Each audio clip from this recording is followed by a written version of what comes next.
The House will be in order. The chair lays before the House a communication. The Speaker's Room, Washington, D.C., March 25th, 2025. I hereby appoint the Honorable Mike Bost to act as Speaker pro tempore on this day. Signed, Mike Johnson, Speaker of the House of Representatives.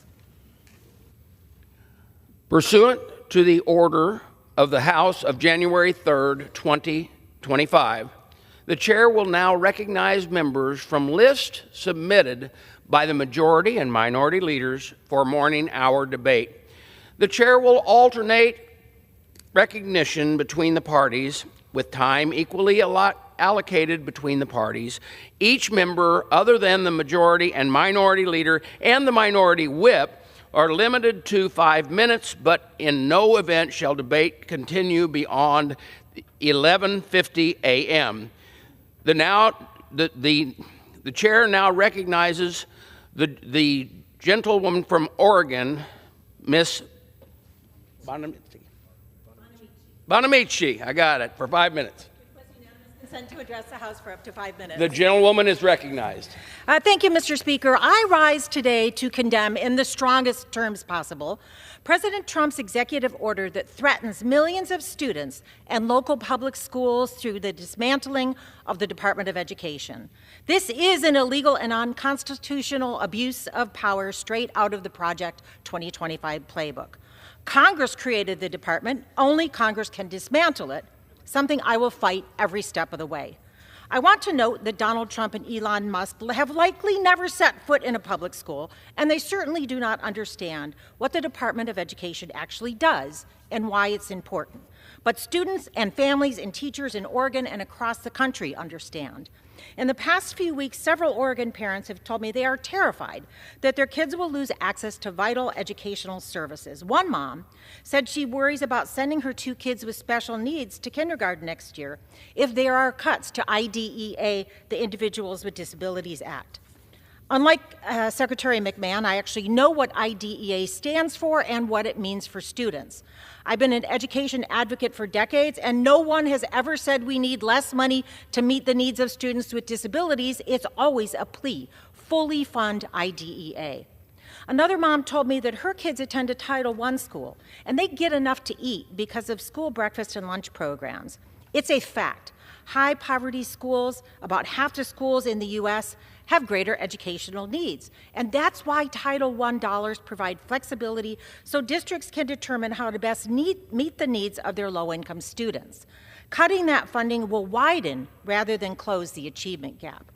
Nonsensically, Trump and Musk are rejoicing at the idea of returning power to states and local communities. Return what? States and local districts already have power over core functions of education, including curriculum, staffing, budgeting. In fact, it's against the law for the federal government to set curriculum.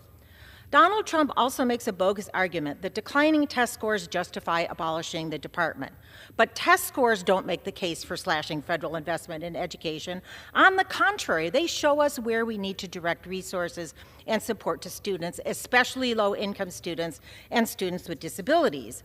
And unfortunately, we're losing an important research tool about what students do need because the Trump administration has taken a chainsaw to the National Center for Education Statistics.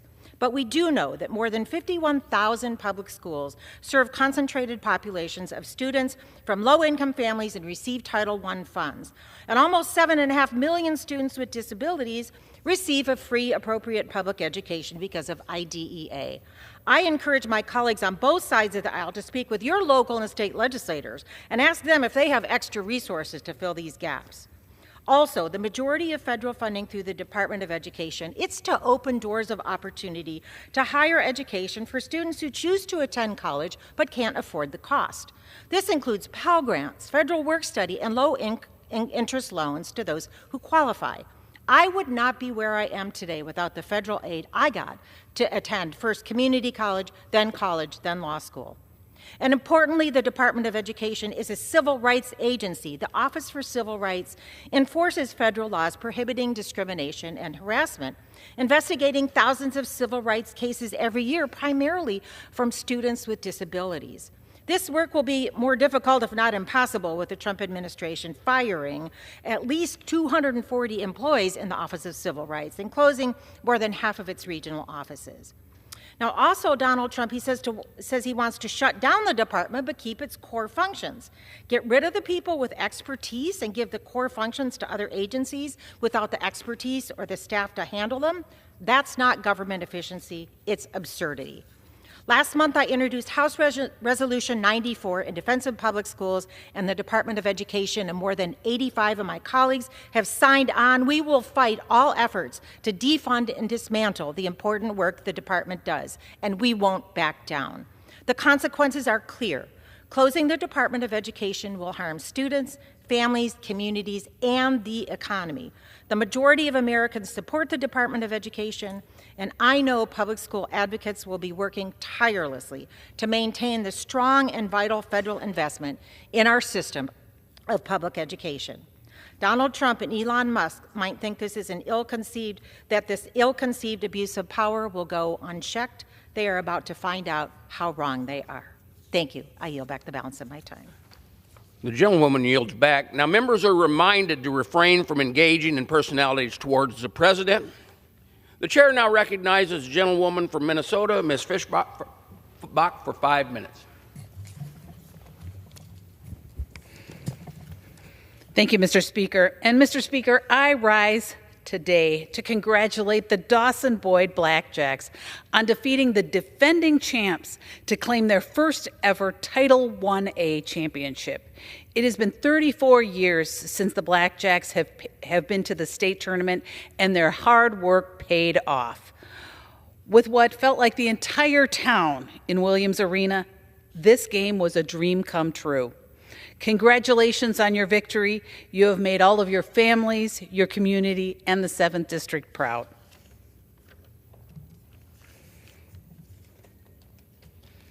Mr. Speaker, I rise to congratulate the Albany Huskers on their undefeated season, closing it out with a win over Waseca in the Class 2A championship last weekend. These players were unshakable, even when the score was tied up. They knew their mission and executed, and they've made their families and the Albany community and the entire 7th District proud.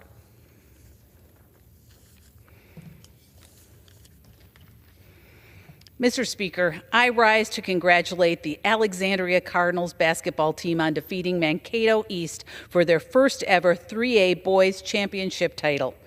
The senior co-captains, Sam Hagstrom and Chase Thompson, were especially excited, saying, "It's been a fun ride, and we ended things with a bang and left our mark," after their big win. This is a closely bonded group of young men, and their teamwork certainly paid off. Congratulations on your win, and congratulations on making your families, your community, and the entire 7th District proud.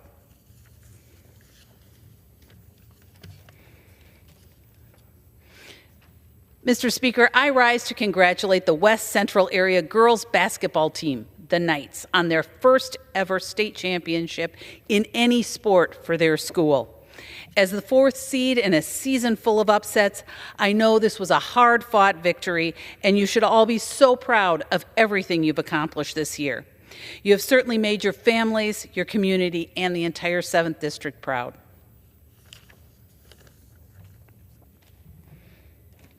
Mr. Speaker, I rise to congratulate Ron Mergen on 37 years of service to the city of Painesville, a beloved and respected member of the community.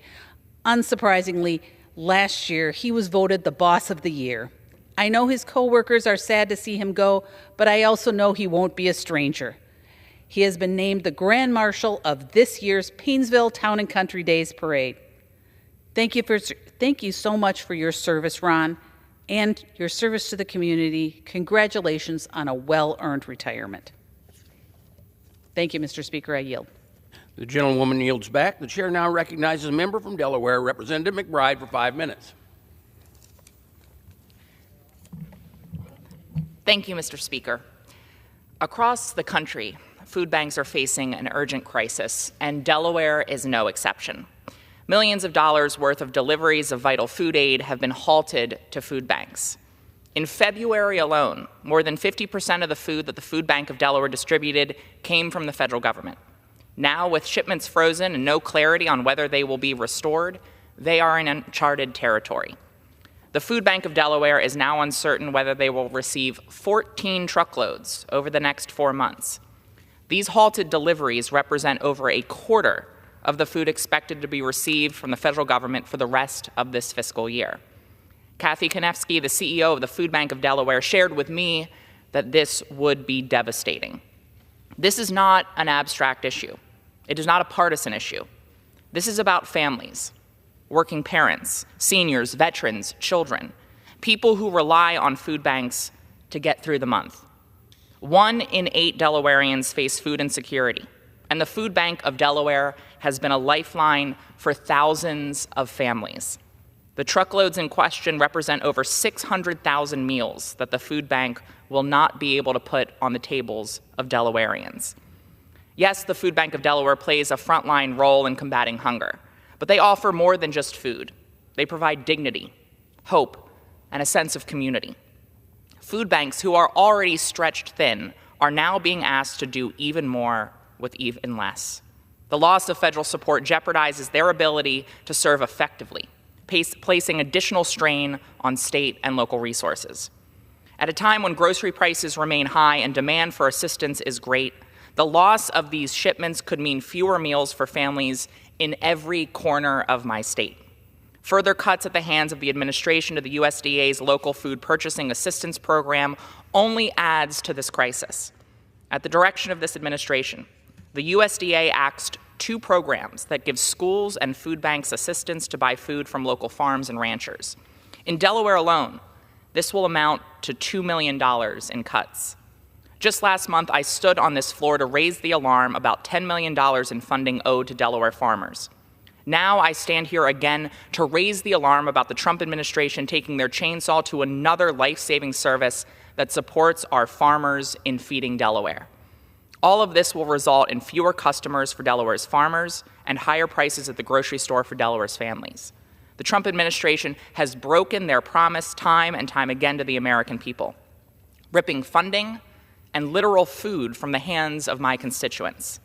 The USDA must restore these shipments and funding before the consequences become dire to families across Delaware.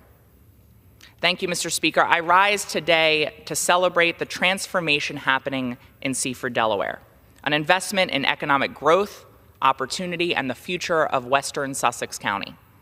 Seaford is a small city rich in history. Just last week, I had the privilege of meeting with Seaford's leadership to discuss the city's progress and their vision for the future. Over the last decade, Seaford has transformed its small but vibrant downtown through Delaware's innovative Downtown Development District program, started by our former governor, Jack Markell. Through hard work and dedicated investment, Seaford's Main Street has gone from 90% vacancy to more than 90% occupancy. At the center of the next phase of Seaford's revitalization effort is the Nylon Capital Center, a project that will breathe new life into a space that was once a focal point of Seaford and will soon serve as a hub for education, healthcare, and commerce. With a $60 million investment, including $20 million in American Rescue Plan funds, the new Nylon Capital Center will expand access to education and workforce training with a new Deltec facility. It'll make healthcare more accessible with a new Tidal Health medical site. Small businesses will have new space to grow, and a co-working center, The Mill, will foster entrepreneurship. And critically, it will remain home to the beloved Sal's Italian restaurant. This is a model of public and private partnership coming together to create shared prosperity. With local, state, federal, and private investments, the future of Seaford is exactly what we should hope for in our small cities and towns across America. The leaders of Seaford, along with partners from across the state, are demonstrating what's possible when communities come together. I'm proud to stand with them in this effort, and I look forward to seeing Seaford become a symbol of progress and opportunities for generations to come. Thank you, Mr. Speaker. I yield back the balance of my time. The chair now recognizes the gentleman from Michigan, Mr. Barrett, for 5 minutes.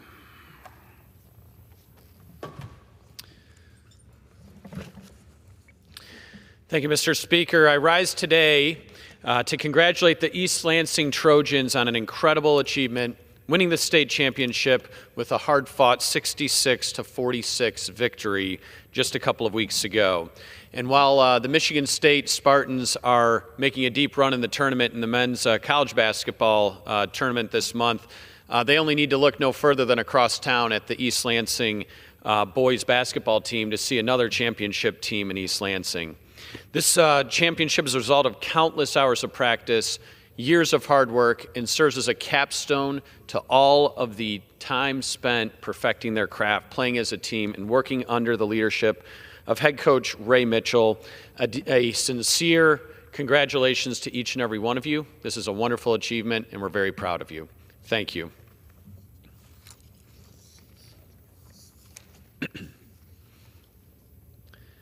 Mr. Speaker, I rise today to recognize the Fowler Eagles girls basketball team who captured the state championship this past weekend with a commanding 53-29 victory.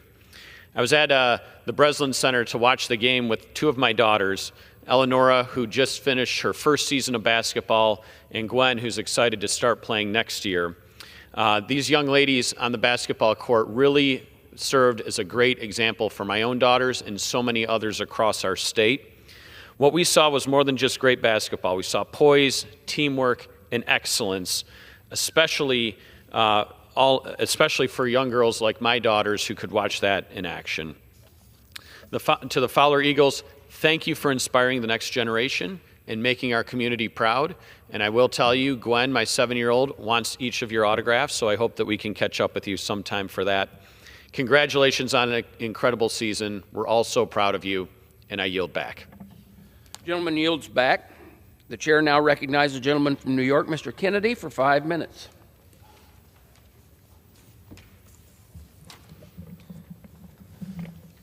Mr. Speaker, I rise today in strong opposition to President Trump and Elon Musk's attacks on the safety nets that countless Western New Yorkers and people across the country have earned and need. Hardworking Americans rely on the promise of a secure and dignified retirement. That promise is called Social Security, and it's a solemn promise we must keep. Yet from Elon Musk accessing private beneficiary data to Trump's hand-picked acting commissioner declaring living recipients to be deceased in order to claw back their benefits, Social Security is under fire. And starting next week, a new rule will create further barriers requiring in-person identity verification for those who are unable to register online. This will hurt the most vulnerable people in our community. People with disabilities, limited income, inadequate access to technology or transportation, and our seniors who rely on phone-based support. At the same time, the administration is planning to close offices around the country, making it even harder for people to access these services. These reckless actions are robbing the hardworking men and women that I represent in Western New York.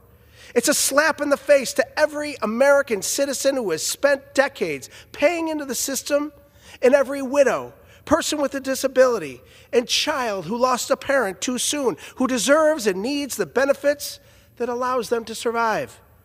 Social Security is not a giveaway. It's a fully funded program by the people who rely on it, by the sweat and hard-earned wages of American workers. Without Social Security, nearly 22 million Americans, many of them seniors on a fixed income or people with disabilities, will be plunged into poverty overnight. In my district alone, over 167,000 people rely on Social Security benefits to pay their bills, put food on the table, and afford their prescriptions. It has allowed seniors to stay in their homes, helped widows keep the lights on, and ensure that people who have worked their whole lives don't spend their final days scraping by. Despite the incredible progress we've made as a nation to keep people out of poverty, President Trump and Elon Musk are rolling back the clock in order to give tax cuts to billionaires and the ultra-rich. Elon Musk even called Social Security the biggest Ponzi scheme of all time. Perhaps he has this confused with his own plan to cut taxes for the richest among us, including himself, at the expense of everyone else. Congress must reject the administration's attempt to weaken Social Security. We need to fight tooth and nail against those who want to raise the retirement age, reduce benefits, or privatize this program for the benefit of corporations and the ultra-rich. Instead, we should be strengthening Social Security to protect this vital safety net and fighting for an America where working people get to retire with dignity. President Trump, leave your hands off Social Security.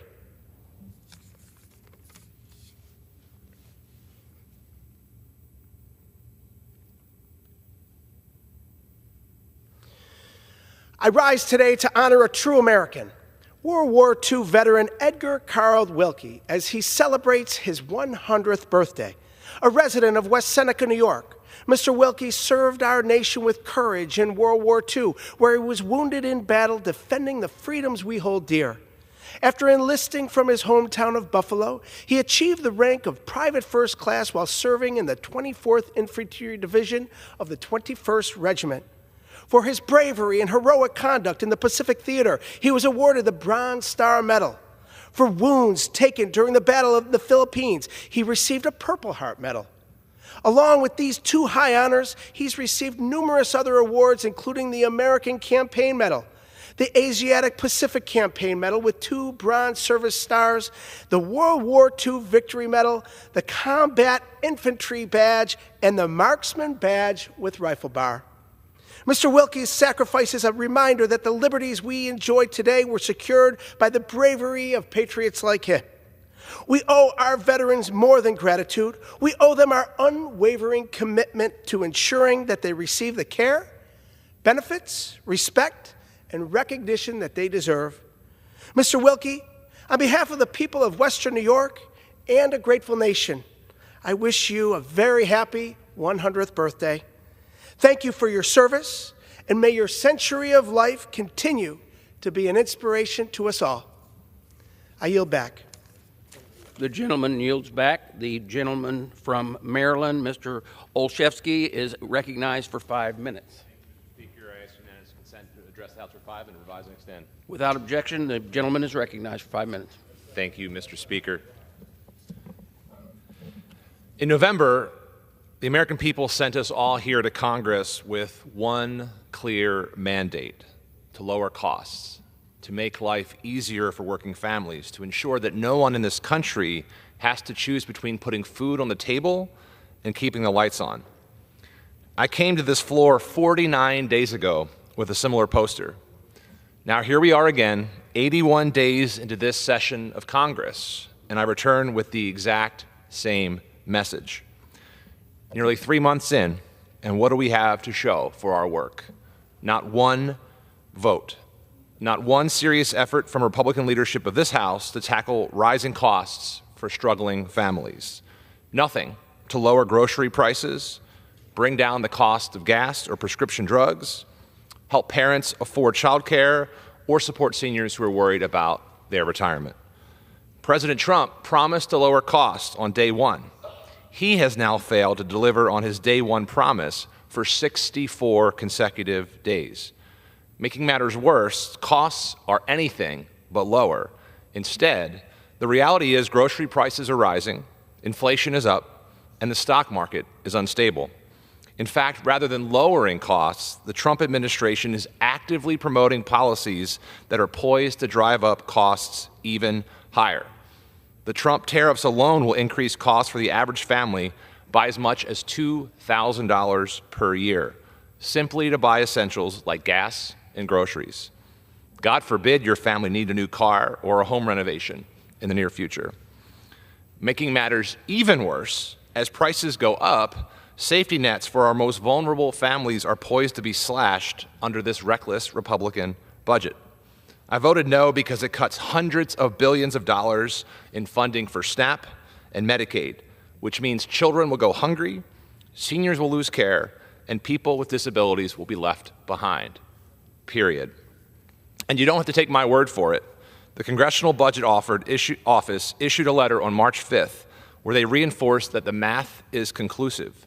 Major cuts are the only way to meet the requirements of the Republican House budget resolution. The American people are tired of the political theater. They're simply asking for solutions. But But this administration and extreme Republicans have offered no real plans, no real solutions, just more empty promises with painful cuts and a whopping federal deficit increase looming on the horizon. That's why I've been tracking congressional inaction day after day after day on my social media, because families in Maryland and across the country cannot afford to waste any more time. So here we are on the House floor once again, calling on House leadership to bring real legislation to this floor that will start delivering results for our constituents. The good news is there's no shortage of legislative proposals that will help accomplish this. For example, I'm proud to have co-sponsored bills that will provide immediate relief by strengthening and modernizing the child and earned income tax credits, expanding paid leave, providing penalty-free retirement withdrawals, and giving Americans more financial flexibility in these tough times. These aren't partisan bills. These are common sense solutions. And yet, House leadership refuses to bring a single one forward for a vote. Mr. Speaker, I will not stop calling for action. Our families in Maryland and across the country demand it, and they deserve it. I will not stop until we do what we were sent here to do: lower costs and build a better future for every American. Thank you, Mr. Speaker. I yield back. The gentleman yields back. The chair now recognizes the gentleman from California, Mr. LaMalfa, for 5 minutes. Thank you, Mr. Speaker.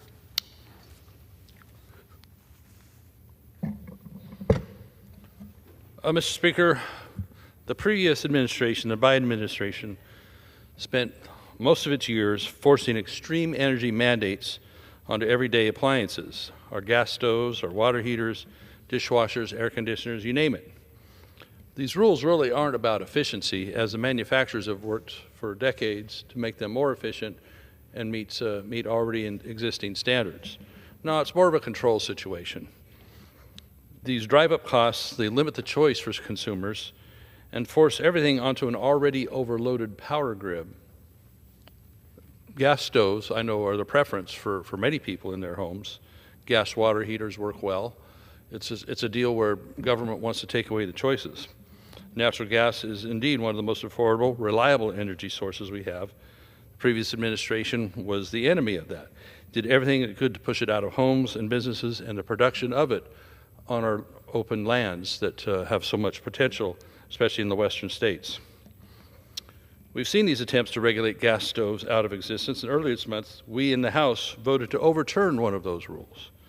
Americans should be able to choose appliances that work best for them, not be forced into expensive, unreliable electrical alternatives that they may not be able to afford that government simply mandates. The push to electrify everything is reckless. In my home state of California, for example, they want to take away lawnmowers, leaf blowers, even, get this, generators. Now, when the power goes off, that means the power's off, the electricity's off. So what are you supposed to run a generator on if you need to, especially for a couple days, to keep your freezer going, things like that? It doesn't make any sense. The electrical grid is already struggling to keep up. These mandates pile even more demand onto it while shutting down traditionally energy sources that actually work. Where's the electricity going to come from? My home district in Northern California, they've torn out 4 hydroelectric dams, and they have their sights on many others. In Mendocino County, they are looking at what's called the Scott Dam, Lake Pillsbury, that generates some electricity, is also important for agriculture. It's a constant push to remove water storage. In California, we lost 1 nuclear power plant due to an incredible amount of regulations to keep it going. That's one in San Diego, San Onofre. And we're barely holding on to the one in San Luis Obispo, which represents 9% of the power grid. San Diego also represented 9% of the grid at that time. Has to be made up for with solar panels on windmills, which the solar one that they have in Ivanpah, they're going to decommission pretty soon because it's not working very well. So you force your way into this electricity grid need, and you find yourself that you're going to be running out, because at the same time they mandate this, they mandate taking away the generation. So we have rolling blackouts in California, skyrocketing energy prices, and warnings, get this, not to charge your state-mandated electric car because the grid can't handle it at certain hours. So our governor came out saying, well, we need to do this thing, and at the same time, they're warning people, better not plug your electric car in. As we know, wind and solar aren't enough to power the country. They're a tiny percentage of the overall pie. wind power seems to work for a few years, and then they have to dispose of it, hauling the blades to some landfill in Utah because they don't have a way to recycle it well. So we need a reliable, balanced energy approach, and that includes natural gas, which is so abundant in this country with the miracle of hydraulic fracturing. We have much that we can develop here and also be a good exporter to Europe so they don't have to rely on the Russian bear to import through their pipeline. Isn't that something? Natural gas is affordable, efficient, keeps costs down for families, businesses, our economy. Instead of eliminating it, we should be using it to strengthen our grid and keep energy reliable and cost effective. The regulations previously are nothing more than government overreaches disguised as environmental policy. They don't make life better for working Americans, for our economy, for U.S. strength and readiness. They make it more expensive, less reliable, less efficient. It's time to roll these regulations back and put the power, literally back in the hands of the people. It's been shown these mandates do not make things better. They are less efficient. Let industry, let innovation catch up even more so to make more efficient systems. Government can't do it. I yield back. Gentleman yields back. The chair now recognizes the gentleman from Virginia, Mr. Subramaniam, and for 5 minutes.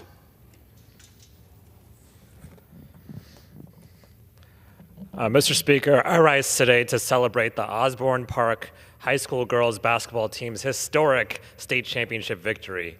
The Yellow Jackets' swarming defense propelled them to a buzzing 27-3 season record and the first state championship in school history.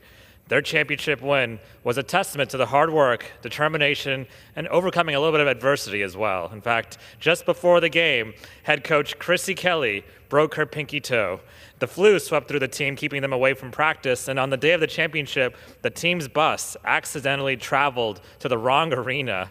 But the Yellow Jackets persevered, and their victory is not just a win for the team, but for our entire community. So congratulations to our state champions, the Osborne Park Yellow Jackets.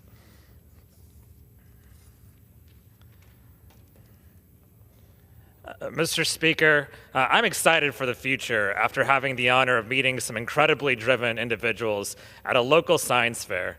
Every student who entered the science fair in Loudoun County was a winner, but 7 students from Loudoun County Public Schools who participated in this regional fair earned the opportunity to compete at the International Science and Engineering Fair in Columbus, Ohio. These students included Taha Rajwani, Sanjay Lakshmanan, and Matthew Lee from Independence High School, Yash Tripathi from Broad Run High School, Nigel Shah and Nithya Vinod from John Champ High School, and Naitik Oza from Freedom High School. All the projects at the fair show that the sky's the limit for our students and as they address some of the world's most pressing challenges. For example, one project conducted groundbreaking research on limiting the spread of esophageal cancer using advanced molecular techniques, and another developed a model to identify potential treatments for pancreatic cancer.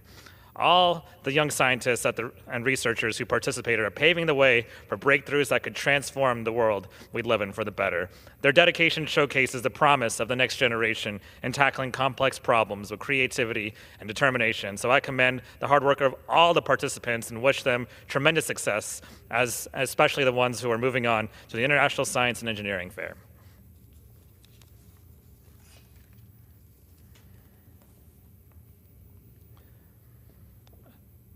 Mr. Speaker, I rise today to honor the life and memory of Chandra Shekhar. He was a devoted husband, loving father, cherished friend whose presence filled every life he touched with warmth and love. Chandra built a beautiful life in Loudoun County with his wife, Vasanti Shekhar, and his kids, Ashwin and Santosh. They were his greatest joy and pride, and over Chandra's prestigious 30-year career, he rose from software engineer to leading cloud architect at Amazon and Microsoft. His family said that Chandra's kindness was boundless, his spirit radiant. He had an extraordinary ability to make everyone feel seen, loved, and strong, whether through his smile or his endless compassion. His memory will leave a lasting impact on all who had the honor of knowing him. May he rest in peace.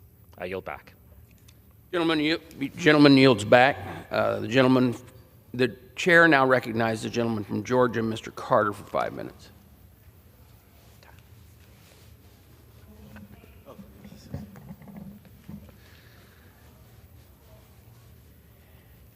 Mr. Speaker, I rise today to recognize Jekyll Island, Georgia, for being home to two of the South's best beach bars as highlighted by Southern Living. These beloved spots showcase Georgia's coastal charm, creating unforgettable experiences. The wharf is located on the historic Jekyll Pier with breathtaking marsh views. This institution offers a relaxed, open-air setting welcoming everyone who enters. Known for serving fresh, low-country seafood, classic burgers, and craft cocktails, this bar is a go-to for locals. Tortuga Jack's is also recognized for being the only oceanfront tiki-style restaurant on the Georgia coastline. It brings a true island feeling to Jekyll with a laid-back, pet-friendly atmosphere. It specializes in Baja, Mexican-style cuisine, and often hosts live music. These establishments highlight the essence of Jekyll Island: great food, lively entertainment, and a true coastal experience. I encourage everyone to stop by and enjoy what Jekyll Island has to offer.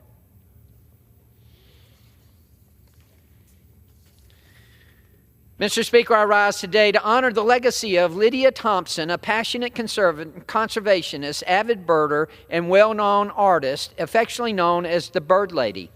Ms. Thompson was a passionate advocate for avian conservation, having traveled all 50 states in pursuit of her love for birding.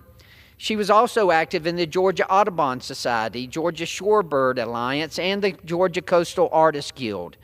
Ms. Thompson was dedicated to protecting shorebirds on both St. Simons and Jekyll Island. She founded Operation Plower Patrol to recruit, educate, train, and manage volunteers to monitor shorebirds in their nesting habitat. In honor of Mrs. Thompson, the Jekyll Island community installed 2 new spotting scopes behind the Jekyll Island Welcome Center. Thanks to these new installments, Ms. Thompson's mission of appreciation, conservation, and education will continue to be part of the coastal salt marsh landscape she so dearly loved.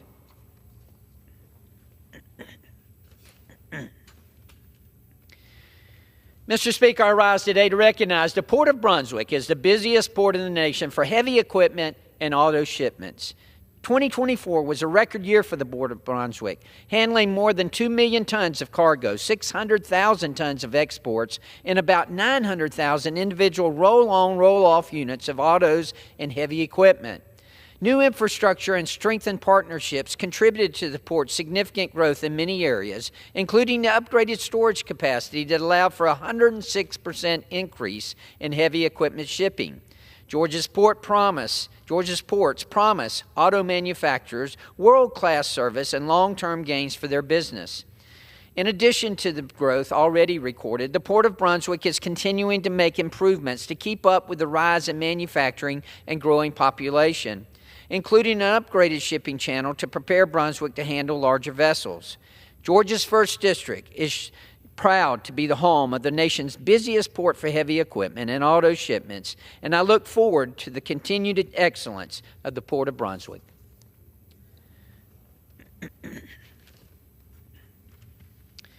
Mr. Speaker, in honor of Women's History Month, I rise today to recognize Bryn Grant, who recently was named USA Today's Woman of the Year for Georgia.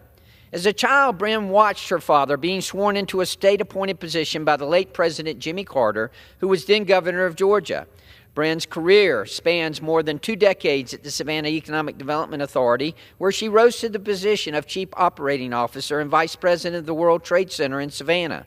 She also served as president and CEO of the United Way of the Coastal Empire, guiding the organization through the challenges of the COVID-19 pandemic. As the chief executive officer of the Liberty County Development Authority, Bryn highlights the link between social and economic issues, advocating for historic community development. Bryn advocates for collaborative services, embodying the belief that real progress is achieved only when everyone benefits. Bryn Grant's unwavering dedication and visionary leadership have deeply influenced the coastal Georgia community, establishing a standard of excellence and compassion. Congratulations, Bryn. We are so proud of you. Thank you, Mr. Speaker, and I yield back. Yields back. The chair now recognizes a gentleman from Connecticut, Mr. Larson, for 5 minutes.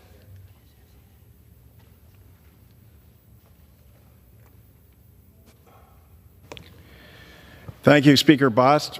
An honor to be here. This morning I rise to talk about the nation's #1 anti-poverty program for the elderly, and the #1 anti-poverty program for children, Social Security. Mr. Speaker, I know it comes as no surprise to you that Social Security has not been enhanced since 1971. Richard Nixon was President of the United States then. Congress has done nothing to improve the situation of so many people who desperately need it. There are more than 70 million Social Security recipients in the United States. 10,000 baby boomers a day become eligible for Social Security. And yet here we have Elon Musk setting about to dismantle the Social Security Administration, cutting regional offices. And whether it's Illinois or Connecticut, we need these regional offices, cutting off the phone services, getting rid of the inspector generals, doing so to the program that is most effectively administrated in the federal government, providing insurance for more than 70 million people with administrative costs that are under 1%. No other agency does that, public or private. And it delivers and has never missed a payment, not a pension payment, not a disability payment, not a spousal, not a dependent child payment at all. In fact, Mr. Speaker, in your district, you have approximately 180,000 Social Security recipients. 130,000 plus are retirees. 21,000 plus are disabled. 11,800 widows, 4,500 spouses, over 10,000 children who rely on Social Security. And here, Mr. Musk is out to dismantle and privatize. Now, the American people may have been born at night, some of them, but not last night, with respect to what Mr. Musk and Mr. Trump are up to. On one hand, saying we're not going to touch Social Security, in the next breath, whether it's Larry Kudlow or CNN saying, no, we have to privatize these systems because that's where we're going to find the $2 trillion that Mr. Trump has asked us to find. What a coincidence that in the Social Security Trust Fund, the trust fund that more than 180,000 people in your district have paid into, that is $2.7 trillion and has never missed a payment, but hasn't been expanded since 1971. Do you think those 10,000 baby boomers a day are going to want to be calling your office, my office, every member of Congress's office? You bet they are, and they should, because Congress has done nothing. And in the face of this, Mr. Trump is now trying to privatize Social Security, first by gutting it from the inside and not providing the services to the public that it desperately needs, and then indicating, oh, well, this system doesn't work, so I guess we're going to have to grab that $2.7 trillion and privatize that. That'd be a great benefit for the private sector that would not help out the day-to-day workforce that relies on it and needs it and is depending on you, Mr. Speaker, and me, and all the members of this body. You owe it to your constituents to look them in the eye and tell them what your plan is. We have a plan to expand Social Security. You imagine there are over 5 million Americans, most women, who get below poverty level checks from the wealthiest state in the nation, having paid in with the guarantee and trust from their government that they would have a pension they could retire on. Instead, They get below poverty level checks because of Congress's inaction. Rise up, America. The gentleman's time has expired. Congress. Gentleman yields back. The chair now recognizes the gentleman from Virginia, Mr. Klein, for 5 minutes.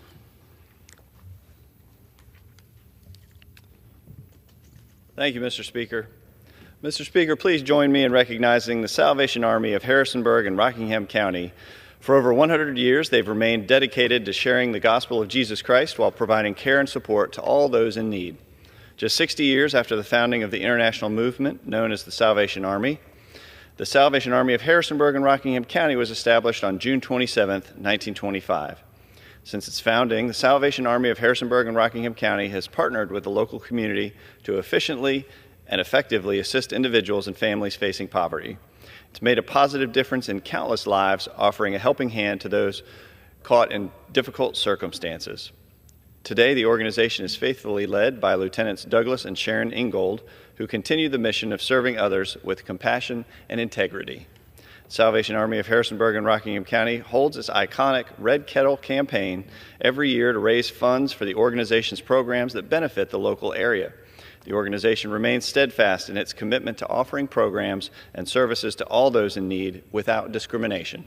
Congratulations again to the Salvation Army of Harrisonburg and Rockingham County on doing the most good for 100 years. Mr. Speaker, I rise today to congratulate the Roanoke Valley Christian Schools Eagles varsity boys basketball team for winning the 2025 VACA State Championship, securing back-to-back titles and etching their names into school history. After graduating 8 seniors last year, expectations were tempered, but led by returning seniors Logan Gutierrez, Luke Summers, Matthew Cummings, Christian Crosby, Ethan Cummings, and Caden Wayne, along with new senior Colton Bowman, the Eagles rose to the challenge with grit and unity. Logan and Luke each reached the 1,000-point milestone, while underclassmen like Jacob and Zach Mayotashaki, Landon Gutierrez, Jack Rakes, and Dallas Riles played vital roles in the team's depth and success. 8th grader Braden Hawley rounded out the squad and made his mark as well. With coach Josiah Summers at the helm and a foundation built on relentless defense and selfless play, the Eagles swept the Southwest District, South Region, and state titles. Mr. Speaker, this team showed the heart of champions. Congratulations to the RVCS Eagles. Eagles soar.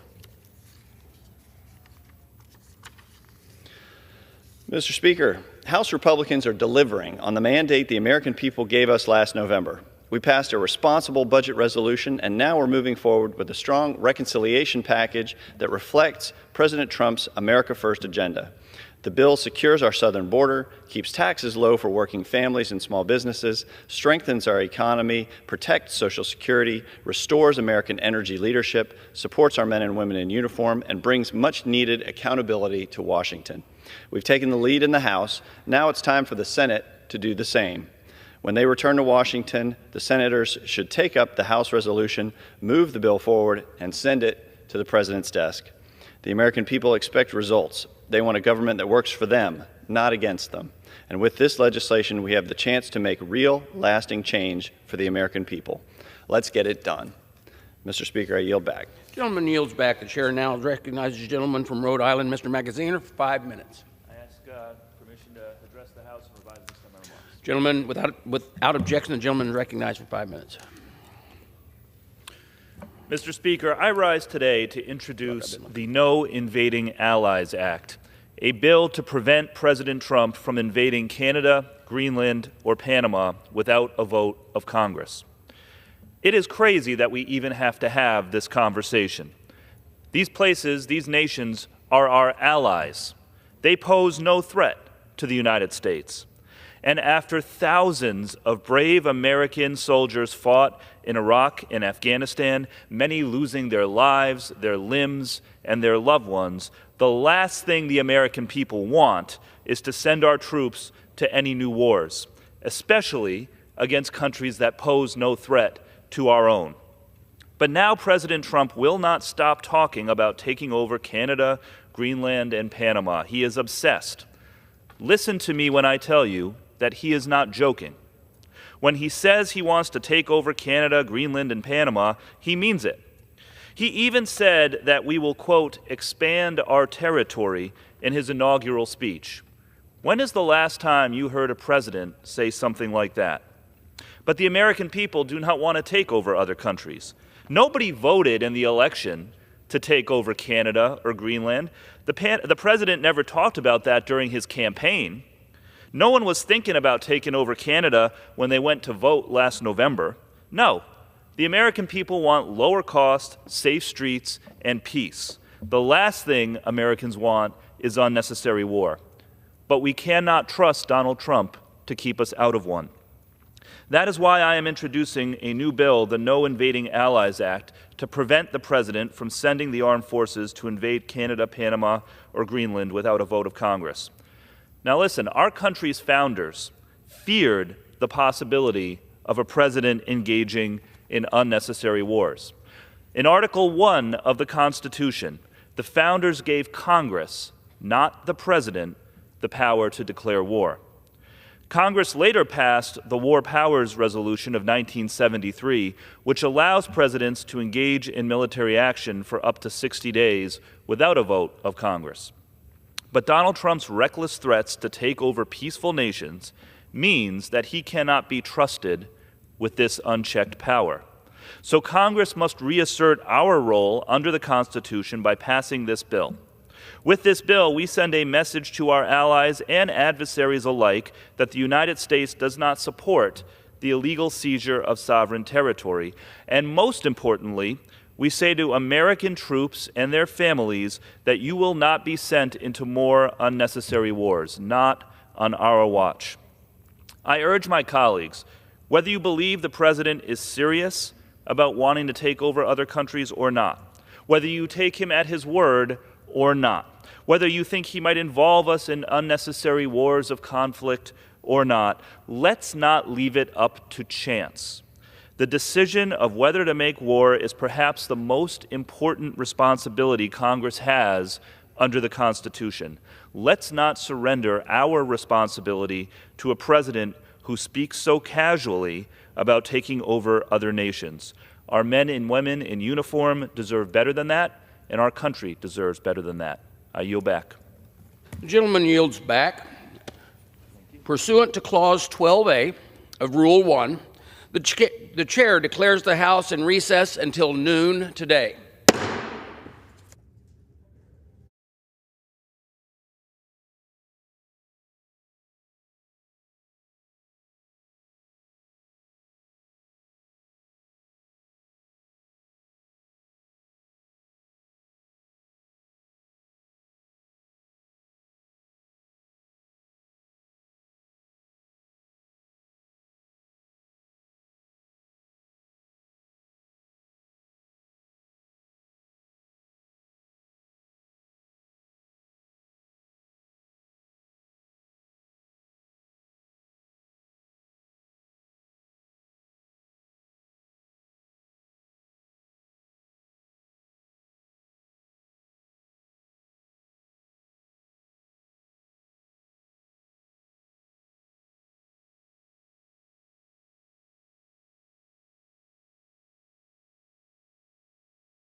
The House will be in order. The prayer will be offered by Chaplain Kibben. Would you pray with me? God of all creation, we lift up our eyes to the hills, from whence our help does indeed come. You, O Lord, maker of heaven and earth, who directs the stars in the sky and orders the change of the seasons, call us to behold with eyes of faith that winter is over. As flowers appear on the earth, let us sing for joy in the mastery of your design, for you make all things new. Make a way in the desert of despair, through the wilderness of worry. Bring forth streams of living water in the wastelands of unease. Quench the barrenness of our souls with the hope of your salvation. Then enable us to set aside the former things that hold us to our past. Open our eyes to perceive the new things you are doing in our lives, even as you cause the beginning of life springing up around us. It is in your eternal name we pray. Amen. Amen. The chair has examined the journal of the last day's proceeding and announces to the House the approval thereof. Pursuant to Clause 1 of Rule 1, the journal stands approved. The Pledge of Allegiance will be led by the gentlewoman from North Carolina, Ms. Ross. I pledge allegiance to the flag of the United States of America and to the republic for which it stands, one nation, under God, indivisible, with liberty and justice for all. The chair will entertain up to 15 requests for 1-minute speeches on each side of the aisle. For what purpose does the gentleman from California seek recognition?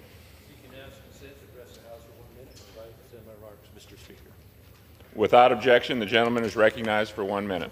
Thank you, Mr. Speaker. For decades, Washington has poured trillions of dollars into the education system of America with actually very little to show for it. Since the Department of Education was created by Jimmy Carter in 1979, it spent over $3 trillion, yet student achievement hasn't actually improved. It's only gone down in that time. After federal taxpayers spent another $200 billion on education during COVID, the COVID era, all we have to show for it is math and reading scores that are the lowest levels in decades. Per pupil spending has skyrocketed by 245% since the 1970s. Proving more money doesn't always achieve better results. The federal government has only added red tape, forcing schools to waste time and resources on compliance instead of teaching. I'm married to a teacher at the time, is frustrated by additional requirements that are coming down on trying to do her job. So the Biden administration alone added nearly $3.9 billion in regulatory costs and millions of hours in paperwork and funneled over $1 billion into grants pushing radical ideologies instead of core academics. President Trump's executive order directing the closure of the Department of Education returns control over education to the states, parents, and local leaders. Instead of Washington bureaucrats trying to dictate how kids learn, we should have those decisions be made locally. This shift will cut waste and eliminate overreach. I go back. For what purpose does the gentlewoman from North Carolina seek recognition?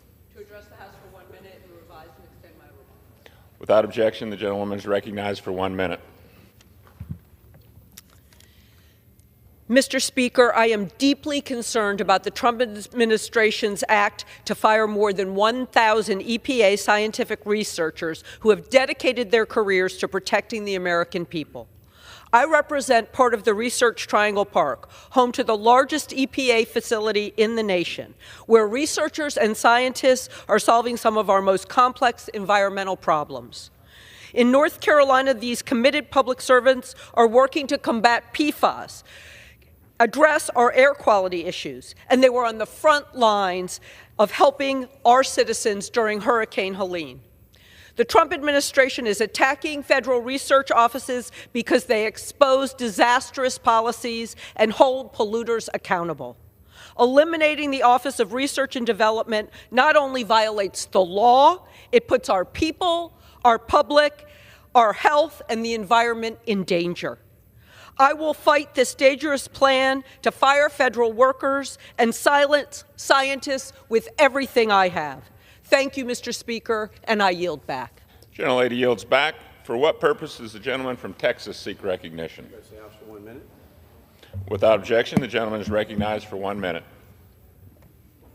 Thank you, Mr. Speaker, and I rise today to honor the life of my dear friend and former colleague, Mia Love. On Sunday, after a courageous battle with glioblastoma, Mia passed away peacefully, surrounded by her loved ones. She was a woman of faith, a patriot, extraordinary leader, and a fighter who inspired many to great things. Under the care of the exceptional doctors at Duke University, Mia fought alongside my wife, Patty. I never am forever grateful for her enduring friendship and support throughout this journey. I also want to extend my deepest thanks to the caregivers, healthcare professionals, researchers, and advocates whose tireless work brings us closer to a future without glioblastoma. Mia's legacy of strength, resilience, and unwavering dedication to others will never be forgotten, and certainly not forgotten by the Williams family. My prayers are with her family as we continue to fight and find a cure for this deadly disease. In God we trust. I yield back. Gentleman yields back. For what purpose does the gentleman from Massachusetts seek recognition? Without objection, the gentleman is recognized for 1 minute. Mr. Speaker, last month Republicans passed a budget that enables massive cuts that are going to kick people off of food assistance. Children, seniors, disabled veterans, workers, people who all rely on SNAP, the Supplemental Assistance Nutrition Program, to help purchase food when times get tough. Republicans want to rip it away to take food off the table from hungry Americans. This is a program that's there for all of us. If you lose your job, if your hours get cut, if you become disabled or have trouble paying bills, you can turn to SNAP to help make ends meet. Republicans don't want to talk about how their cuts are going to hurt people. They haven't held one hearing or briefing on the program. So Democrats went around them. We're holding a hearing today at 3 p.m. to talk about their plan to steal people's food assistance so they can give tax breaks to billionaires. We will continue to expose their corruption as we work to end hunger now. I yield back. Gentleman yields back. For what purpose does the distinguished gentleman from South Carolina seek recognition? Speaker, I ask unanimous consent to address the House for 1 minute, revise and extend my remarks. Without objection, the gentleman is recognized for 1 minute. Thank you, Mr. Speaker. I am grateful for the leadership of Governor Henry McMaster, Commerce Secretary Harry Lightsey, and Ports President Barbara Melvin, who recently announced that exports from the Palmetto State have reached $38 billion, creating jobs. The trade policies of President Donald Trump are succeeding, with the announcement I heard yesterday at the White House during the Greek Independence Day program with Ambassador Ekaterini Nasika, who proposed that by the President that there's been $3 trillion of investment already fulfilling the reconciliation priorities. South Carolina is #1 in America for export of vehicles, #1 in the manufacture and export of tires, with Michelin of France, Bridgestone of Japan, Continental of Germany, and GT of Singapore. I appreciate being the co-chair of the Tire Caucus. In conclusion, God bless our troops as the global war on terrorism continues. Open borders for dictators puts all Americans at risk of more 9/11 attacks imminent, as warned by the FBI. Trump is reinstituting existing laws to protect American families with peace through strength. America extends its deepest sympathy and appreciation to courageous Congresswoman Mia Love. I yield back. Gentleman's time has expired. For what purpose does the gentleman from New York seek recognition? I ask unanimous consent to address the House for 1 minute and to revise and extend my remarks. Without objection, the gentleman is recognized for 1 minute.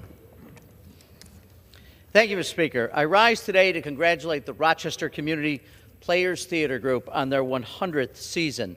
As the second oldest continually operating community theater in the state of New York and a part of the Little Theater movement in America, their rich history dates back to 1925 with their opening performance at the historic German House in Rochester, New York. Today, the group performs throughout our city, providing opportunities for local professionals to share their talent on the stage and behind the scenes. We are blessed to have a vibrant and ever-growing artistic community in Rochester, and the Rochester Community Players have been at the helm for an entire century, a remarkable accomplishment. I congratulate President Michael Kirkmeyer and Vice President Elaine Sauer on this momentous occasion and look forward to their continued work to uplift our local talent and provide high-quality entertainment for years to come. Thank you, Mr. Speaker. I yield back. Gentleman yields back. For what purpose does the gentleman from Virginia seek recognition? Mr. Speaker, I ask unanimous consent to address the House for 1 minute and revise and extend my remarks. Without objection, the gentleman is recognized for 1 minute. Mr. Speaker, I rise to remember the life of Paul Jackson from Victoria, Virginia. On March 15th, Paul's life was tragically cut short while doing what he loved, flying his helicopter.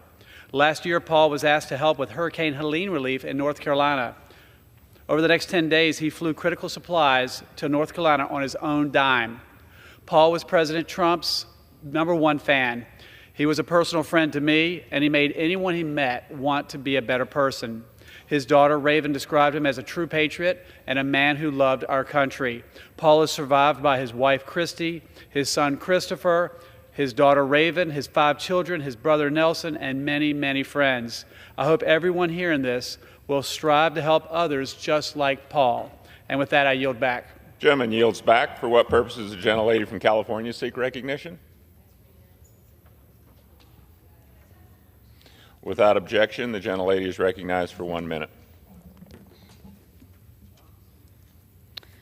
Mr. Speaker, I stand here today to honor the life and the legacy of my friend and colleague, Congressman Raul Grijalva.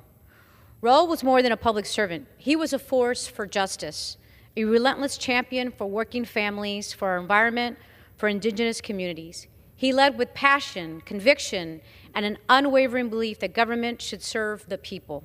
As chair of the House Natural Resources Committee, Raul never backed down from a fight. I had the privilege of serving on the committee under his leadership when I first came to Congress, and I learned so much from his example. His commitment to environmental justice wasn't just words, it was action. Together, we worked to pass legislation on climate justice grants, on urban parks, on ensuring that our most vulnerable communities weren't left behind. His mentorship, his wisdom, his kindness, I will carry with me always. Raul made a difference in Congress, in his community, and in the lives of so many. And while we feel his loss deeply, we also feel the responsibility to continue the fight, his fight. My heart is with his family, his loved ones, and all who were fortunate enough to know him. Thank you.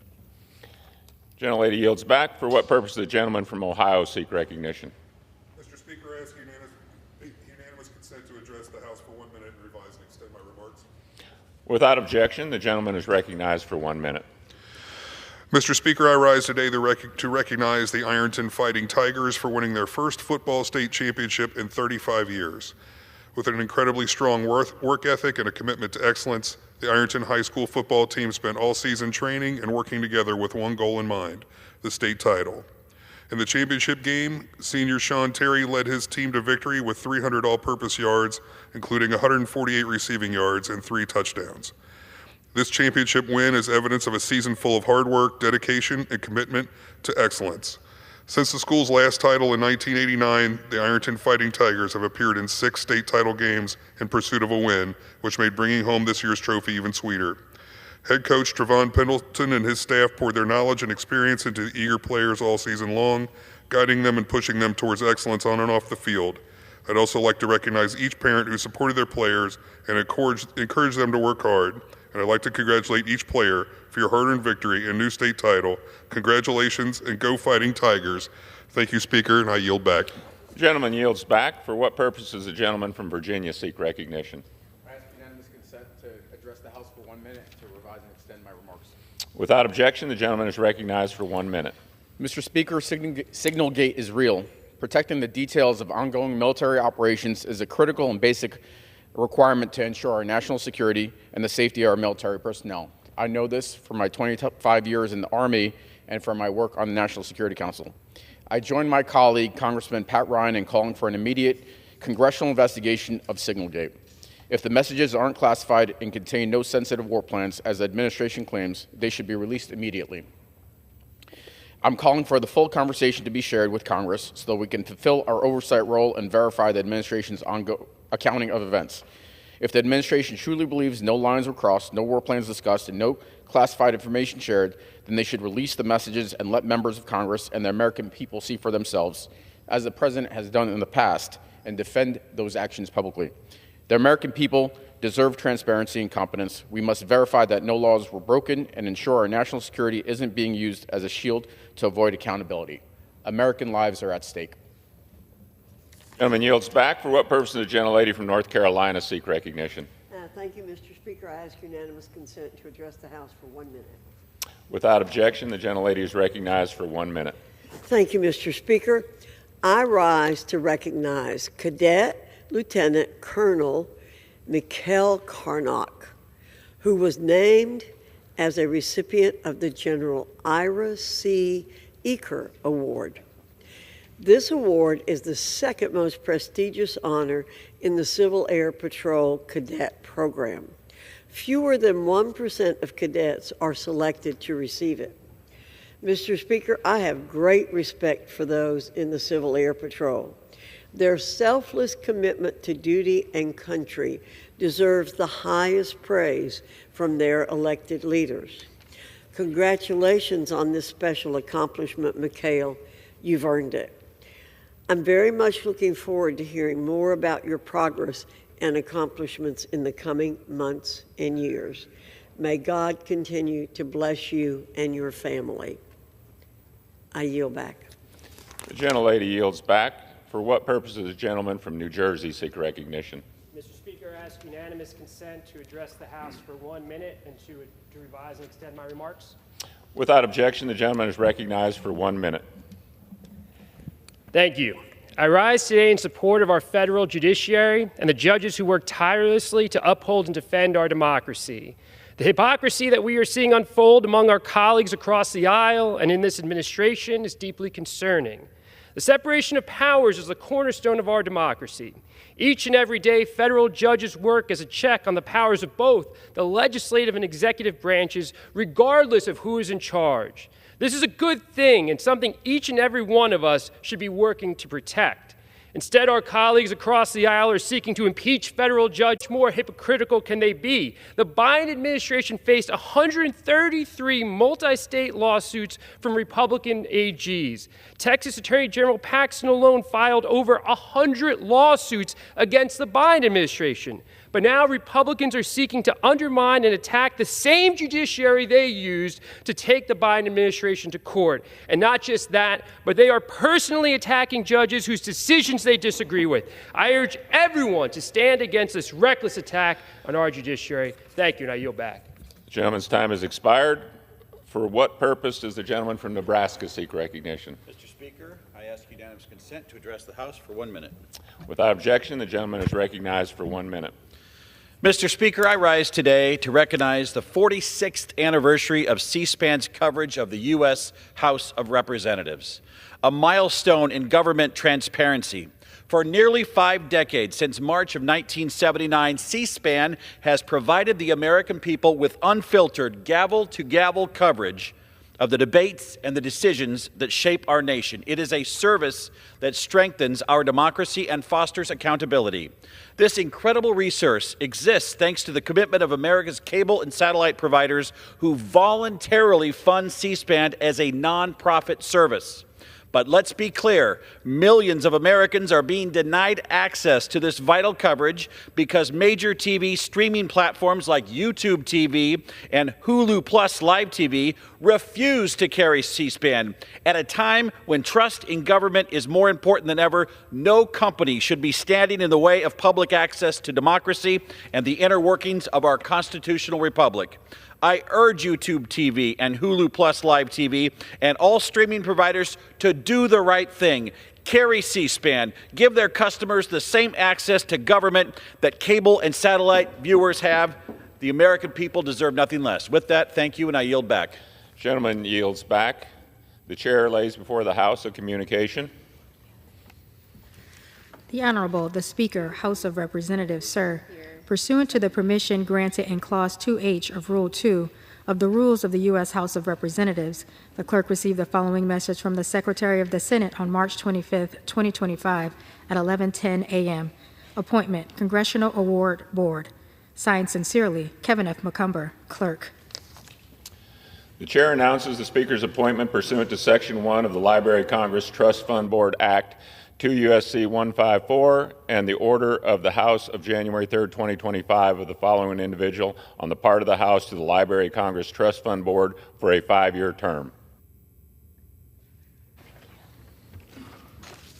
Mr. Stephen L. Swig of San Francisco, California. The chair announces the Speaker's appointment pursuant to Section 206 of the Juvenile Justice and Delinquency Prevention Act, 34 U.S.C. 11116, and the order of the House of January 3, 2025, of the following individual on the part of the House to the Coordinating Council on Juvenile Justice and Delinquency Prevention for a 2-year term. Mr. Julian Whittington of Benton, Louisiana.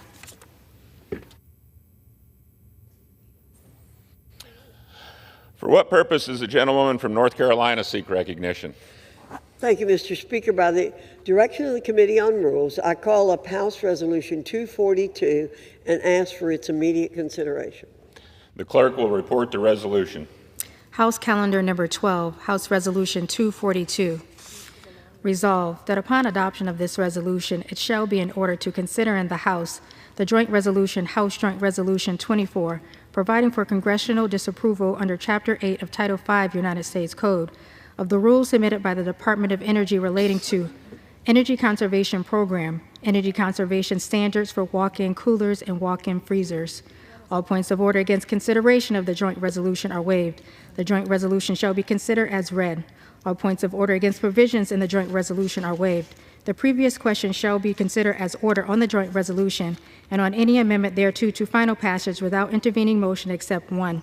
1 hour of debate, equally divided and controlled by the chair and ranking minority member of the Committee on Energy and Commerce or the respective designees, and 2, 1 motion to recommit. Section 2, upon adoption of this resolution, it shall be in order to consider in the House the joint resolution, House Joint Resolution 75, providing for congressional disapproval under Chapter 8 of Title 5 United States Code of the rules submitted by the Office of Energy Efficiency and Renewable Energy, Department of Energy, relating to Energy Conservation Program, Energy Conservation Standards for commercial refrigerators, freezers, and refrigerator freezers. All points of order against consideration of the joint resolution are waived. The joint resolution shall be considered as read. All points of order against provisions in the joint resolution are waived. The previous question shall be considered as order on the joint resolution and on any amendment thereto to final passage without intervening motion except one. 1 hour of debate, equally divided and controlled by the chair and ranking minority member of the Committee on Energy and Commerce or their respective designees, and 2, 1 motion to recommit. Section 3, at any time after adoption of this resolution, the Speaker may, pursuant to Clause 2B of Rule 18, declare the House resolved into the Committee of the Whole House on the State of the Union for consideration of the bill, H.R. 1048, to amend the Higher Education Act of 1965 to strengthen disclosure requirements relating to foreign gifts and contracts, to prohibit contracts between institutions of higher education and certain foreign entities and countries of concern, and for other purposes. The first reading of the bill shall be dispensed with. All points of order against consideration of the bill are waived. General debate shall be confined to the bill and shall not exceed 1 hour, equally divided and controlled by the chair and ranking minority member of the Committee on Education and Workforce or their respective designees. After general debate, the bill shall be considered for amendment under the 5-minute rule. In lieu of the amendment in the nature of a substitute recommended by the Committee on Education and Workforce now printed in the bill, an amendment in the nature of a substitute consisting of the text of Rules Committee Print 119-1 shall be considered as adopted in the House and in the Committee of the Whole. The bill as amended shall be considered as the original bill for the purpose of further amendment under the 5-minute rule and shall be considered as read. All points of order against provisions in the bill as amended are waived. No further amendment to the bill as amended shall be in order except those printed in the report of the Committee on Rules accompanying this resolution. Each such further amendment may be offered only in the order printed in the report, may be offered only by a member designated in the report, shall be considered as read, shall be debatable for the time specified in the report, equally divided and controlled by the proponent and an opponent, shall not be subject to amendment, and shall not be subject to a demand for division of the question in the House or in the Committee of the Whole. All points of order against such further amendments are waived. At the conclusion of consideration of the bill for amendment, the committee shall rise and report the bill as amended to the House with such further amendments as may have been adopted. The previous question shall be considered as order on the bill as amended and on any further amendment thereto to final passage without intervening motion except one motion to recommit. The gentlewoman from North Carolina is recognized for 1 hour. Thank you, Mr. Speaker. For the purposes of debate only, I yield the customary 30 minutes to the gentleman from Colorado, pending which I yield myself such time as I may consume. During consideration of this resolution, all time yielded is for the purpose of debate only. I ask unanimous consent that all members have 5 legislative days to revise and extend their remarks. Without objection. Mr. Speaker, last night the Rules Committee met and produced a rule, H-Res 242, providing for the House's consideration of several pieces of legislation, H.R. 1048, H.J.Res 24, and H.J.Res 75. The rule provides for consideration of H.J.Res 24 and H.J.Res 75 under closed rules. The rule provides each with 1 hour debate, equally divided and controlled by the chairman and ranking member of the Committee on Energy and Commerce or their designees. Additionally, the rule provides each a motion to recommit. Additionally, the rule provides for consideration of H.R. 1048 under a structured rule. The rule provides 1 hour debate, equally divided and controlled by the chairman and ranking member of the Committee on Education and Workforce or their designees. The rule also provides for 1 motion to recommit. The rule before us today provides Congress with another opportunity to take a stand for consumer choice in America and take a stand against our nation's foreign adversaries who continue to infiltrate colleges and universities across the nation.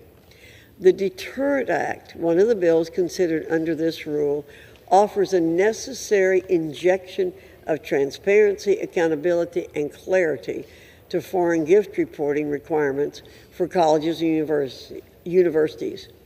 It offers legislative prescriptions that are long overdue.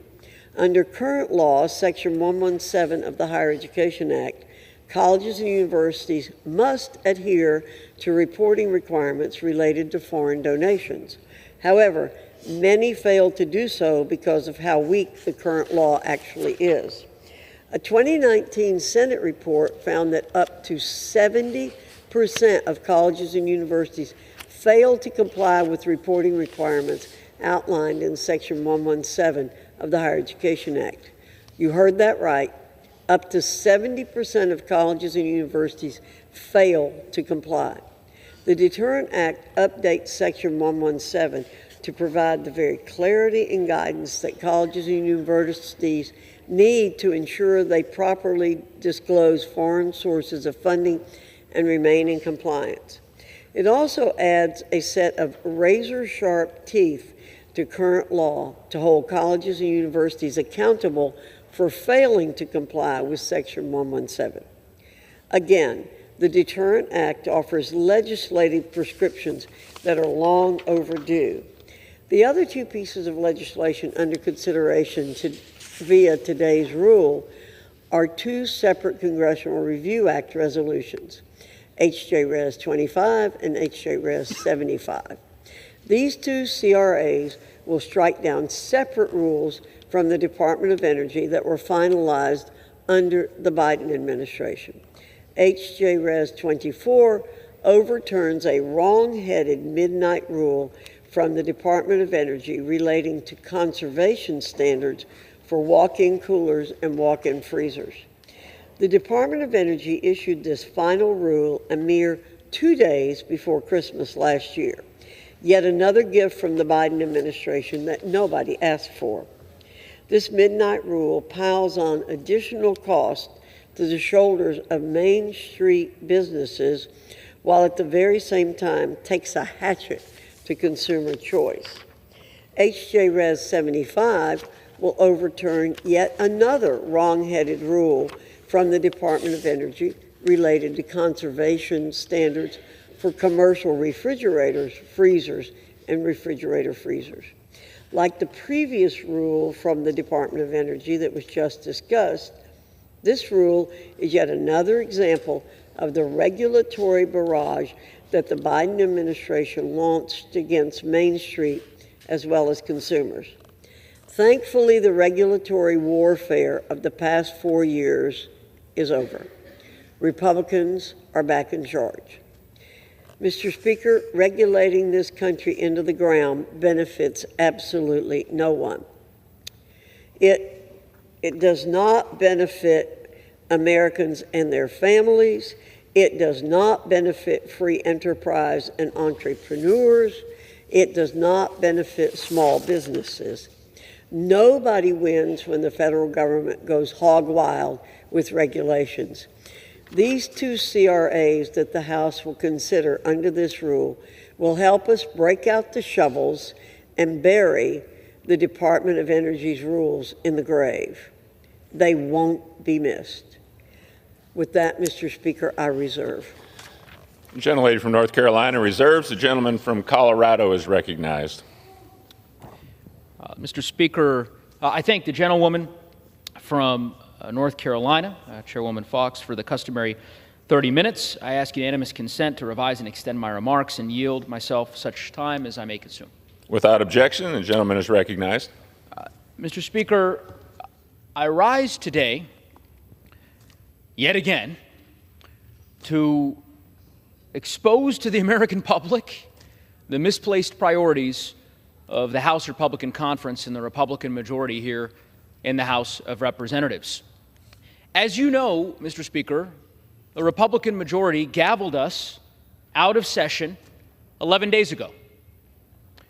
Here we are, back in Washington, D.C., and of course, for us, it feels a lot like Groundhog Day, because notwithstanding all of the economic turmoil, the conflicts across the globe, the various ways in which this administration is making life harder for the people of Colorado, for folks across our country, notwithstanding all of the challenges that our country is grappling with, House Republicans have decided to spend this week debating what? 3 bills: walk-in freezers, commercial refrigerators, and giving new responsibilities to a department, the Department of Education, that they are seeking to dismantle, that they want to abolish. That's what we're debating here today, Mr. Speaker.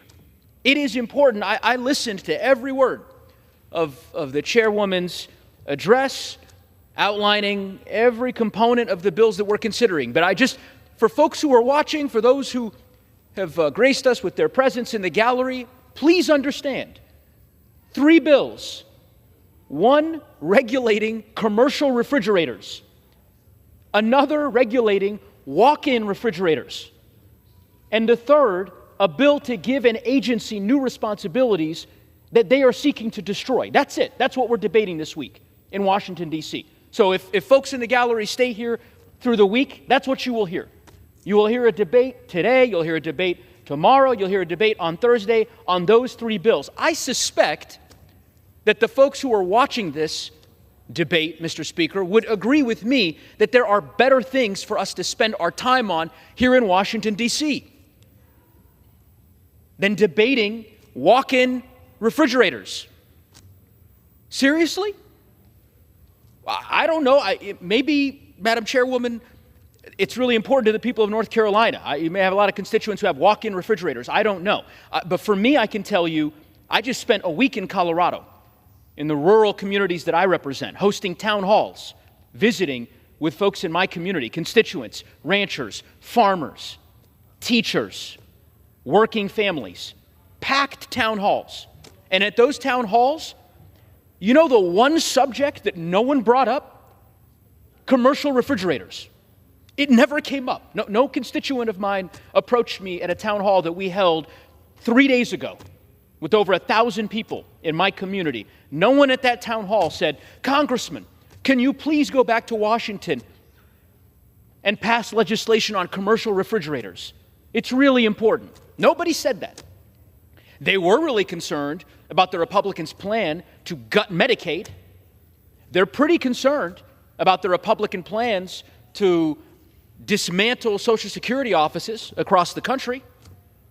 They're deeply concerned about reports that this administration is going to end phone line customer service for senior citizens who are relying on Social Security. They're pretty concerned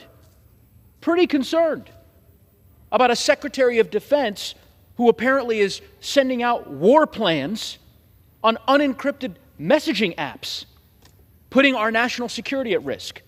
Those are the topics that my constituents care about. Commercial refrigerators is not one of them. And you can tell the frustration, I suppose, Mr. Speaker, in my voice. It is the frustration born from having to come to the floor every week and debate appliances. Can the Republicans just put all of the appliance bills on, in for consideration 1 week, and we'll just do them all, and then we can be done with it, and we can move on to having a debate about defending Medicaid, defending health care for the millions of Americans who rely on it? Is that too much to ask? I just would beg of the chairwoman. I understand this is an important priority to her. It's important to the Republican caucus. We get it. You all are obsessed with appliance regulation. Okay, after this week, can we please just be done with these appliance resolutions and get back to debating the issues that the American people expect us to debate? With that, Mr. Speaker, I will reserve the balance of my time. The gentleman from Colorado reserves. The chair reminds members that the rules do not allow references to persons in the gallery. The chair now recognizes the gentlelady from North Carolina. Thank you very much, Mr. Speaker. I spent time last week in my district, too, talking to people. I spend time every weekend talking to the people in my district. And you know what they complain about the most? Unnecessary rules and regulations. I met today with folks from the home building industry. They can document that 25% of the rules related to home building are unnecessary and drive up the cost of doing business for homes. And we need new homes everywhere. My colleagues are they're trying to make it look like what we're doing is frivolous. Mr. Speaker, this is far from frivolous. We in the Congress are taking back our authority from unnamed, unaccountable bureaucrats who, in the dark of night, write unnecessary rules and regulations that burden the American people and drive up the cost of business and drive up the cost of products. It's important for us to take further discussion on this critical Congressional Review Act that we are operating under. The Congressional Review Act agenda as a whole is important. My Democrat colleagues are falling into a repeated trap of copying and pasting comments these days. It's true of remarks for rule debate as well. Every week they come before this body to complain that we're undoing this or that regulation and that our collective time could be better spent elsewhere. Well, Republicans beg to differ. The Congressional Review Act provides the American people the greatest possible say over the endless tide of regulations that always stem from Democrat administrations. And it's one of the greatest keepers of Congress's Article I authority. It's also upsetting in many ways that the Democrats complain we're doing these individual rules when they oppose the Midnight Rules Review Act, where we could have taken care of these all in one fell swoop. Let's not forget, it was a Democrat, President Clinton, who signed the Congressional Review Act into law on a bipartisan basis. But our colleagues have obviously fallen far from those past overtures of consensus and common sense. Republicans and President Trump are constantly emphasizing common sense, which is not very common from the other side of the aisle. Many members of Congress provide lip service to excessive rule and regulations, but the Congressional Review Act provides Congress the ability to put our money where our mouth is. The Competitive Enterprise Institute has tabulated that federal regulations impose a cost of $1.9 trillion on the economy. This averages out to more than $14,000 imposed on every American household, a hidden regulatory tax that is eating up American paychecks. The amount of rules far exceeds statutes by Congress. In 2022 alone, there were more than 3,100 rules issued by agencies, compared to 247 laws passed by Congress. And yet, despite these figures, my Democrat colleagues can't seem to muster the courage to find one regulation that they believe is worthy of repeal. The fact is that we have a very limited window under the Congressional Review Act to expunge these harmful rules. Again, written by unnamed, unaccountable bureaucrats. These rules continue to drive up costs for American families and take away consumer choices. And I'm so glad that we're taking up these CRA resolutions, ones that would protect consumer choice and competitive prices for freezers, refrigerators, and walk-in coolers. To my colleagues on the other side, these may seem like small issues to you, but driving up the cost of appliances is a regressive approach that will hurt low and middle-income Americans the most. Regulating every possible square inch of the economy in the name of your zealous green radicalism may give the coastal elites a sense of accomplishments, but it's doing real harm to Americans. And I'll tell you this, when the Congressional Review Act window is completed, we're going to be tabulating the cost of these regulations as well as the votes to repeal them. It may seem like a little bit of cost here and there, but wait until you see the cumulative price. I hope my colleagues can heed the warning, but if the past is prologue, I won't be holding my breath. I reserve, Mr. Speaker. Gentlelady reserves. The gentleman from Colorado is recognized. I thank the Speaker. Look, just to be clear, I'm not trying to make their legislation on commercial freezers look frivolous. It is frivolous. The American people understand that. They get it. Now, I don't, maybe there are a lot of people in the chairwoman's district buying commercial freezers. Again, I can assure you, not the top priority of the people that I represent in northern Colorado and in western Colorado. Far from it. Now, I must say, I did hear with interest, Chairwoman referenced visiting with her constituents. And I would just simply say, my understanding was that the chairwoman doesn't do town halls. I think she recently said in an interview that she doesn't do town halls because they're an opportunity for constituents to yell at their congressperson. So I find it of great interest that I would just encourage the chairwoman and every member of the Republican caucus, do a town hall. Nothing to be afraid of. Great opportunity to visit with your constituents. And perhaps if you do that, you will come away with the same conclusion that I did, which is that the legislation we're considering today is a waste of time and grossly disproportionate to the priorities of the American people. Simple. With that, Mr. Speaker, I yield 4 minutes to the distinguished gentleman from Massachusetts, the ranking member of the Committee on Rules, Mr. McGovern. Gentleman is recognized for 4 minutes. Mr. Speaker, today House Republicans are wasting time talking about walk-in freezers and refrigerators. That's what Republicans think is urgent, commercial freezers and refrigerators.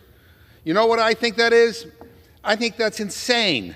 I think it's unhinged. It's not what I'm hearing at my town halls. I've done 6 town halls. Thousands of people have shown up. Maybe if Republicans actually held town halls and listened to people, they would know what the hell is going on right now. People are not worried about commercial walk-in freezers or refrigerators, Mr. Speaker. They're pissed at Elon and his unelected, unappointed bureaucrats for blowing up the Department of Education. That's what they're worried about. They're demanding resignations because Trump's national security team recklessly mishandled classified information on unsecured phones. They might as well have mailed a copy to the Kremlin, for God's sake. People are mad as hell that you guys are going to try to kill Social Security. Mr. Speaker, you can say whatever you want, but that's what Republicans want to do. They want to kill Social Security. That's a fact. They want to raid Social Security like a piggy bank so Elon can steal people's money and give more tax breaks to billionaires. I was at a retirement community in my district on Friday, and seniors are scared out of their minds. They're not stupid. They know what's happening. It's crystal clear. They see through all the BS, and they know Elon and Trump are trying to sabotage Social Security so they can start kicking people off. The Social Security website crashed 4 times this month. Millions of Americans couldn't log into their accounts. Elon fired so many people that there's nobody to answer the phones at some Social Security offices. The lines keep ringing and ringing and ringing. We don't even know how long wait times are because, get this, they eliminated the program to track customer satisfaction.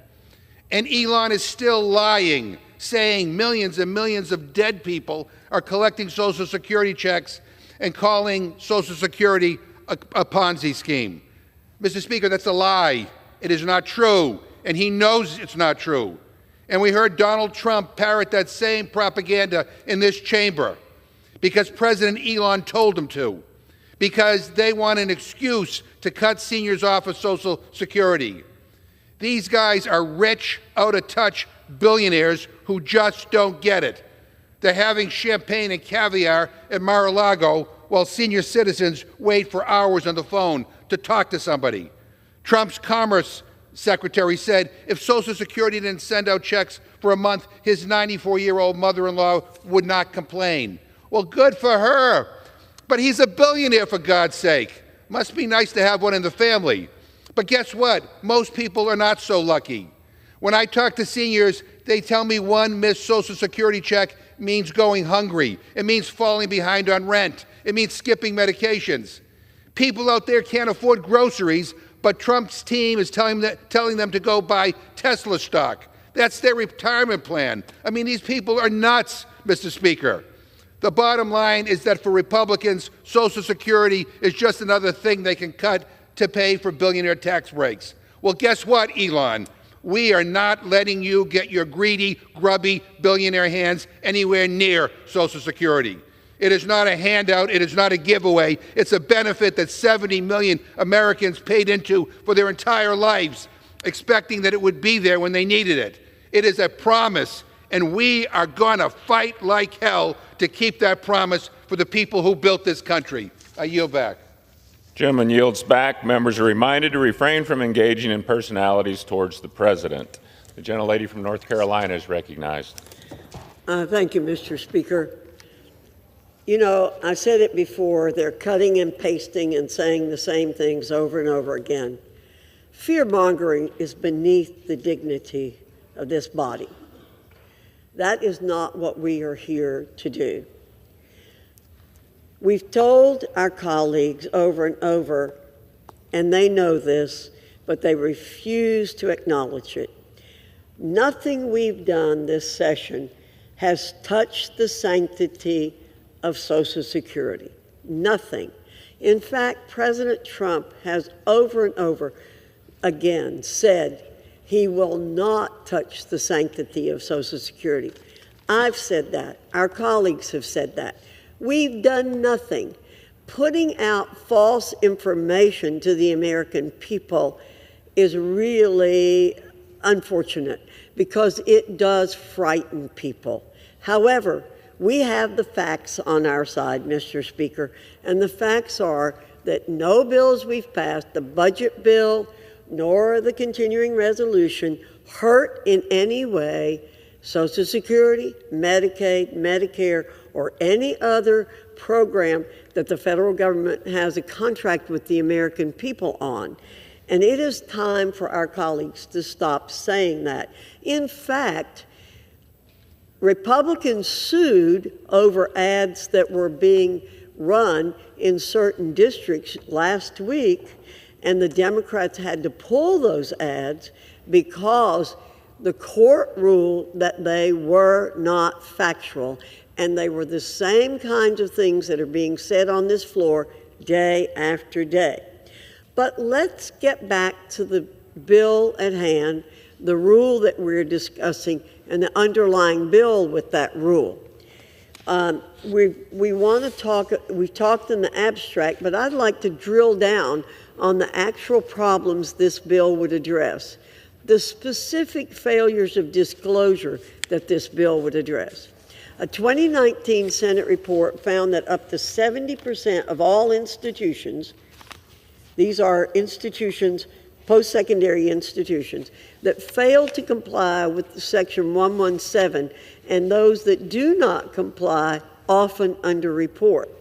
Investigations by the Trump administration discovered $6.5 billion in previously undisclosed gifts and contributions provided to so-called elite colleges. And this money came from countries that pose serious national security threats to our country. In 2020, the department estimated schools had anonymously accepted $8.4 billion in foreign money over the past decades. Let's keep in mind that the Biden administration did not utilize Section 117 authorities at all in its 4 years. You heard that correctly. In 4 years, the Biden administration did not enforce Section 117.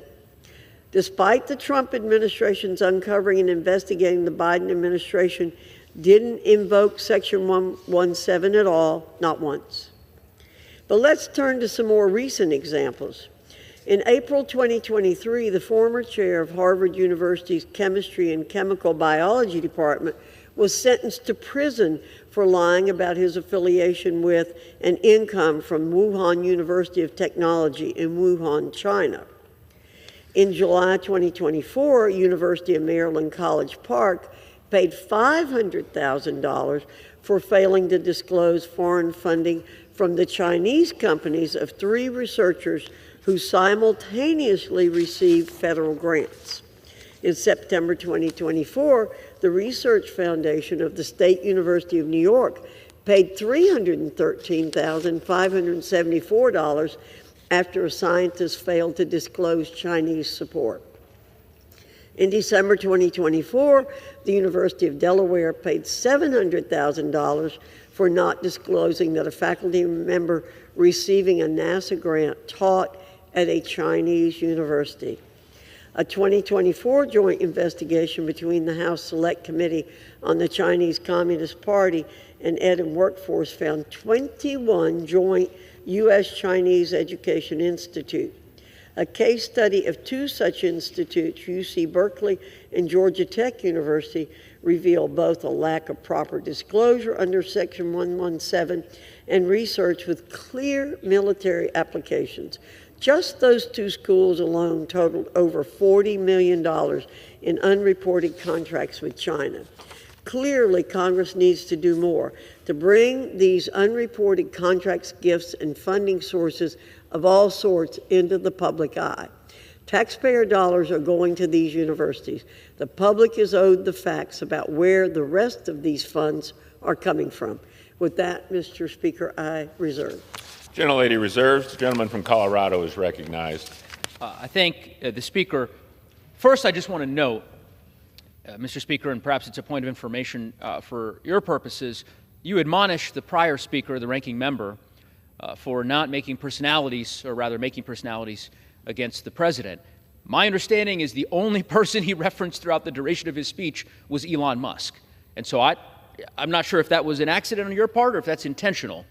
And perhaps the Speaker can clarify. Because I don't believe he referenced President Trump, but apparently you mistook his references to Elon Musk as a reference to the President.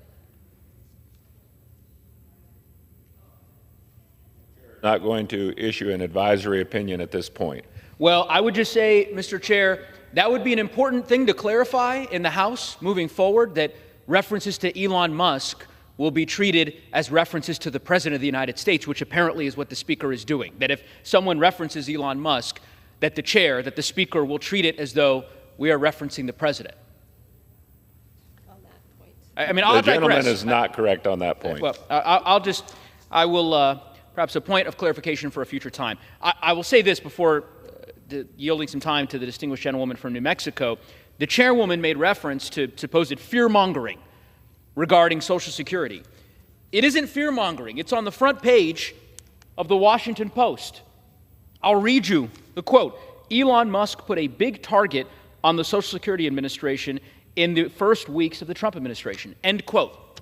So it is not fear-mongering to share on this floor the concerns that have been articulated by our constituents regarding the dismantling of the Social Security Administration that President Trump and his administration is engaged in. It happens to be the truth. And with that, I will yield 3.5 minutes to the distinguished gentlewoman, my colleague, a member of the Rules Committee, Ms. Ledger Fernandez from New Mexico. The gentlewoman is recognized for 3.5 minutes. Thank you, Mr. Speaker. We are in a constitutional crisis. President Trump and his co-president, Musk, apparently, are blatantly rejecting the role of the court, while Republicans in Congress are too scared to stand up for their constituents or the Constitution. And when we talk about Social Security, the idea I kept hearing from over there, we've done nothing to Social Security. Yes, you have. You have done nothing to stand up for your constituents who are worried about their Social Security check. They are appropriately worried about their Social Security check because you've done nothing to complain about the executive cutting the workers at the Social Security Administration. You've done nothing to complain about the closing of offices at Social Security, or done nothing to the idea that you can no longer call the Social Security, and you've done nothing to reject Project 2025's cuts and proposals to cut Social Security. And Social Security is also important, Mr. Speaker, because we are in a cost of living crisis. Prices for groceries, food, and housing are rising thanks to Trump's policies and Trump's tariffs. And what are House Republicans doing in response to these crises? Appliance bills. Appliance bills, which shows how out of touch they are with their constituents. And these appliance bills, by the way, a consequence is they raise costs. They raise costs that American small businesses will pay for utilities so that big companies, those big utility companies, can continue racking up more profit. Republicans seem to always stand with the greediest corporations and not the consumers. For those few Republicans, not our colleague here, but those few Republicans who are willing to hold town halls, they are hearing a lot of anger about Medicaid and Social Security cuts, but not much about refrigerators, are they? What did they say in Iowa? In Iowa, they said Trump and Musk are, I open quote, moving very rapidly toward a dictatorship and an oligarchy, close quote. This is in Iowa. In Wyoming, farmers shared with their representative that Trump's cuts will limit the resources they need to deal with the devastating impacts of drought. H.R. 1048 under this rule continues Trump and Republicans' attacks on higher education and life-saving and innovative research conducted at our universities. I don't know why they hate our universities so much, because we already have a law that requires disclosure of foreign gifts.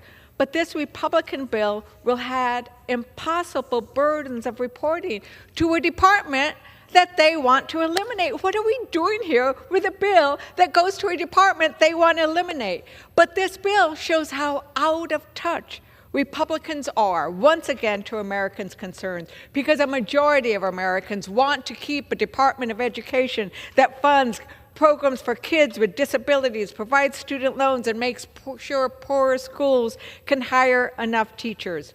If Republicans were truly worried about national security, they'd look at how this administration is destroying America's leadership abroad, from having signal chats with our national security to everything else they're doing. I will end with this, Mr. Speaker.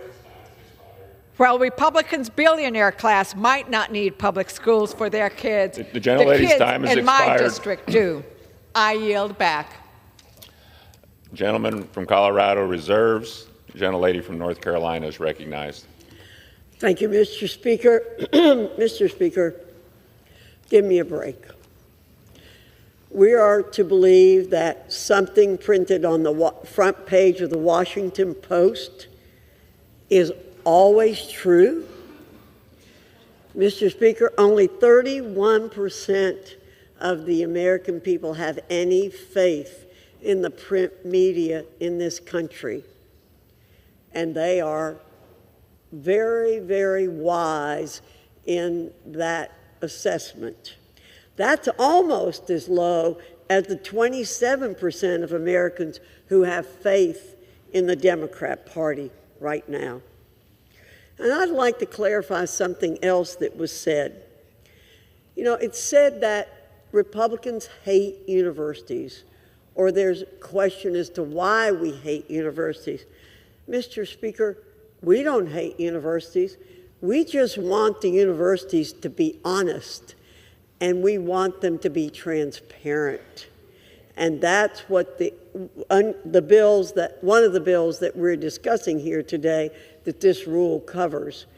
It's very important that we have transparency throughout our government, and that's what Republicans want. With that, I reserve. Gentlelady reserves. Gentleman from Colorado is recognized. Mr. Speaker, I understand the chairwoman, apparently now is saying she won't believe Washington Post articles. I wonder if she'll believe the sentiments of her own colleagues. I believe it was Mr. Lawler from New York who a week ago was bemoaning online the closure of one of the Social Security offices in his own district. What are we talking about? These offices are being closed in North Carolina as well, I believe. This isn't some fictional, imaginary, hypothetical. The Social Security Administration is closing down offices. Wait times are getting longer. I just would urge my colleague, whom I have great respect for, to visit with her own constituencies, and I suspect that they would share the same frustrations that I'm articulating here on the floor. But, Mr. Speaker, if we defeat the previous question, I will offer an amendment to the rule to bring up H.R. 433, the Department of Education Protection Act, which would shield the U.S. Department of Education from efforts to dismantle the agency and ensure that every student receives the education they deserve. As my colleague, Representative Ledger-Fernandez, already articulated, it makes no sense that Republicans have pushed forward a bill today to give more responsibilities to an agency that they are trying actively to dismantle. But nonetheless, there is a way forward to save teachers and students and rural schools across the country, including back in Colorado, and that is by ensuring that the Department of Education Protection Act receives a vote here on the House floor. Mr. Speaker, I ask unanimous consent to insert the text of my amendment into the record, along with any extraneous material, immediately prior to the vote on the previous question. Without objection.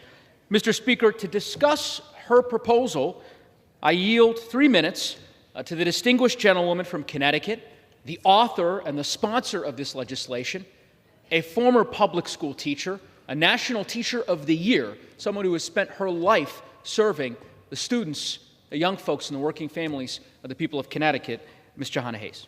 Gentlelady is recognized for 3 minutes. Thank you, Mr. Speaker. Last week, the President of the United States signed an executive order to dismantle the Department of Education. Instead of reaffirming the integrity of the Department of Education or pursuing real plans to explain to parents how services will continue, House Republicans are again fixated on appliances. Today, we're debating eliminating 2 cost-saving energy regulations and legislation that could hinder research at institutions of higher education. It's important to understand what calls for the closure of the Department of Education would mean to local communities. The Department of Education is responsible for protecting the civil rights of students, exactly what this Deterrent Act would do. The Department of Education would handle the enforcement. So the Department of Education supports students from low-income backgrounds. They develop and prepare educators. They provide resources for English language learners. They collect statistics on enrollment, staffing, and crime in schools, and manage the $1.6 trillion federal student aid program. Parents are concerned about disruptions to programs and services that ensure that the 7.5 million children with disabilities and the 49 million students enrolled in K-12 public education will still get the education they deserve. My legislation, the Department of Education Protection Act, would shield the department from efforts to dismantle the agency and ensure that every student receives the free and appropriate public education that is mandated by law. My legislation would prohibit the use of appropriated funds to decentralize, reduce staffing levels, or alter the responsibilities, structure, authority, or functionality of the department. The Trump administration has not developed or articulated a clear plan to how these programs would continue their functions without disruption. They keep saying they'll return it back to the states. What has been taken from the states, and what are the next steps moving forward? We need the Department of Education to enforce federal law and protect the civil rights of students across the country. I thank the nearly 100 members of Congress who have already co-sponsored my legislation, and I urge my colleagues to vote no on the previous question so we can bring up my bill, the Department of Education Protection Act. With that, I yield back. Gentlelady yields back. Gentleman from Colorado reserves. Gentlelady from North Carolina is recognized. Thank you, Mr. Speaker.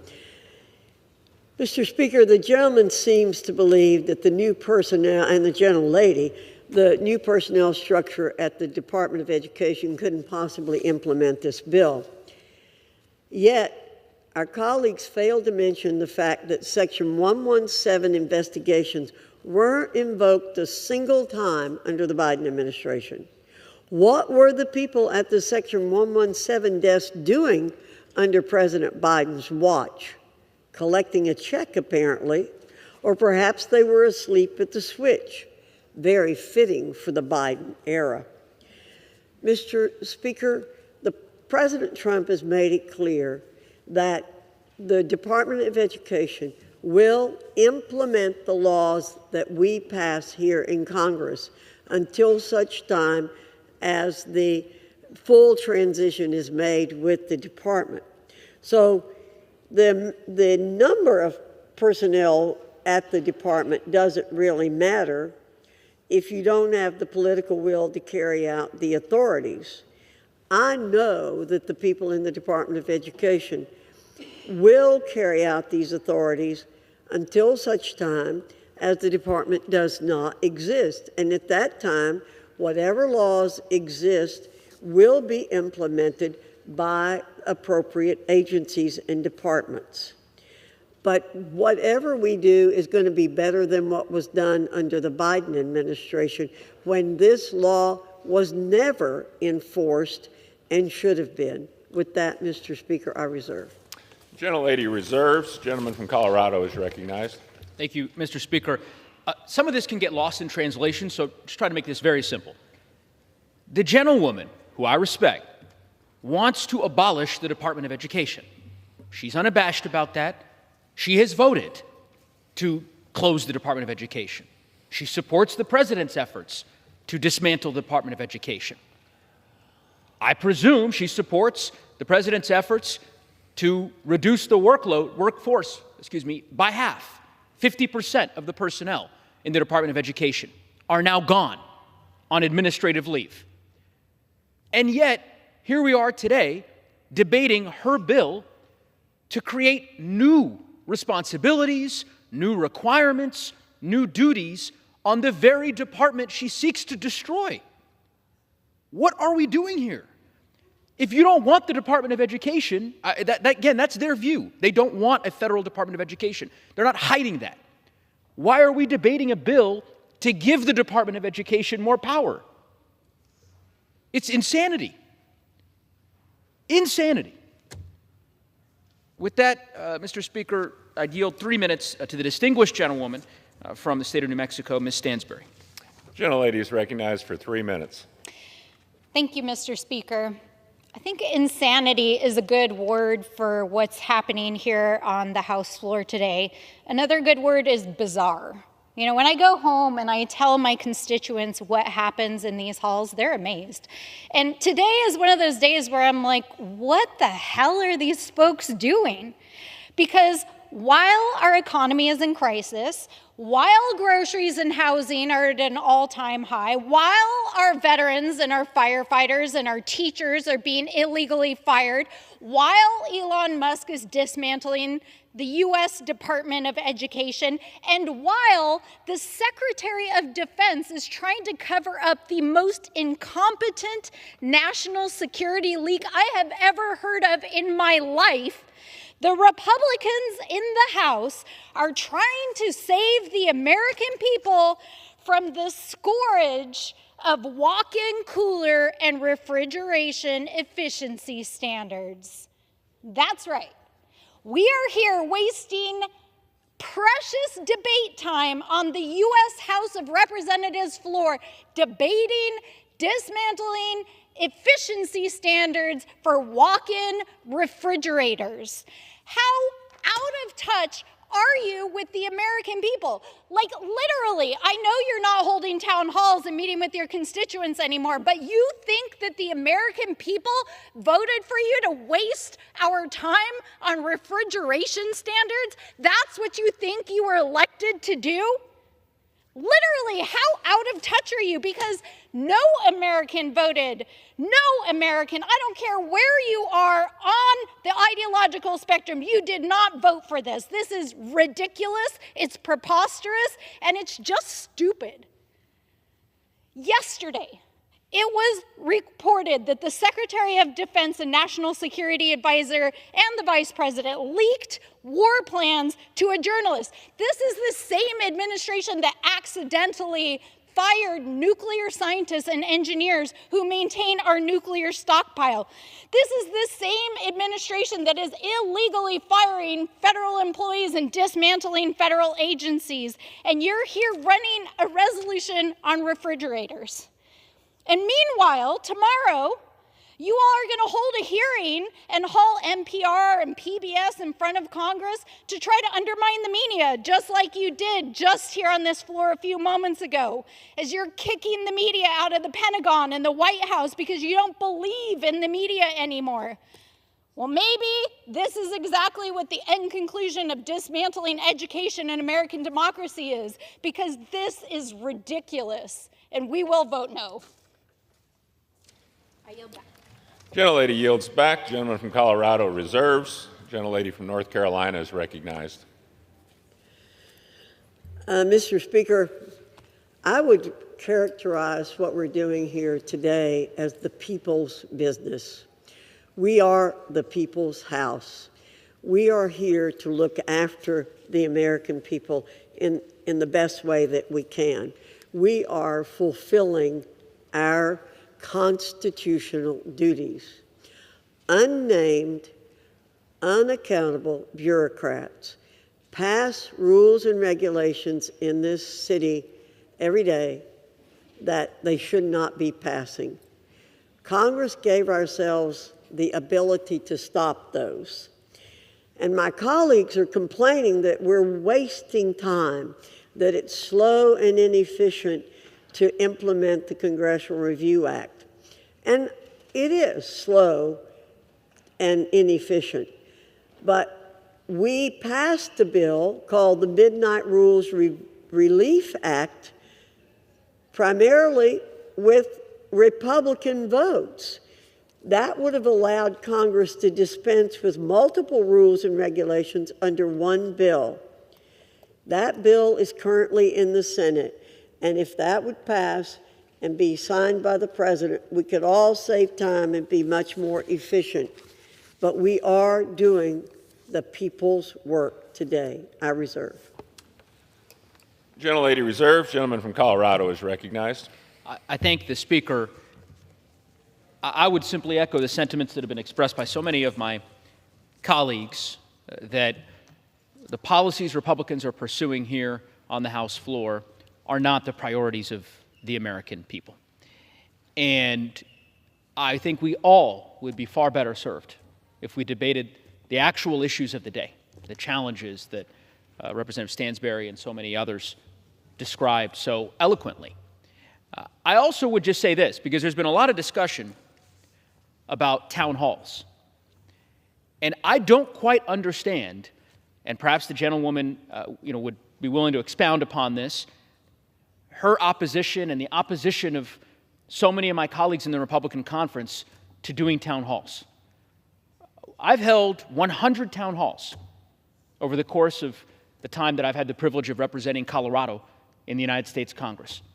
And we've held them everywhere in my district. I represent communities and counties that voted for Donald Trump. And I've held town halls and will continue to hold town halls in those communities because my obligation is to represent every person in western Colorado and in northern Colorado, in the district that I serve. That's my job, to be accessible to my constituents, irrespective of their political beliefs. I understand that Republicans right now are scared to host town halls because they know that the policies that they are pursuing in Washington are deeply unpopular.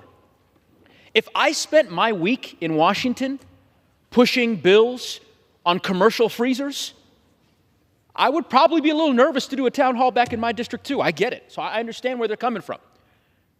But maybe the way forward is to spend our time in Washington working on matters of substance. And if we do that, I can promise you, your town halls will go just fine. They'll go just fine. With that, Mr. Speaker, I yield 2 minutes to the distinguished gentleman from New York, Mr. Goldman. The gentleman is recognized for 2 minutes. I thank the gentleman from Colorado, and Mr. Speaker, I appreciate recognition. I rise today to express my disappointment that my common sense amendment to the Deterrent Act was rejected yesterday in the Rules Committee by my colleagues on the other side of the aisle. My amendment would have distinguished between benign donations from friendly democratic countries and donations from potential adversarial undemocratic states, enacting strict oversight on funding from regimes seeking to manipulate students on university campuses and to spread hate, particularly anti-Semitism, on those campuses for their own agendas. My amendment would have significantly expanded the list of countries whose donations the universities would be required to disclose, including a number of countries not included in the Deterrent Act that have given billions and billions of dollars to universities in recent years. More importantly, my amendment would also require that universities disclose the detailed terms and conditions that they agree to in return for the foreign donation from this expanded list of countries, critically revealing whether those foreign donations come with strings attached that can foment anti-democratic influences on campuses. Instead, this bill hampers universities' ability to engage in important educational programming in conjunction with our democratic allies, while failing to confront the real problem of anti-democratic and anti-Semitic foreign influence. It is a shame that we could not work in a bipartisan way to make this bill better and to address the root cause, the root issue that both sides of the aisle are trying to address, which is the potential nefarious foreign influence on college campuses from a list of countries far greater than the 4 countries of concern outlined in the Deterrent Act. I yield back. Gentleman yields back. Gentleman from Colorado reserves. Gentlelady from North Carolina is recognized. Thank you, Mr. Speaker. Mr. Speaker, being lectured to about how we feel about anti-Semitism on our side of the aisle is not something that I'm used to hearing. It's the Republicans who've led the fight against anti-Semitism on our college campuses. And I'm sorry, and we did make Democrat amendments in order on this rule. If my colleague had submitted his amendment in a more timely fashion and not just a few minutes before the Rules Committee met yesterday, we would have certainly had a chance to consider it. But the deadline for submitting amendments was last Thursday, and that gives us an opportunity to review the amendments to see what can be put in. But I'd urge our colleagues to follow the rules for deadlines, because that's very important for us, for all of us. And so I'm not really amenable to hearing people criticize us about our response to anti-Semitism when I fight it every day of my life. I'm wearing my necklace that I wear every day saying, "Bring them home." I'm wearing my yellow ribbon and being told that I am not sympathetic to fighting anti-Semitism is not something I take lightly. Thank you, Mr. Speaker. I reserve. Reserved. Gentleman from Colorado is recognized. I thank the Speaker, and I don't know if Mr. Goldman is still here, but we'll relay the substance of the Chairwoman's remarks regarding the amendment and the timing of his amendment submission. I wonder, I'm prepared to close, only have a few minutes of debate left, but as the Chairwoman said, this is the People's House, a house that I have great reverence for. And so I wonder, Mr. Speaker, if I might, via you, make a request to the Chairwoman to engage in a brief colloquy. Perhaps that could provide the public, the viewing public, a sense of real debate as opposed to us just giving speeches. But we're nearly at the end of this, and I don't believe we need to have a colloquy. I think we each have an opportunity for closing comments. Thank you, Mr. Speaker. Well, Mr. Speaker, and with much respect to the gentlewoman, I think that's a shame, because I think the American people ought to be able to hear a fair and full exchange of views and an active debate, and I think that is far more present when we actually have a colloquy as opposed to just making speeches. I will simply say the question I was going to pose to the Chairwoman, she has made clear that these three bills, the bill to give more power to the Department of Education that she seeks to dismantle, a bill on the regulation standards for refrigerant walk-in freezers and commercial refrigerators, that those bills are very important to the House Republican Conference, that they are a top priority. Interestingly enough, not a single Republican member of Congress in the last hour that we've had allocated for debate has indulged us with their presence today to come to the floor and extol the virtues of the legislation that they have pursued on commercial refrigerators. I wonder why. Probably not an accident. I can't imagine that there are a lot of Republican members of Congress that wanted to sign up to come do floor debate today on commercial refrigerators in light of the biggest mishap on a national security front in decades, in light of all the challenges that our country is facing. Debating refrigerators, apparently, was not something that many of my chairwoman's colleagues wanted to do. Nonetheless, I'm grateful that we've had an opportunity to share with the American public, to give them full transparency into how the Republicans have decided to spend their time and their majority here in Washington, D.C. I'm sure we'll proceed with a few more days of debate. I'm sure Republicans will pass their bills on commercial freezers and walk-in refrigerators, and then we'll be back next week. One can only hope that Republicans will have seen the light by then, and that we won't be up for appliance week number 4, 5, 6, whatever it is now. Mr. Speaker, if my colleagues on the other side of the aisle would like to actually debate substantive issues, there's an easy way to do it.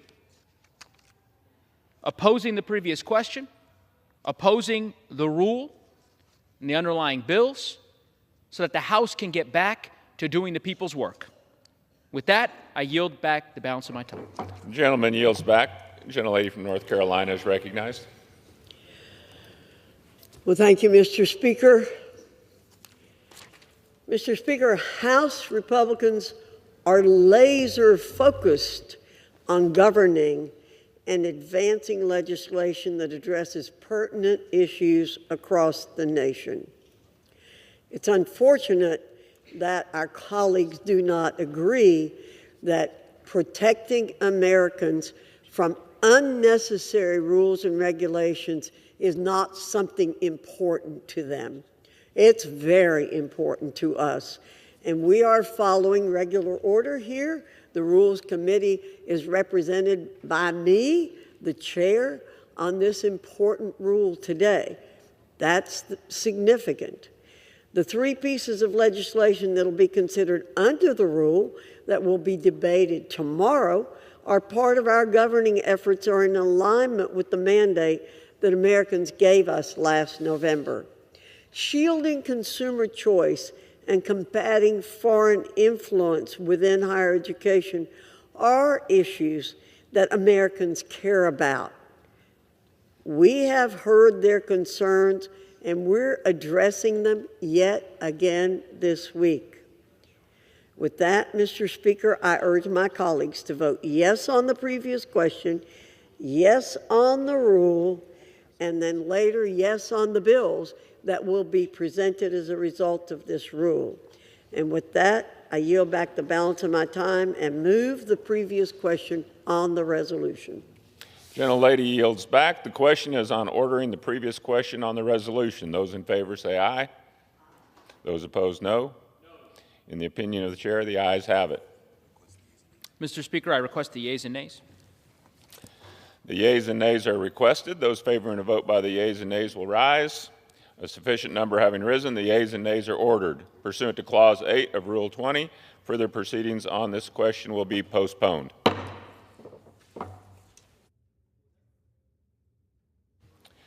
Proceedings will resume on questions previously postponed. Votes will be taken in the following order.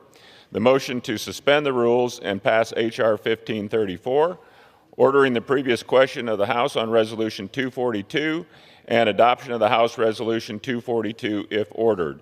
The first electronic vote will be conducted as a 15-minute vote. Pursuant to Clause 9 of Rule 20, remaining electronic votes will be conducted as 5-minute votes. Pursuant to Clause 8 of Rule 20, the unfinished business is the vote on the motion of the gentleman from Texas, Mr. Babin, to suspend the rules and pass H.R. 1534, on which the yeas and nays are ordered. The clerk will report the title. H.R. 1534, a bill to strengthen and enhance the competitiveness of American industry through the research and development of advanced technologies to improve the efficiency of cement, concrete, and asphalt production and for other purposes. The question is, will the House suspend the rules and pass the bill? Members will record their votes by electronic device. This is a 15-minute vote.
On this vote, the yeas are 350, the nays are 73. Two-thirds being the affirmative, the rules are suspended, the bill is passed, and without objection, the motion to reconsider is laid upon the table.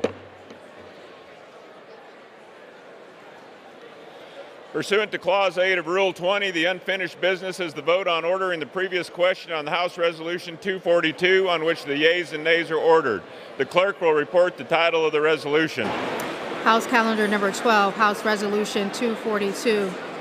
Resolution providing for consideration of the joint resolution, House Joint Resolution 24, providing for congressional disapproval under Chapter 8 of Title 5 United States Code of the rules submitted by the Department of Energy relating to Energy Conservation Program, Energy Conservation Standards for walk-in coolers and walk-in freezers, providing for consideration of the joint resolution, House Joint Resolution 75, providing for congressional disapproval under Chapter 8 of Title 5 United States Code of the rules submitted by the Office of Energy Efficiency and Renewable Energy, Department of Energy relating to Energy Conservation Program, Energy Conservation Standards for commercial refrigerators, freezers, and refrigerator freezers, and providing for consideration of the bill H.R. 1048 to amend the Higher Education Act of 1965 to strengthen disclosure requirements relating to foreign gifts and contracts, to prohibit contracts between institutions of higher education and certain foreign entities and countries of concern, and for other purposes. The question is on ordering the previous question. Members will record their votes by electronic device. This is a 5-minute vote.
On this vote, the yeas are 215, the nays are 208. The previous question is ordered.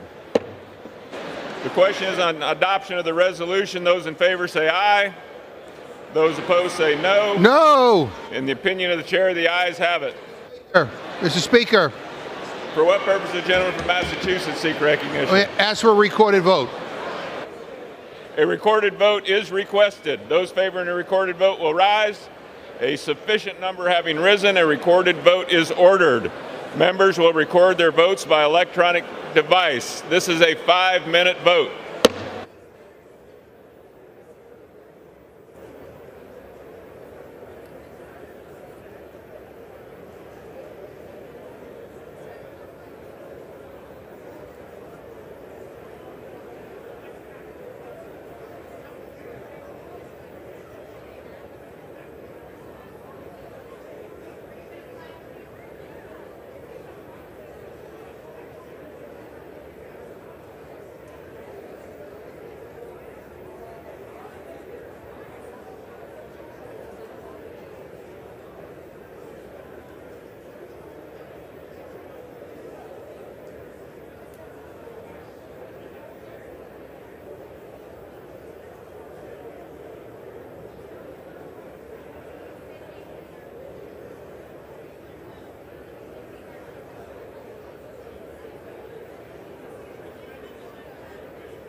Have all members voted? Does any member wish to change their vote?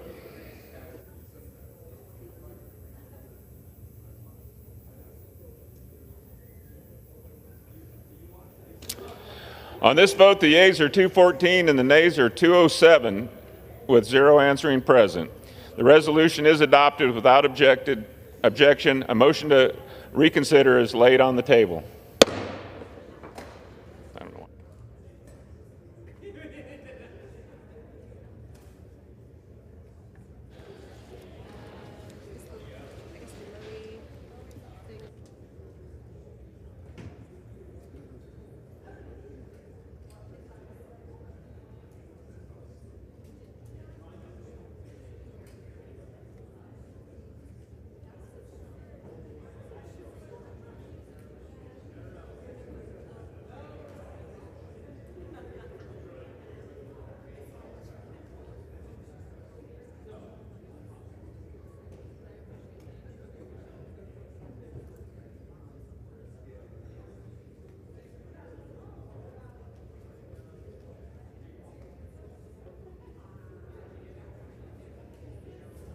What purpose does the gentleman from Michigan seek recognition? Mr. Speaker, I ask unanimous consent that all members may have 5 legislative days within which to revise and extend their remarks and include extraneous material on H.R. 1048. Without objection. Pursuant to House Resolution 242 and Rule 18, the Chair declares the House in the Committee of the Whole House on the State of the Union for consideration of H.R. 1048. The Chair appoints the gentleman from North Carolina, Mr. Harrigan, to preside over the Committee of the Whole.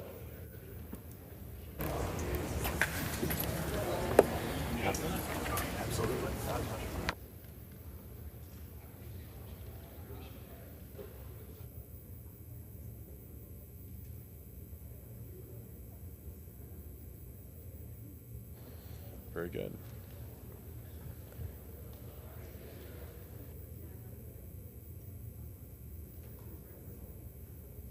The House is in the Committee of the Whole House on the State of the Union for the consideration of H.R. 1048, which the clerk will report by title.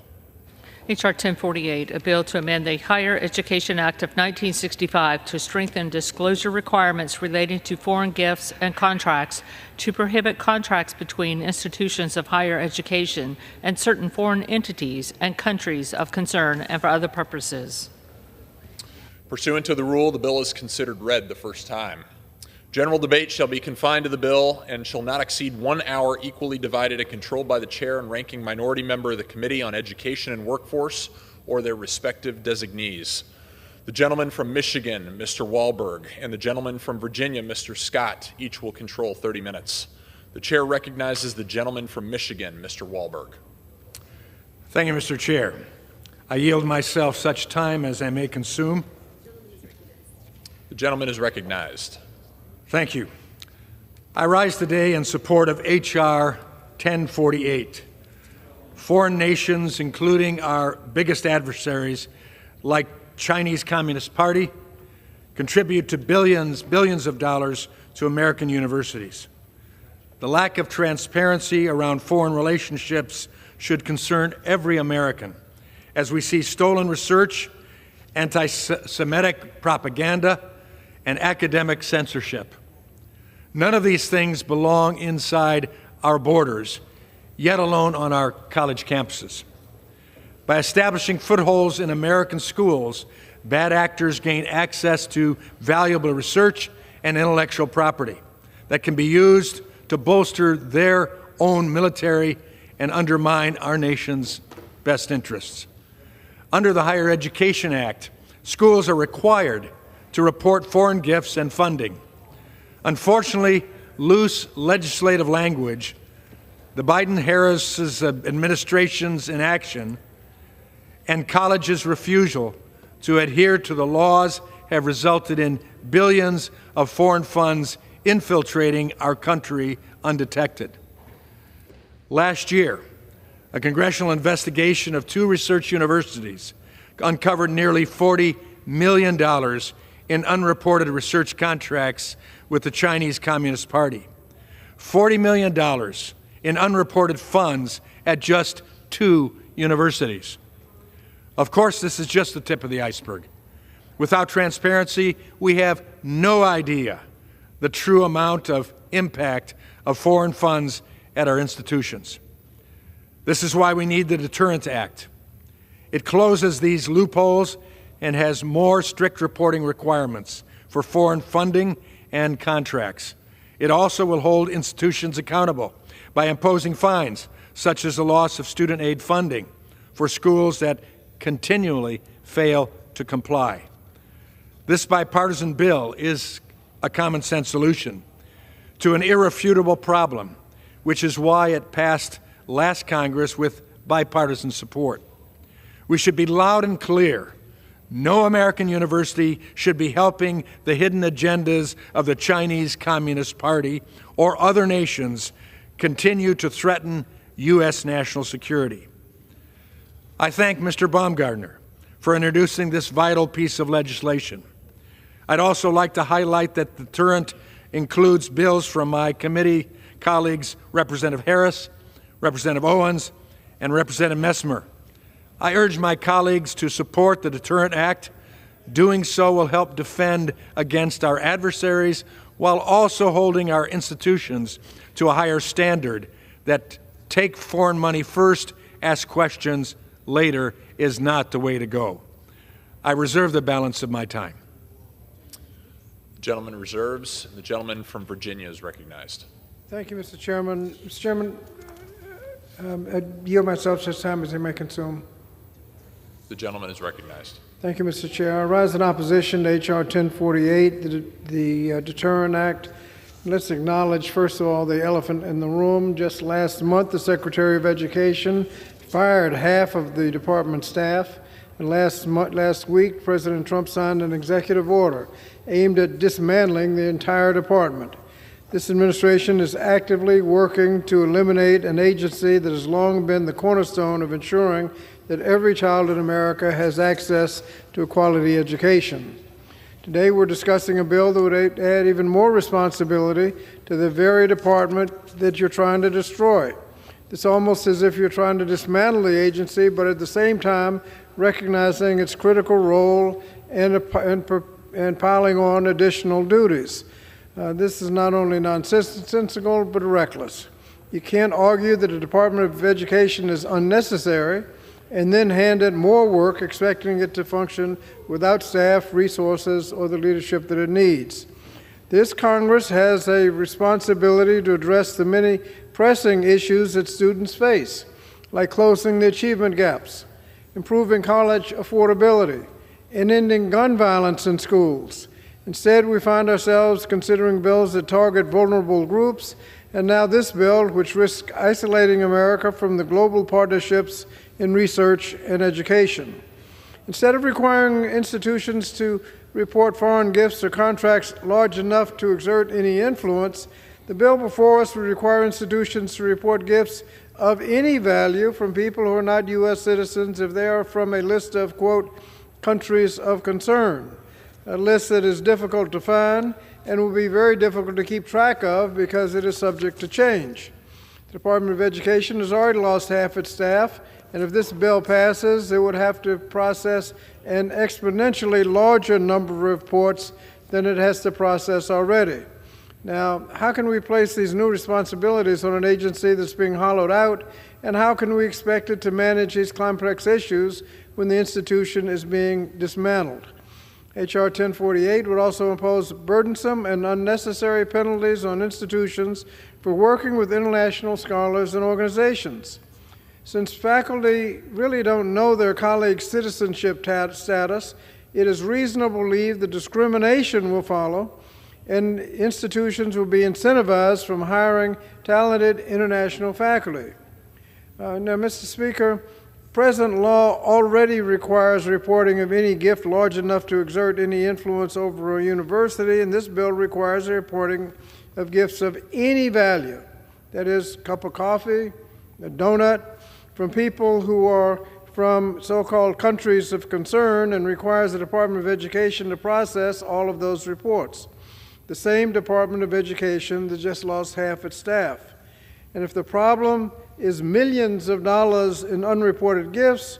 Requiring the reporting of free donuts cannot be the answer. Mr. Speaker, Mr. Chairman, I reserve the balance of my time.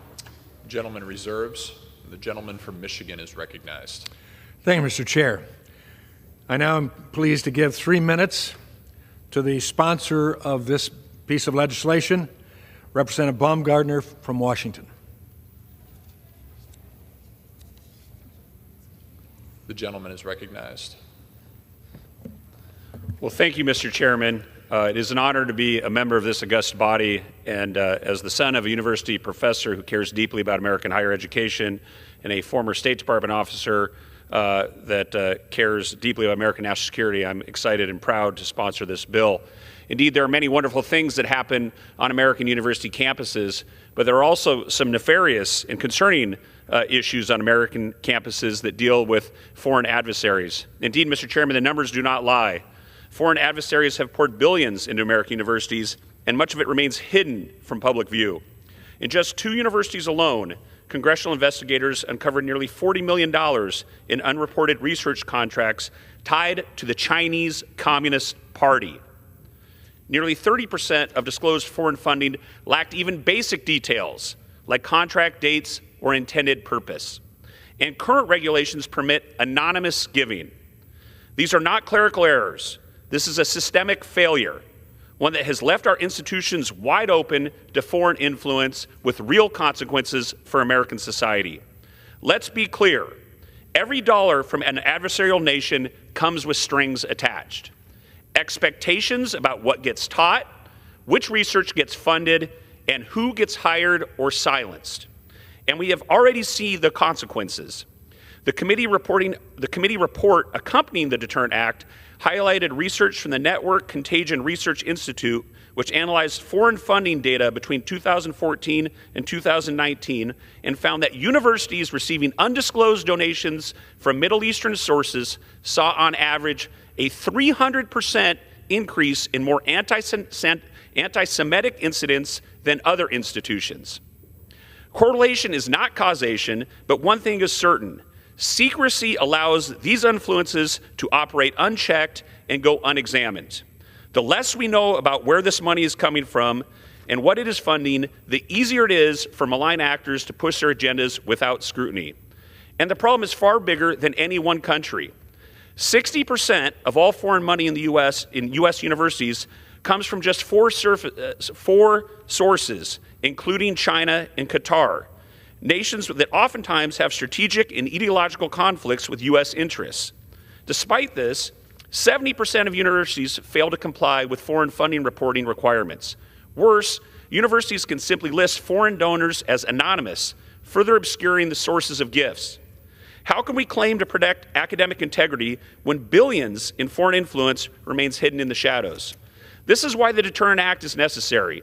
It closes reporting loopholes, requires universities to fully disclose the source, purpose, and terms of all foreign gifts, and imposes real consequences for noncompliance, including fines and loss of federal funding.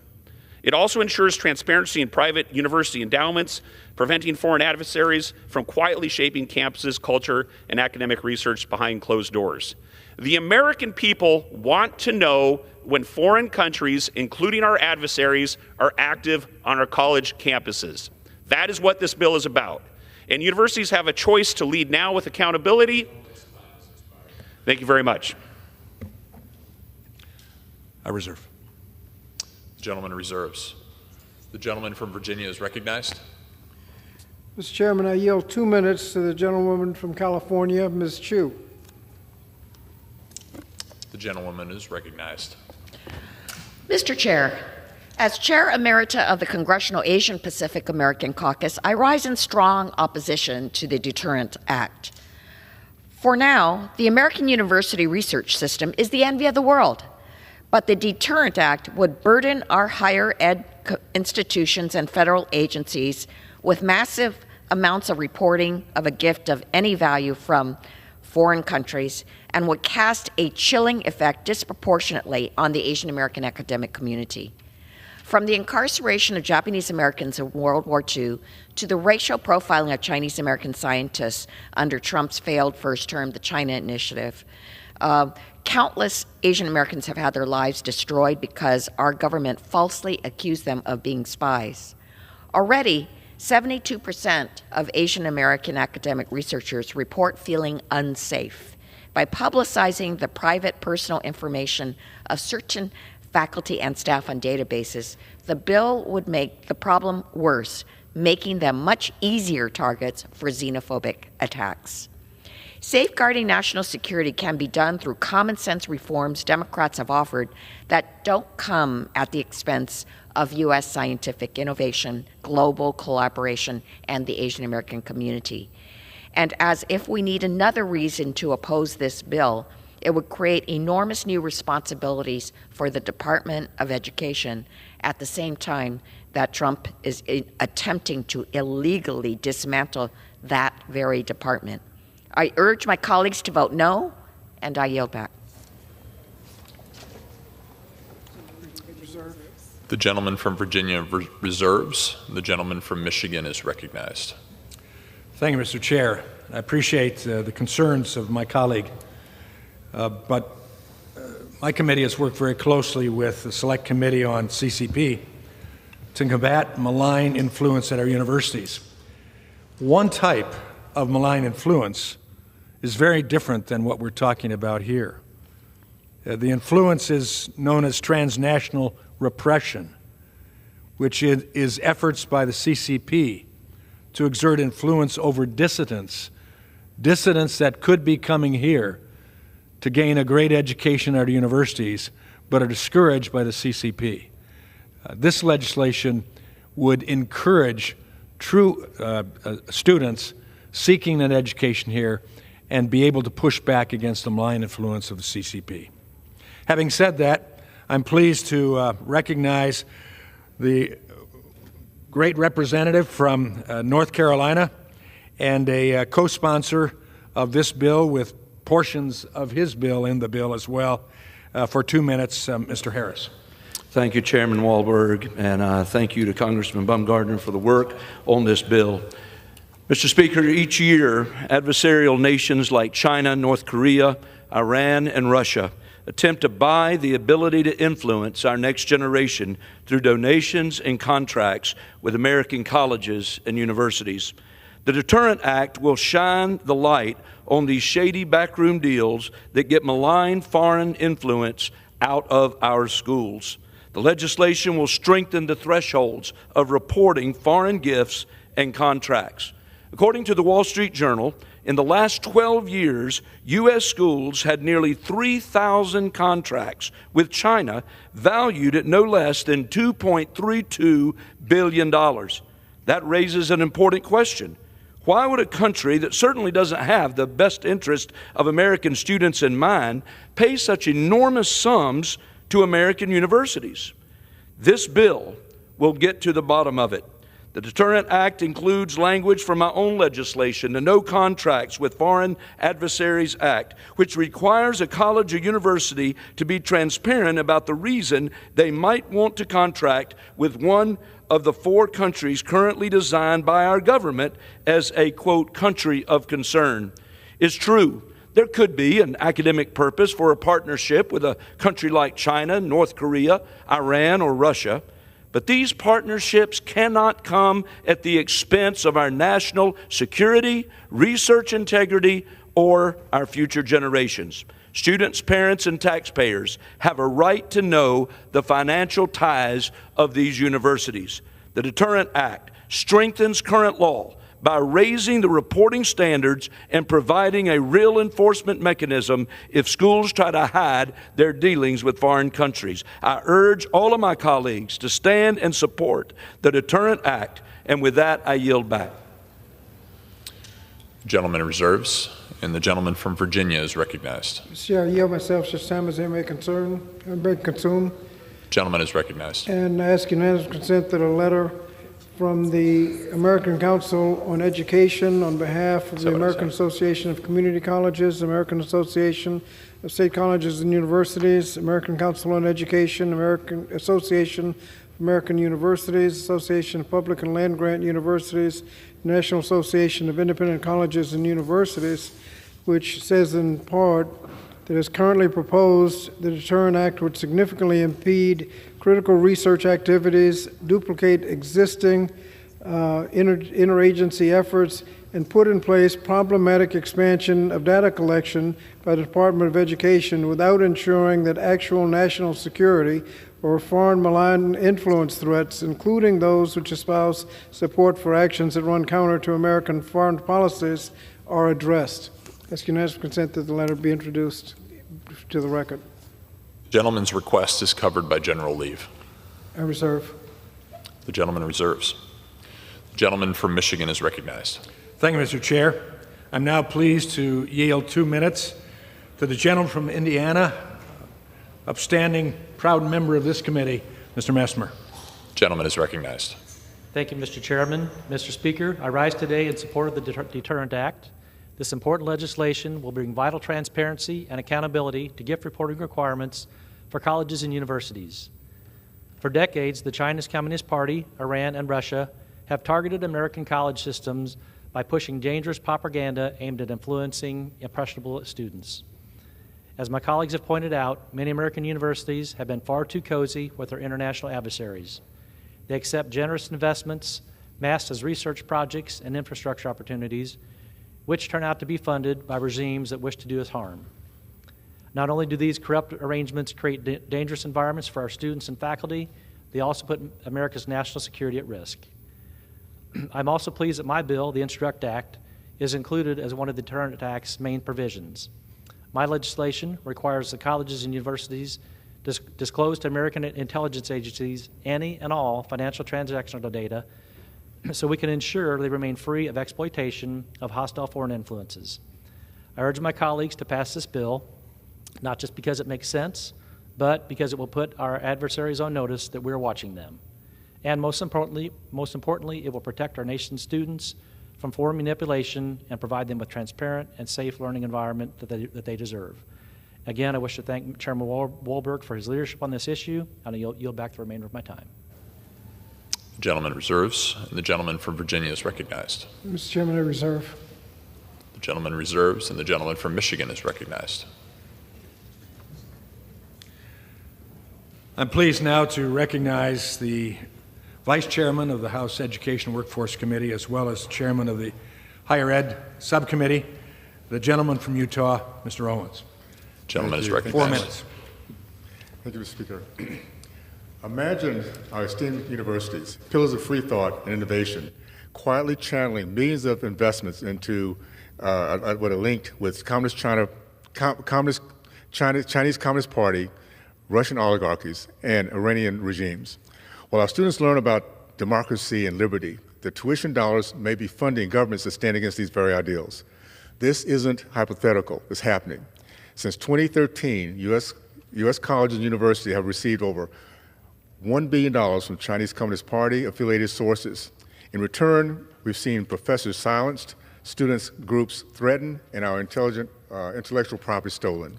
At the same time, these institutions, many which proudly divest from fossil fuels and boycott Israel, are more than willing to accept foreign funding from adversaries who seek to undermine our nation.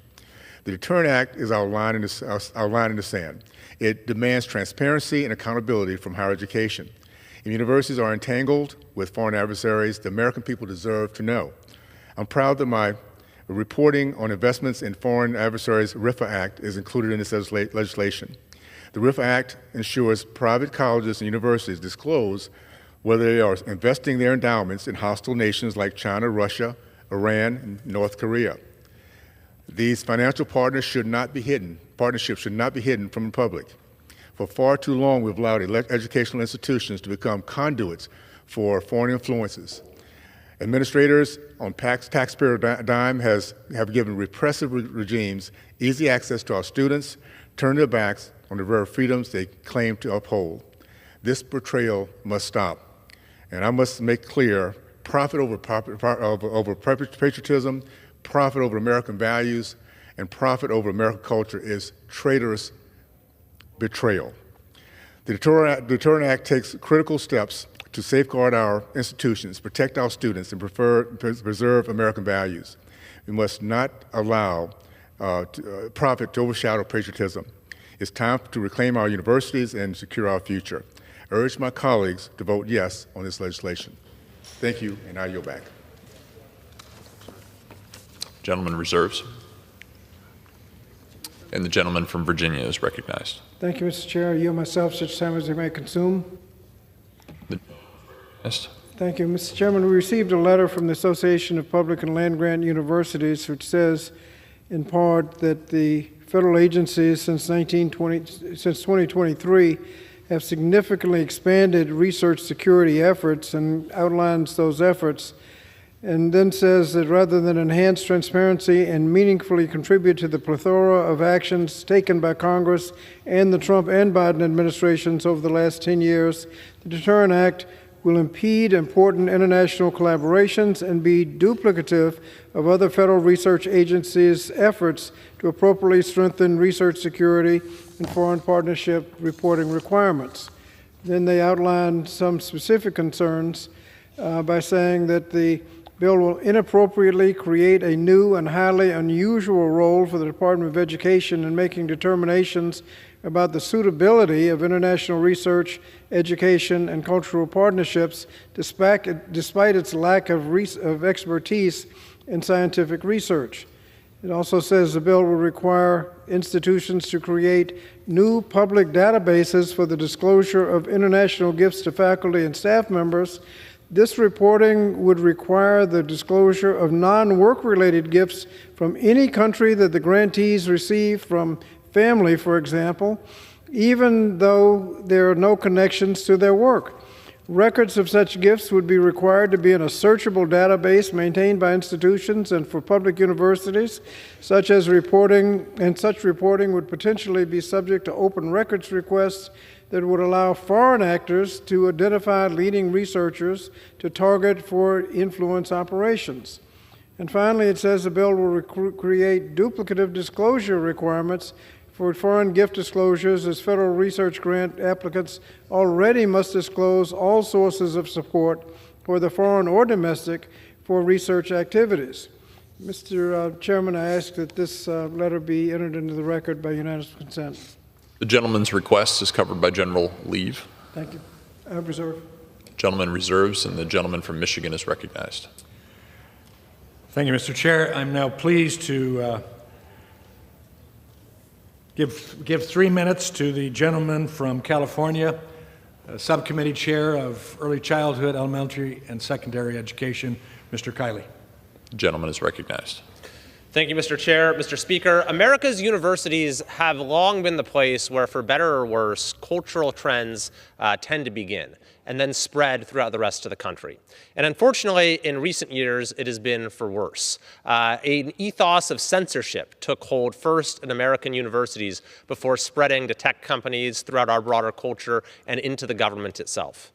And of course, we saw most vividly on university campuses the absolutely appalling scenes of anti-Semitism that sadly also became part of our broader problem for the rest of the country over the last few years and even before that. And so America's adversaries, noticing this phenomenon, have decided that targeting our universities is a way to weaken the United States.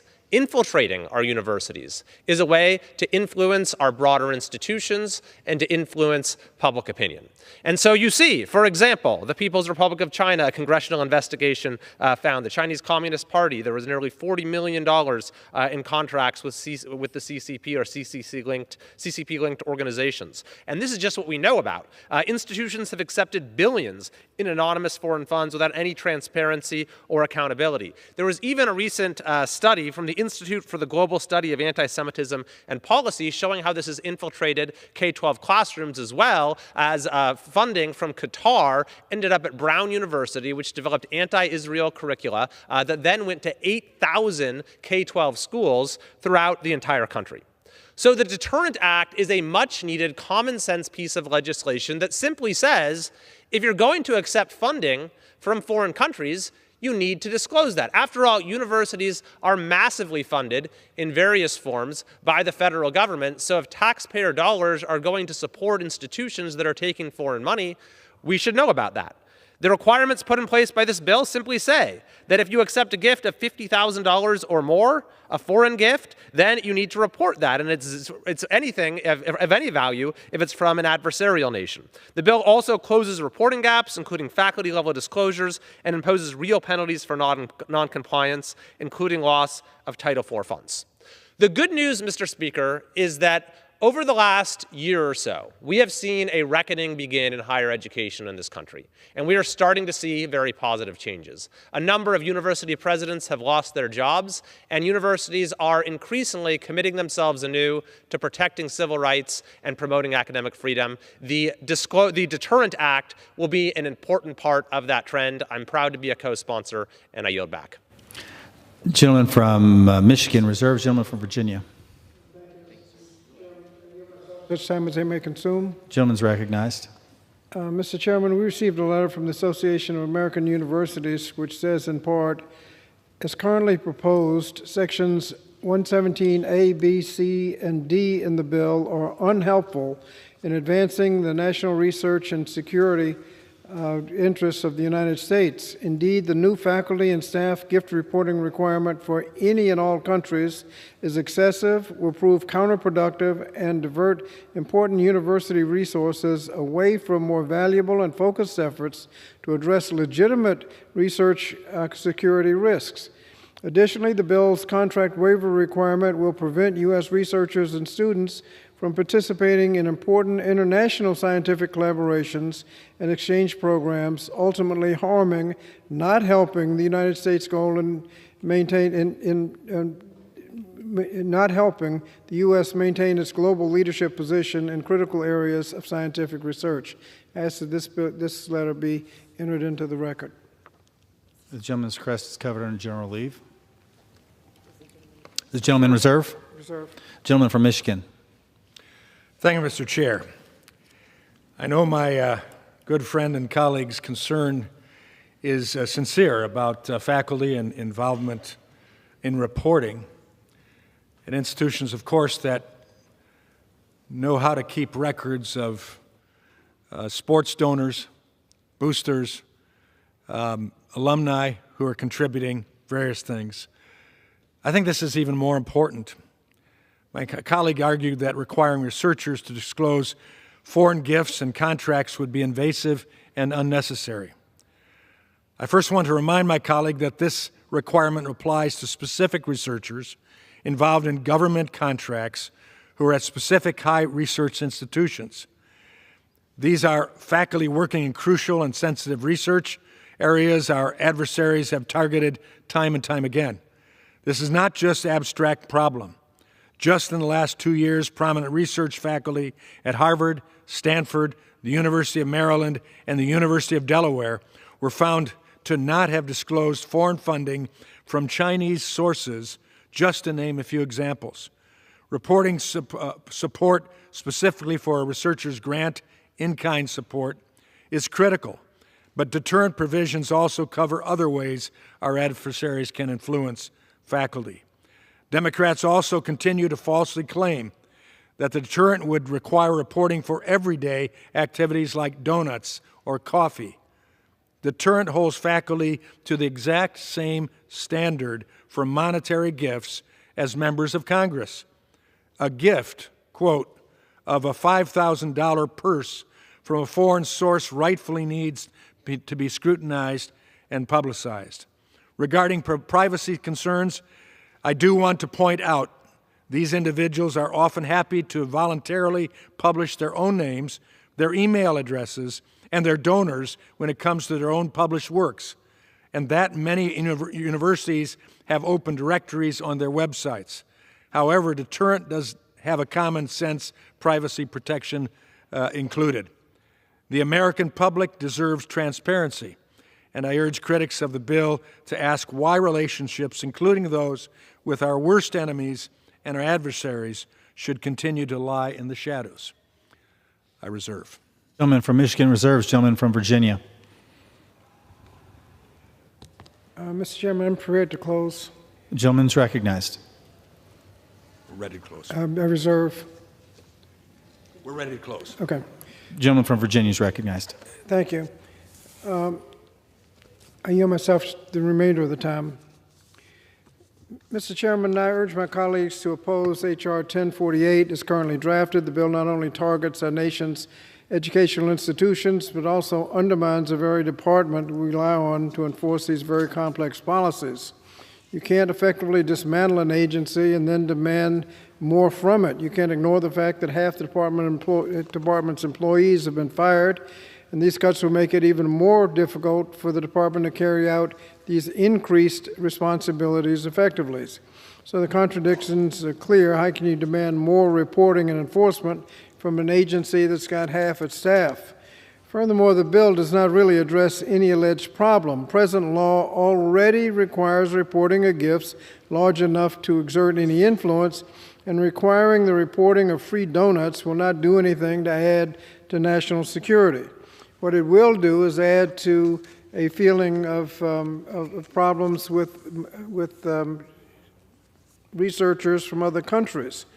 National Academy of Science did a survey of 1,300 Asian American faculty and found that although a majority, 89% of these faculty, desire to contribute to the United States advancements in science and technology, many, 72%, feel unsafe in conducting research in the United States. Instead of adding unnecessary burdens and penalties to our educational institutions and adding the feeling of unsafe and discrimination against minorities, we need to focus on meaningful reforms to protect the integrity of the education system and promote collaboration around the world. We also need to use the limited resources left at the Department of Education to focus on things like academic achievement and achievement gaps, violence in schools, especially gun violence, access to college, and things like that. And so we need to safeguard the Department of Education, not destroy it, and ask my colleagues to reject this bill and support the policies that strengthen rather than dismantle the systems that serve our students and workforce. Mr. Chair, yield back the balance of my time. Gentleman yields. Gentleman from Michigan.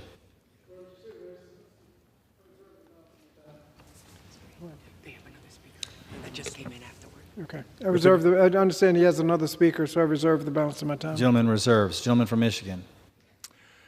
I express appreciation to my colleague for that allowance. I would like to yield 2 minutes to the good representative from Missouri, Representative Onder, a member of this committee. Gentleman is Thank you, recognized. Mr. Chairman. Mr. Speaker, I rise today in strong support of H.R. 1048, the Deterrent Act. This bill will end the influence and downright espionage of the Chinese Communist Party on our American college campuses. Last Congress, the Select Committee on the CCP issued a remarkable report highlighting how UC Berkeley partnered with Tsinghua University in the city of Shenzhen to create the Tsinghua Berkeley Shenzhen Institute, which actively partnered with a Chinese research lab in April 2023 to improve advanced chip technology. Why in the world should the Chinese Communist Party, which controls the city of Shenzhen and Tsinghua University, have access to American research on sensitive technology with military applications? Likewise, Alfred University recently received a grant from the Department of Defense to research hypersonic weapons. Unbelievably, the China University of Geosciences in Wuhan then partnered with Alfred University with this research. China University of Geosciences also happened to be doing very similar weapons research for the CCP. How do we know that our research and development in hypersonic weapons isn't going straight to the CCP? The answer is it probably is. Additionally, according to the FBI, the CCP is the world's principal infringer of intellectual property. We need to stop the Chinese Communist Party, the #1 threat to our security and the security of the world, from taking advantage of American innovation and the openness of our university campuses. I proudly support the Deterrent Act, and I yield back.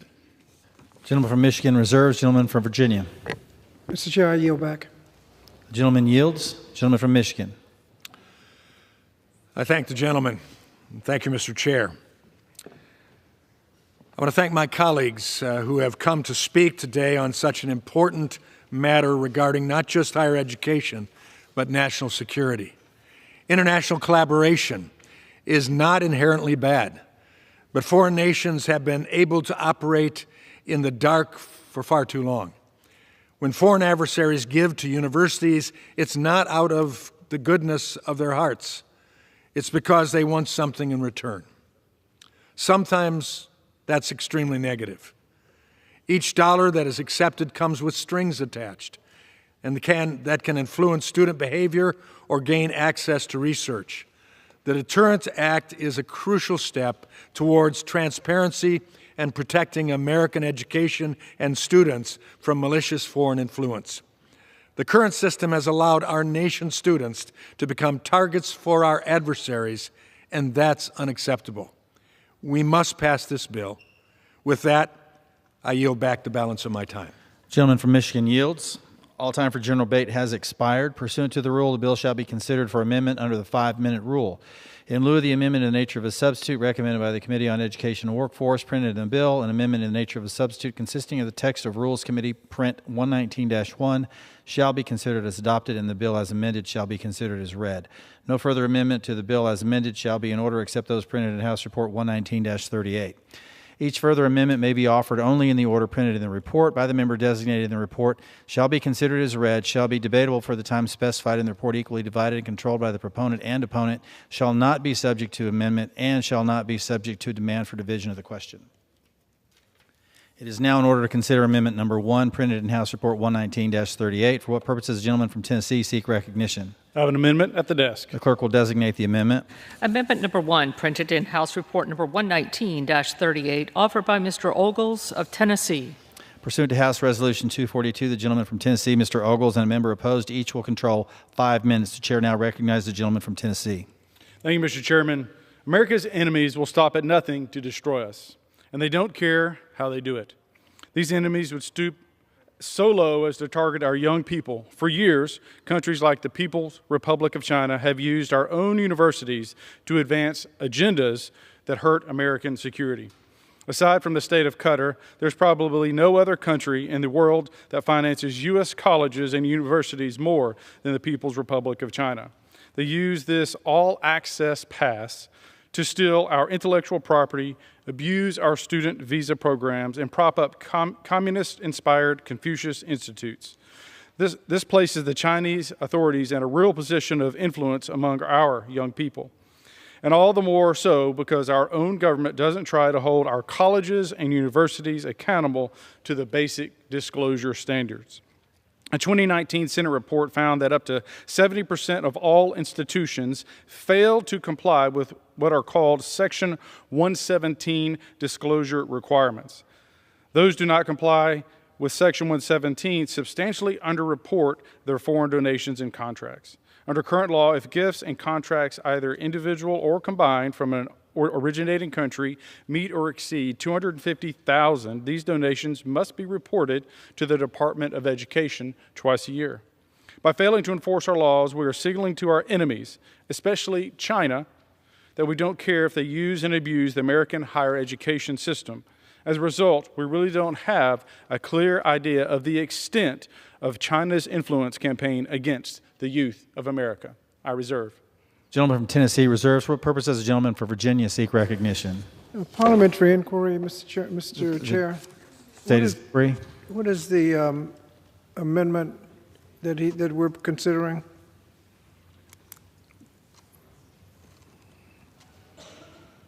If you could, the page and line number. Number 1, and printed in House Report 119-38. Page 57, line 10. Okay. Does the gentleman seek recognition? I yield myself such time as I may consider in Does the opposition, gentleman seek in opposition recognition? to the amendment. Recognized for 5 minutes. Thank you. Mr. Chairman, the intent of this amendment, as I understand it, is to ensure that special administrative regions such as Hong Kong are listed as a foreign country of concern if they are within a country of concern. As I've discussed already, we don't need to fuel xenophobia by targeting citizens in foreign countries. This amendment goes further by signaling out residents of certain special administrative regions and requires people to know what that means so they'll know who they can accept donuts from. This amendment does nothing to thoughtfully protect our national security, and therefore I urge my colleagues to vote no. I reserve the balance of my time. Gentleman reserves. Gentleman from Tennessee. Yes, Mr. Chairman. When a mom and dad sends their kids to college, they expect them to get a good education, a return on investment, not to be indoctrinated by our enemies. The Deterrent Act does a very valuable service by ensuring that 4 countries, Iran, Russia, North Korea, and China, now think about that list, who actively seek to undermine our sovereignty, it requires proper reporting, that they are designated as foreign countries of concern. This designation means that for these countries, the foreign gift reporting threshold is 0. But again, Mr. Chairman, I would urge that if we know we have an adversary, we should have access to all of their influence peddling in our country that are targeting our youth. So we have the full scale and scope of what they're doing. And there's no country better than China at money laundering. So if we ensure that the reporting threshold is 0 for the People's Republic of China, that only solves one part of the equation. What happens when the leaders of the PRC attempt to continue their malign influence through Hong Kong or Macau? It could really marginalize the admirable intent of this legislation. It could only temporarily, potentially derail the PRC when we know they're going to try to get around it. We know they're going to launder money through other means. We've got to clear this up, shore this up, and further clarify. I reserve. Gentleman from Tennessee reserves. Gentleman from Virginia. Mr. Chairman, I yield myself such time as I may consume. Gentleman's recognized. Mr. Chairman, as I read the amendment, it says, insert the following before the period, comma, including any special administrative region within such a covered nation or any other territory that the United States recognizes as being under the control of such a covered nation on or after the date of enactment of this subsection, as to be who is going to be a nation of concern. Like I said, this is a question of whether or not you got to figure out what that means, and so that you will know whether or not you can accept a donut from somebody from whatever that language means they come from. I don't know how that has anything to do with national security, and I reserve the balance of my time. Gentleman reserves. Gentleman from Tennessee. Again, Mr. Chairman, I just want to emphasize, we're talking about countries like Iran or Russia, North Korea, and China. Whether it's a bag of donuts or a bag of money. We know they're over here. We know they're doing it. It's not being fully reported. Mistakes are being made. They're trying to influence and brainwash our future leaders of this country. We need to be proactive. We need to send a message that enough is enough. And so the reference to donuts, so be it. Bag of donuts, a bag of money. If they're over here with malign intent, we have a right, the American people have the right to know about it. And those universities should be put on notice. If you are in bed with the enemy, you should be put on notice. If you're allowing subversion of our country on your campus, the American people should know it. I don't see why anybody would have a problem with this. It's clear. We're talking about national security at a time when our adversaries are on the move. I want to note my sincere gratitude to both the chairman of the Education and Workforce Committee as well as the committee staff for working with my team on these amendments. The amendment assures that special administrative regions of China, including Hong Kong and Macau, are covered under the definition of a foreign country of concern in this bill. Again, to get back to this notion that we know they're going to launder money through those areas. It is common sense edit that secures American colleges and universities against the number one existential threat to our way of life, the Communist Party of China. I reserve. Gentleman reserves. Gentleman from Virginia. Mr. Chair, I believe I have the right to close. I'm prepared to close. The gentleman's recognized. And I reserve. The gentleman from Tennessee has reserved. The gentleman has the right to close. Do you want to reserve? I reserve, yes. Gentleman reserves. Gentleman from Tennessee. Thank you, Mr. Chairman. Again, this is a no-nonsense amendment. This makes sure that we cover our flank, that we identify those areas where we know that other countries can launder money through to influence our campuses. We saw it in the spring. We saw it over this past year. Bad behavior on college campuses. We've got to make sure that this money isn't getting through dark channels, back channels, and influencing our universities and our youth. With that, I urge adoption of my amendment, and I yield back. Gentleman from Tennessee yields. Gentleman from Virginia is recognized. Did he yield back? Okay, thank you. Mr. Chairman, I yield myself the balance of the time. Gentleman's recognized. Just to say that everyone from a foreign country, even a foreign country of concern, is not here for malign purposes. Some are here to do research. And the idea that people are here with malign purposes, they're going to use coffee and donuts to advance that agenda, I think is not necessary for our national defense. I would hope we defeat the amendment, and I yield back. Gentleman from Tennessee. Those in favor say aye. Those opposed, no.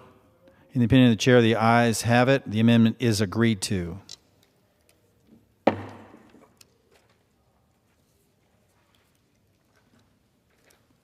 It's now in order to consider amendment number 2, printed at House Report 119-38.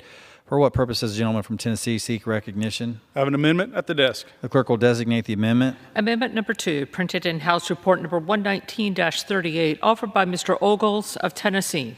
Pursuant to House Resolution 242, the gentleman from Tennessee, Mr. Ogles, and a member opposed, each will control 5 minutes. Chair now recognizes the gentleman from Tennessee. Ensures that Chinese military companies are included as foreign entities of concern for the purposes of this bill, which would subject such companies to a strict $0 threshold for gifts and contracts. This section of 1260H list was established in the FY 2021 National Defense Authorization Act and has since been used as a blacklist for Chinese military companies who are directly or indirectly owned, controlled, or beneficially owned by the People's Liberation Army or the Central Military Commission of the Chinese Communist Party. Needless to say, these companies aren't here to be our friends. They hate us and they want to harm us. They're here to steal our technology and advance China's military modernization efforts. And even so, there's going to be colleges in this country that get so captivated by a dollar figure that they would salivate at the chance to work with our enemies. Some of America's most sensitive property is housed or developed at our universities. And if there's a whiff of partnership between the institution of higher education and a Chinese military company, the American people deserve to know the details of every last gift and contract. I reserve. Tennessee reserves. For what purpose does the gentleman from Virginia seek recognition? Mr. Chair, I rise in opposition and am prepared to close, so I reserve the balance of my time. Reserves. Gentleman from Tennessee. Mr. Chairman, the definition of a foreign entity of concern in this bill would include any company subject to the jurisdiction or direction of a government like China's. While constructive, there's still nothing in the underlying text of this bill and nothing within the definition of a foreign entity of concern that would automatically refer to the section of 1260H list of Chinese military companies. Since the section 1260H list is something that the Secretary of Defense is instructed to update, it's possible that there's a natural delay as to when Chinese military companies are designated as foreign entities of concern for the purposes of this act. This amendment provides a clarity and ensures that any U.S. college or university entering into a contract with or receiving a donation from Section 1260H list company is required to first receive a Section 117A waiver from the Department of Education. Again, the reporting threshold for foreign entities of concern is 0, meaning that a gift or contract of any size or scope has to be reported. Now, Mr. Chairman, again, this is about accountability. We know that they're here to steal our secrets. We know they want to undermine us. And as we go into the next phase of warfare that's not just on the battlefield, but it's cyber war and its capabilities therein, we know that China is aggressive in these spaces. They're in our universities. They're on our campuses. They want to steal this information. We have to have a mechanism of accountability and reporting so that we know who's doing what and where. It's that simple. And it will require universities to pick their partners carefully, to make sure that they are safeguarding the very technologies that they are being entrusted to house on behalf of the U.S. government and the U.S. people.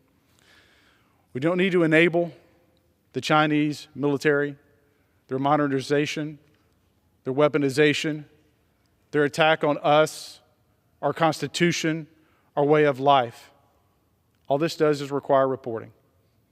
This isn't calling every Chinese individual a bad actor, but it's acknowledging the fact that they are our enemy and they are not our friend, and they want to supplant us as the sole world power. With that, I'll urge adoption of the amendment, and I yield back. The gentleman from Tennessee yields. The gentleman from Virginia is recognized. Thank you, Mr. Chair. I yield myself the balance of the time. I'm sorry? I yield myself the balance of the time. Mr. Chairman, this amendment would add Chinese military companies to the definition of foreign entity of concern. It seems to me that if it is a Chinese military company, it would already be considered under the definition of an entity concern because they are, quote, subject to the jurisdiction or direction of China, which is a foreign country of concern. So I don't know if this adds anything. I think it would be duplicative language, and therefore I would recommend a no vote. Yield back the balance of my time. Gentleman yields. The question is on the amendment offered by the gentleman from Tennessee. Those in favor say aye. Those opposed, no. In the opinion of the chair, the ayes have it. The amendment is agreed to. It's now in order to consider amendment number 3, printed in House Report 119-38. For what purpose does the gentleman from Virginia seek recognition?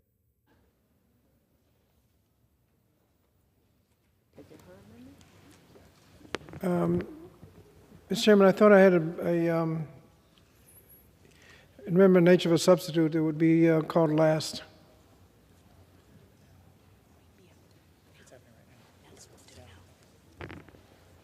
It's now in order to consider amendment number 3, printed in House Report 119-38.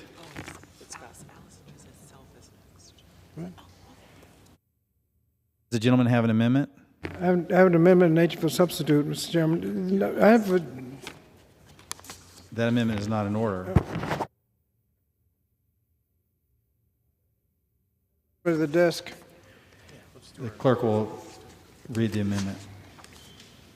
Amendment number 3, printed in House Report number 119-38, offered by Mr. Scott of Virginia. Pursuant to House Resolution 242, the gentleman from Virginia, Mr. Scott, and a member opposed, each will control 5 minutes. The chair now recognizes the gentleman from Virginia.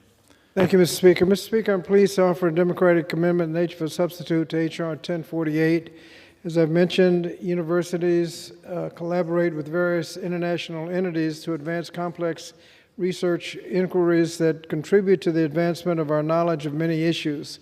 These international partnerships allow for a diverse range of perspectives and resources that help our nation make significant strides in health, science, and technology. As I've mentioned before, my Democratic colleagues and I remain committed to ensuring that universities and colleges have the resources to safeguard their work from undue foreign influence. However, I appreciate the majority's interest in addressing the important issue, but I'd like to emphasize again that their proposal is far too extreme and would not promote compliance, but rather deter universities from conducting collaborative research. Specifically, with such harsh fines and limited opportunities for research to receive guidance from the Department of Education, I'm concerned that these changes to Section 117 of the Higher Education Act will discourage universities from collaborating with international entities, including our strong allies, that are essential in solving important global issues. At a time when President Trump is already illegally halting vital research across the country through disruptions to USAID and NIH funding, this international collaboration is now more essential than ever. So I'm concerned that we still see language that targets individual faculty members for their collaborations with foreign entities, including their own colleagues on campus. That kind of targeting easily leads to hurtful consequences rooted in xenophobia for innocent scholars and students. We have a responsibility to strike a balance between enforcing the law and fostering safe campuses for students, scholars, and faculty. Unlike the Deterrent Act, this Democratic substitute takes a thoughtful approach to Section 117 compliance to support universities as they evaluate and implement their research integrity and foreign influence policies. In addition to requiring the filing of annual reports for gifts and contracts from foreign entities, our amendment would create a robust database that the Department of Education will hold, and the Department of Education will hold these reports. It establishes common sense sanctions for noncompliance that allow for room to help universities who need support scaling up their compliance efforts rather than punishing them by pursuing civil penalties, and establishes a single point of contact for the department, who can't be some unverified DOGE staffer, to coordinate 117 compliance. The substitute also builds on a robust work done through implementation of the CHIPS and Science Act and the subsequent interagency work of the Biden administration to protect federally funded research and development from foreign influence. Our amendment would align reporting requirements to those of other federal agencies and require the Secretary of Education to go through negotiated rulemaking to address key implementation aspects of Section 117 with relevant higher education and national security stakeholders. So I urge my colleagues to support the Democratic substitute rather than the underlying bill to enhance the ability of our nation's universities to protect against undue foreign influence while supporting international partnerships that enhance groundbreaking scientific research, build relations across cultures, and increase our national competitiveness. I reserve the balance of my time, and I'd let the chairman know that I'm prepared to close. Gentleman reserves. Members are reminded to refrain from engaging in personalities toward the president. For what purpose does the gentleman from Michigan seek recognition? Thank you, Mr. Chair. I stand in opposition. The gentleman recognized for 5 minutes. Mr. Chairman, this is essentially the same amendment that my friend and colleague, Ranking Member Scott, offered last Congress on the floor, as well as this Congress during committee markup. Sadly, the same serious problems remain, I believe. Instead of taking the threat of foreign influence seriously, this amendment is insufficient to protect our students and institutions from our worst adversaries. The amendment first makes it easier for foreign sources to be undetected, doubling the threshold for contracts to $100,000 and allowing gifts under $250,000 over a 3-year span to be unreported. Bad actors will seek any possible way to avoid transparency about their attempts to harm America through their influence over American post-secondary education. And a strict threshold is essential to stop that from happening. The annual thresholds in Deterrent are simple and align with other requirements in existing law, such as in the CHIPS Act and the Presidential Memorandum on United States government supported research and development national security policy. Shockingly, this amendment includes no differences for America's biggest enemies, countries of concern, and entities of concern. In my Democrats' colleagues' minds, it appears that gifts from Russia, China, Iran are the exact same gifts as those from England. I want to remind everyone here that Deterrent uses a tailored list of countries and individuals pulled from existing law that have a proven track record of being security threats and actively working against the United States. The Democrat ANS also has terrible carve-outs that provide gaping loopholes for cunning adversaries. The amendment allows gifts and contracts to be rendered anonymous with no foreign source identification and also exempts all clinical trials. These loopholes will make it easier for foreign sources to conceal their relationships, rendering disclosures all but useless. Simple transparency is the best way to ensure partnerships are as good as institutions claim. Finally, the Democrat proposal ensures schools have no financial risk for failing to disclose foreign funds. Under this proposal, years of flouting Section 117 simply allows schools to go right back to their same financial state before accepting the gift in the first place. It's time to take foreign influence seriously. I stand against this amendment, and you're prepared to close? So let me finish then. It's time we hold institutions accountable for accepting foreign donations and keeping them from public. The bipartisan support we have for this bill shows the seriousness of this problem.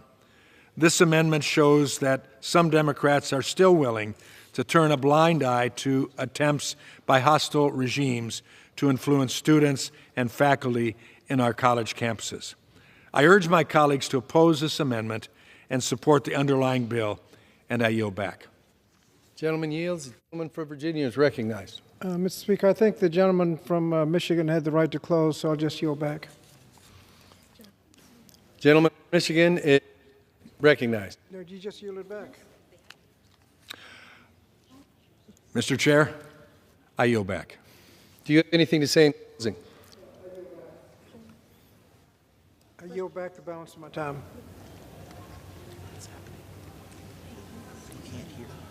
Is on the amendment offered by the gentleman from Virginia.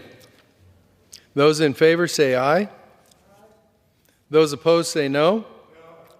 The opinion of the chair, the noes have it. The amendment is not agreed to. Recorded vote. The gentleman from Virginia asked for a recorded vote pursuant to Clause 6 of Rule 18. Further proceedings on the amendment offered by the gentleman from Virginia will be postponed.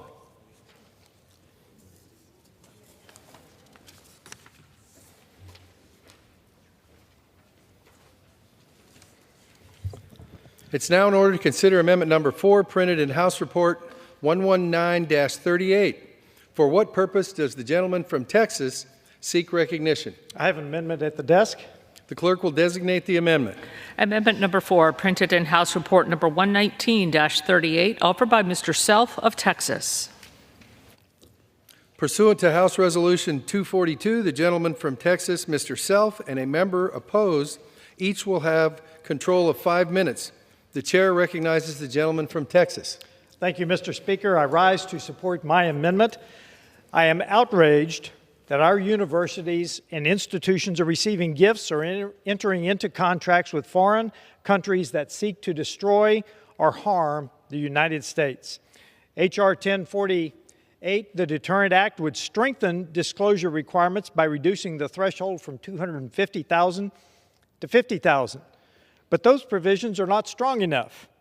The American people deserve to know where every single dollar coming from adversary foreign sources, no matter how small.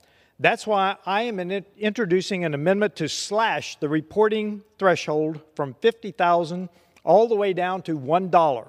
Total transparency of every cent. Any foreign gift, no matter how small, can influence our democracy, and we must close any loophole that lets foreign actors purchase access or sway our institutions. This is not about research. This is about human intelligence collection and business espionage. Having spent time in the intelligence community while I was in the military, this is a serious matter. I urge my colleagues to support this amendment and ensure full transparency. Our constituents demand transparency today, and I say let's give them transparency. I yield back. For what purpose does the gentleman from Virginia seek recognition? Mr. Speaker, I yield myself It's rise in opposition to the bill and yield myself such time as I may consume. The gentleman is recognized for 5 minutes. Thank you. And I understand the gentleman has yielded back? That's correct. Okay. Mr. Chairman, by lowering the reporting threshold to $1, universities will be required to report every single gift from any country if the person is not a citizen of the United States. That would be every cup of coffee, every donut, every ride home would have to be reported. This will create an unworkable increase in reporting requirements for universities and individual faculty members, which would undoubtedly lead to a significant backlog at the Department of Education when trying to review the reports and adhering to tight disclosure guidelines and timetables. This doesn't have anything to do with national security. I think it's just an administrative nightmare, and therefore I would ask for a no vote and yield back the balance of my time. Gentlemen have yielded back. The question is on the amendment offered by the gentleman from Texas. Those in favor say aye. Those opposed, no. In the opinion of the chair, the ayes have it. The amendment is agreed to.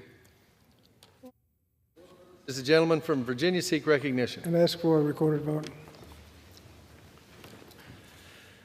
Pursuant to Clause 6 of Rule 18, further proceedings on the amendment offered by the gentleman from Texas will be postponed.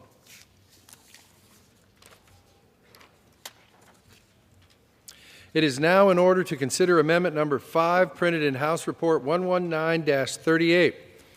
For what purpose does the gentlewoman from Michigan seek recognition? I have an amendment, Mr. Chair, I have an amendment at the desk. The clerk will designate the amendment. Amendment number 5, printed in House Report number 119-38, offered by Ms. Tlaib of Michigan. Pursuant to House Resolution 242, the gentlewoman from Michigan, Ms. Tlaib, and a member opposed will each control 5 minutes. The chair recognizes the gentlewoman from Michigan. Mr. Chair, this is another bill, yet another attempt to attack aimed at dismantling higher education in our nation. Last week, we know that President Trump ordered the illegal elimination of the Department of Education, threatening the future of millions of children across every district in our country. And he's using this threat of cutting off federal funding as a negative approach, very much taking a tool right here to pressure the universities and administrations to submit to his will in violation of freedom of speech for their students. Instead of addressing, Mr. Chair, any of these crises threatening our students and our education system, we're here voting today on a bill that goes after foreign scapegoats instead. We know that President Trump is the biggest threat to our education system in America right now, not someone in North Korea or China. So please, give me a break. I fully support financial transparency in our universities. No one is against that. No one. That's why I'm introducing amendments to this bill to ensure that transparency around our university and the relationships with so-called countries of concern includes countries whose leaders have active arrest warrants issued against them by the International Criminal Court, to include countries actively on trial with the International Court of Justice for violating the Genocide Convention and the Geneva Conventions. I'm calling for transparency, Mr. Chair, around university investments in companies profiting from violations of international law. But my colleagues are not interested, of course, when it comes to that sort of transparency. My colleagues are not interested in holding countries with human rights abuses accountable. They are not interested in voting to uphold international law, Mr. Chair. They are only interested in voting to protect countries like, governments like the Israeli government apartheid regime. In fact, many of my colleagues have cheered on expulsion, arrest, deportation of university students, calling for the exact type of transparency and exercising their First Amendment right, Mr. Chair, their constitutional right. You don't have to agree with them, Mr. Chair. No one does. But it's their right. It's their right to, again, express their disagreement with policy and decisions by a foreign government. So, in fact, many of my colleagues, again, continue to say there's transparency for some countries in relationship with universities, but not certain other countries, even if they have an investigation actively with the international court system. So this is not about transparency, as it's claimed. It's truly about destroying freedom of speech and the most important American value in our country, the right to dissent. With that, Mr. Chair, I yield back, or reserve my time. Gentlelady reserved for what purpose? To claim time in opposition. The gentleman is recognized for 5 minutes. Mr. Chairman, I rise in opposition to the amendment. The Deterrent Act conforms Section 117 with other existing regulations, which is why the bill's definitions of country of concern comes from existing law. The 4 countries on the countries of concern list are rightfully in statute as unique threats to the United States, China, Russia, North Korea, and Iran represent countries that are actively hostile to the U.S. and are serious security threats. Deterrent ensures that any relationship with these countries are extremely cautious and proactively transparent. In contrast, this amendment attempts to use illegitimate international criminal court to determine what countries are threats to the United States. The people of the United States in majority do not support that. As President Trump has stated, the ICC has baselessly asserted jurisdiction over the United States, and our citizens agree. And its allies like Israel and further abused its power by issuing frivolous arrest warrants. There is no reason to use the ICC to define what countries are actively seeking to harm the United States. We can do that. I oppose this amendment that targets Israel and hurts American interests, and I reserve the balance of my time. Gentleman reserves. The gentlelady from Michigan is recognized. I think countries of concern is perfectly explained in my amendment. This is to say, again, I know for a fact that some of these countries killed American citizens. Some of them are literally openly killing American citizens. And the countries of concern, to explain this is so important, that the International Court of Justice, if there's any violation, again, these are violations to the Geneva Convention and the Genocide Convention. If we're, again, specifically talking about making sure that universities are not, again, engaged in whatever they're calling a so-called threat to our country, why is it that certain countries, again, who are under investigation for violating international law, many of which are under investigation for, war crimes like bombing hospitals and schools and everything. And they're using it in a way that is also violating people's freedom of speech and using, again, some of the resources they have and silencing many university students, especially those, again, that are speaking out against genocide that is happening in Gaza. And so I think it's really important that if we're for transparency, then let's talk about all violations of international law and human rights and all countries, again, countries of interest, to include all of those folks that are, again, have active cases and arrest warrants for the people running their country. You can go back and forth about whether or not you think the ICC is legitimate, but it exists. It exists to prevent what is actually happening right now. And again, I think it's important that if we're going to be consistent about whether or not we're protecting American interest, what about Americans that are being killed by countries of interest that I'm trying to include here? What about them? What about the folks that continue to be their rights being violated when they travel to those countries? I think it's really important and critical that if we're going to say this to universities, that we're going to go ahead and target higher education, that we're consistent in what we say is a violation to international law, human rights, and I think, Mr. Chair, is so important, that we continue to protect the American interest. And right now, it is very clear that this is an attack. Again, the opposition to this is because it's an attack on the fact that many folks want the right to speak out against certain countries that are, again, violating international law. It's critical that we protect the right to dissent in our country. It is critical. So many of my colleagues, even when I don't agree with them, I protect their right to speak up and say whatever they want, even if I disagree. I know what this is about. This is about silencing people. But if you're going to do it, you better include the folks that are committing genocide. With that, I reserve. Time has expired. The gentleman from Michigan is recognized. I'm prepared to close. Her time has expired. My colleague's time is okay. Again, this amendment, Mr. Chair, is designed, I believe, to target Israel at a time when it is desperately seeking to defend its citizens against terrorists. I urge my colleagues to oppose this amendment, and I yield back. Time has expired. The question is on the amendment offered by the gentlewoman from Michigan. Those in favor say aye. Those opposed say no. Request a recorded vote. In the opinion of the chair, the noes have it. The amendment is not agreed to. No. For what purpose does the gentlelady from Michigan seek recognition? I request a recorded vote, Mr. Chair. Pursuant to Clause 6 of Rule 18, further proceedings on the amendment offered by the gentlewoman from Michigan will be postponed. It is now in order to consider amendment number 6, printed in the House Report 119-38. For what purpose does the gentlewoman from Michigan seek recognition? Mr. Chair, I have an amendment at the desk. The clerk will designate the amendment. Amendment number 6, printed in House Report number 119-38, offered by Ms. Tlaib of Michigan. The chair recognizes the gentlewoman from Michigan.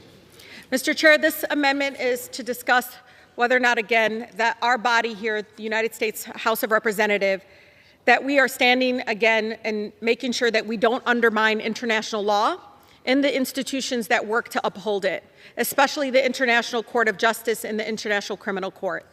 I think it's incredibly harmful to allow many of my colleagues to take great lengths right here to protect war criminals, apartheid regimes, folks that continue to commit war crimes and targeting civilians, including tent communities, schools, hospitals, while undermining, again, this bill undermines international legal system for seeking to hold various officials, again, countries that are violating crimes against humanity. And so, again, it's really important. My amendment basically allows us to include countries that are currently under investigation or have already, their leaders, been convicted or have an arrest warrant out for the fact that they've committed violation of international human rights laws. But I know when it comes to Russia or China, my colleagues like to talk about rule-based international order. But when it comes to governments like the government of Israel, my colleagues are willing to throw international law in the shredder. Their actions consistently undermine the principle of equal justice under law when they protect perpetrators of the most horrific crimes against humanity. I wish my colleagues would see what is happening. I wish you would see that these children, no matter their ethnicity, we should be saving their lives. We shouldn't allow to enable it or embolden it. So again, their actions undermine, again, consistently undermining the principle of equal justice. It is up to world leaders, of course, we know everywhere, to affirm our commitment to international law, but let's be consistent about it.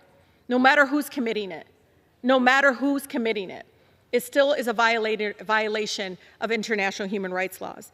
So it's important to support the International Court of Justice, International Criminal Court. They were created so we can prevent genocides, that we can stop, again, what is happening in Gaza. And so with that, I reserve. Gentlelady reserves. For what purpose does the gentleman from Michigan seek recognition? To claim the time in opposition. Recognized for 5 minutes. Mr. Chairman, I rise in opposition to the amendment. The Deterrent Act ensures Section 117 is aligned with existing statute. The 4 countries on the countries of concern list are rightfully in statute as unique threats to the United States. That's our concern. China, Russia, North Korea, and Iran represent countries that are actively hostile to the U.S. and are serious security threats. Endowment investments in companies controlled by our adversaries could result in dangerous support for our enemies. This is why deterrent requires institutions to disclose any such investments of concern. It's important for our wealthiest institutions to be transparent with the public about this danger. In contrast, this amendment attempts to use the illegitimate International Criminal Court. The illegitimate International Criminal Court to determine what countries are threats to the United States and targets endowment investments into those threats. The ICC has baselessly asserted jurisdiction over the United States and its allies, like Israel, and further abused its power by issuing frivolous arrest warrants. There is no reason to use the ICC to define what countries are actively seeking to harm the United States and what endowment investments should be transparent. I oppose this amendment that targets Israel and hurts American interests, and I reserve the balance of my time. Gentleman reserves. The gentlelady from Michigan is recognized. I think, it's really important to understand the International Criminal Court right now is investigating right now an active case against what's happening in Sudan. Are we saying we're not caring? Because I completely agree. Any country, Iran, China, Russia, any country that has an active investigation or has arrest warrants for their leadership in the International Criminal Court system, and these international, systems that are in place was to prevent and, protect the interest of the American people. All of us support upholding international law because it protects it protects our country, but it also incredibly protects, the rule of law and making sure that, war crimes are not being committed. So I really urge my colleagues to understand we need to be consistent here. If you're going to say we're going to go after universities, I know what this is about. Is this really about China and Russia and protecting and our interest? Or is this really about trying to protect, folks that are trying to not protect certain people for speaking up in regards to what is happening in Gaza? Because the attack on higher education right now and freedom of speech, it is incredibly dangerous. The right to dissent in our country, the freedom of speech, First Amendment, you do not have to agree. I was on my campus when I didn't agree what people said about immigrants, what people said about other countries. But I, understood the American value of people having their right and their First Amendment right to speak up. What we're doing here is attacking and targeting universities because we don't like that their student body read about the atrocities that the government of Israel is doing. This is what this is about. And I think people need to be honest what this is about and not shy around about it. But I'll tell you, the international court system that is in place, it was created because of some horrific history that has happened in our world, and we were trying to prevent it. For us to now say it's illegitimate is wrong, and it's not the direction that we should be going in. This is literally the place that, are being investigated in a number of other countries for egregious war crimes, egregious violence on women and children. And now, because we don't agree that they went after one country that, many of my colleagues who disagree with me, but I can tell you, it takes a lot of investigation, talks to doctors, nurses, so many people on the ground, NGOs and other international organizations that led to, the investigation that has led an international criminal court. With that, Mr. Chair, I reserve. Gentlelady reserves. The gentleman from Michigan is recognized. Is the gentlelady ready to close? Oh, you can close. I thought you closed. I'm ready to close. I reserve. Gentleman reserves. Gentlelady from Michigan is recognized. How much time do I have? How much time? Gentlewoman has 30 seconds. So really quick, I think just to close, I think it's important to know right now the International Court of Justice is investigating Congo, Uganda, Philippines, Venezuela, Sudan. These are, countries that have been under investigation into the criminal court system. I don't have all the details, but I think it's important to understand that we can't we're delegitimized, when it's a country that you don't agree, a country that you disagree is committing these crimes. The process is there for a reason, Mr. Chair. And it's to make sure that we uphold international human rights laws, no matter, who is committing those egregious crimes. With that, I yield. Gentlelady yields back. Gentleman from Michigan is recognized. Thank you, Mr. Chair. I appreciate the concern and the passion of my colleague from Michigan. And I concur that I and the co-sponsors of this bill believe in First Amendment liberties and freedom of expression. This bill is about specific concerns. Not all of the countries of the world.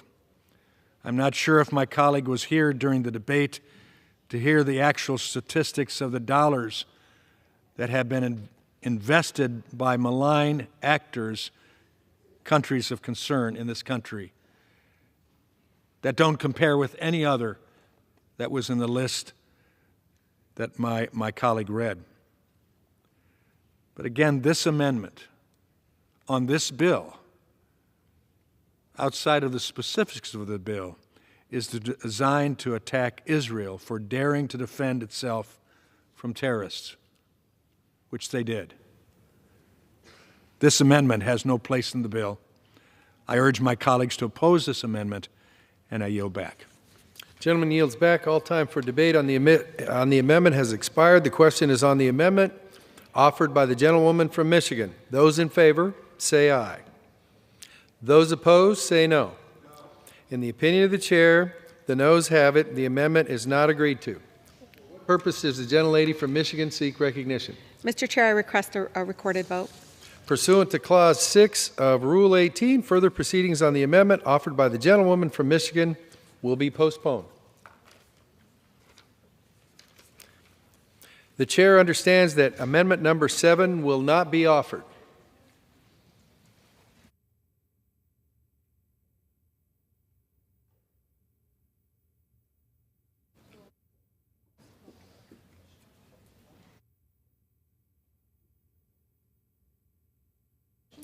For what purpose does the gentleman from Michigan seek recognition?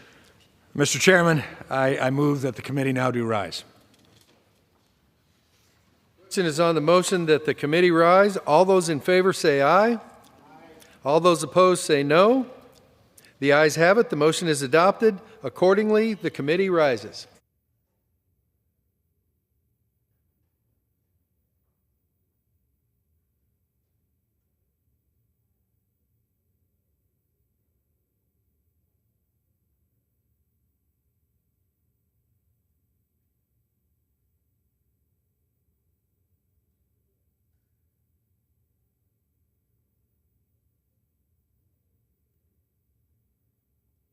Mr. Chairman. Mr. Speaker, the Committee of the Whole House on the State of the Union, having had under consideration H.R. 1048, directs me to report that it has come to no resolution thereof.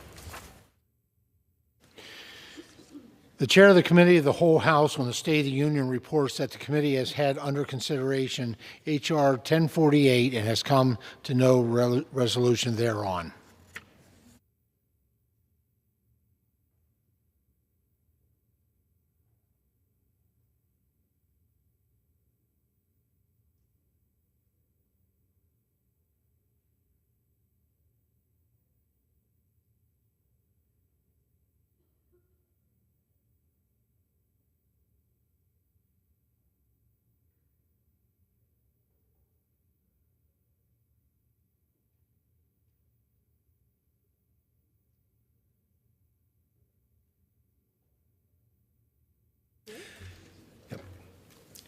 The chair will now entertain requests for 1-minute speeches. For what purpose does the gentleman from Pennsylvania seek recognition? Mr. Speaker, we can't request to address the House for 1 minute and to revise and extend my remarks. The gentleman is recognized. Well, thank you, Mr. Speaker. Mr. Speaker, I rise today to celebrate Frozen Food Month and recognize the vital role that frozen foods play in American households. Frozen food is more than just a convenient option. It's a solution to food waste and a way to save families hundreds of dollars. Studies show that frozen produce is less likely to be wasted compared to fresh produce that spoils over time, giving consumers access to affordable, nutritious food year-round. By freezing food at its peak, we preserve both flavor and nutrients, making it a smart choice for families looking to eat well while managing their budgets. For millions of Americans, especially those facing time constraints, frozen food offers an affordable, easy way to enjoy balanced meals. Nearly every American household relies on frozen foods, whether it's vegetables, fruits, breakfast items, or even complete meals. This March, let's take a moment to recognize the hard work of our nation's frozen food producers and the critical role that frozen foods play in keeping America nourished. Thank you, Mr. Speaker, and I yield back the balance of my time. Gentleman yields back. For what purpose does the gentleman from New York seek recognition? Mr. Speaker, I seek unanimous consent to address the House for and to revise and extend my remarks. The gentleman is recognized. Thank you, Mr. Speaker. At a time when food prices are rising and it is harder for families to make ends meet, we should not be cutting food assistance programs. But that is exactly what is happening. Earlier this month, the administration announced a $1 billion cut to local food purchasing for schools and food banks. Local farms who rely on these programs for consistent purchases of their food no longer have an important market. And it means that locally grown, more nutritious food is no longer available for food banks and schools. And then just yesterday, USDA announced that it was ending part of the Farm to School program. This program for years incentivized local food procurement for school meals. Dozens of schools in Westchester and the Bronx rely on these programs as a way to provide healthy food to students. Similarly, Feeding Westchester and City Harvest do yeoman's work to provide food for families and kids in need at the best value. If fresh food is no longer available, our community will suffer. These cuts must be reversed and quickly. Time is of the essence when it comes to our children having enough to eat. Thank you, Mr. Speaker, and I yield back. Gentleman yields back. Under the Speaker's announced policy of January 3rd, 2025, the gentleman from Pennsylvania, Mr. DeLuzio, is recognized for 60 minutes as the designee of the Minority Leader.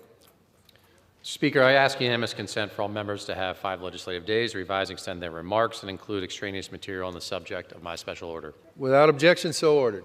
Thank you, Mr. Speaker. I am honored and proud to represent the people of Western Pennsylvania, good, hardworking, patriotic people who are pretty frustrated. We are not living in normal times.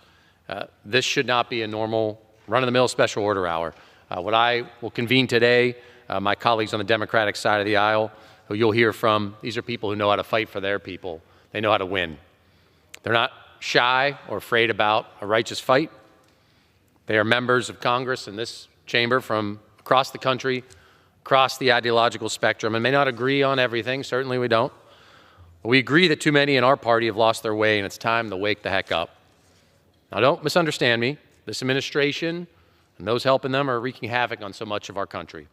We see Social Security under attack. Social Security Administration workers, their ability to deliver the hard-earned benefits that seniors have worked their whole lives for.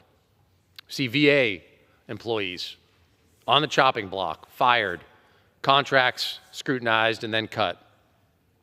The promise of this country to care for veterans betrayed. We see cancer research, life-saving medicine trials, clinical trials interfered with, threatened, funding on the chopping block. The American people are mad. They should be mad. And look, this administration's approval ratings, they're in free fall. American people are rejecting so much of what we see. But too many on my side of the aisle aren't giving a strong enough alternative, a bold enough alternative. And while the president's numbers may be in free fall, we also see favorability of the Democratic Party at record lows. The lowest CNN has seen since 1992. There has not been a strong enough vision from Democrats on this side of the aisle. We have something to say. Our party needs to change, and economic populism and patriotism should be where we go, standing up for people to revive the American dream. Democrats should be fighting hard against corruption, and the giant corporations who fund so much of that. We should be fighting against anyone else, any force, any company, you name it, that has made life a ripoff for our people. Folks are mad, and they should be. It's justifiable anger. The American dream is gone for too many people. People who work hard, who play by the rules and yet can't catch a break, who see life as too expensive. People are right.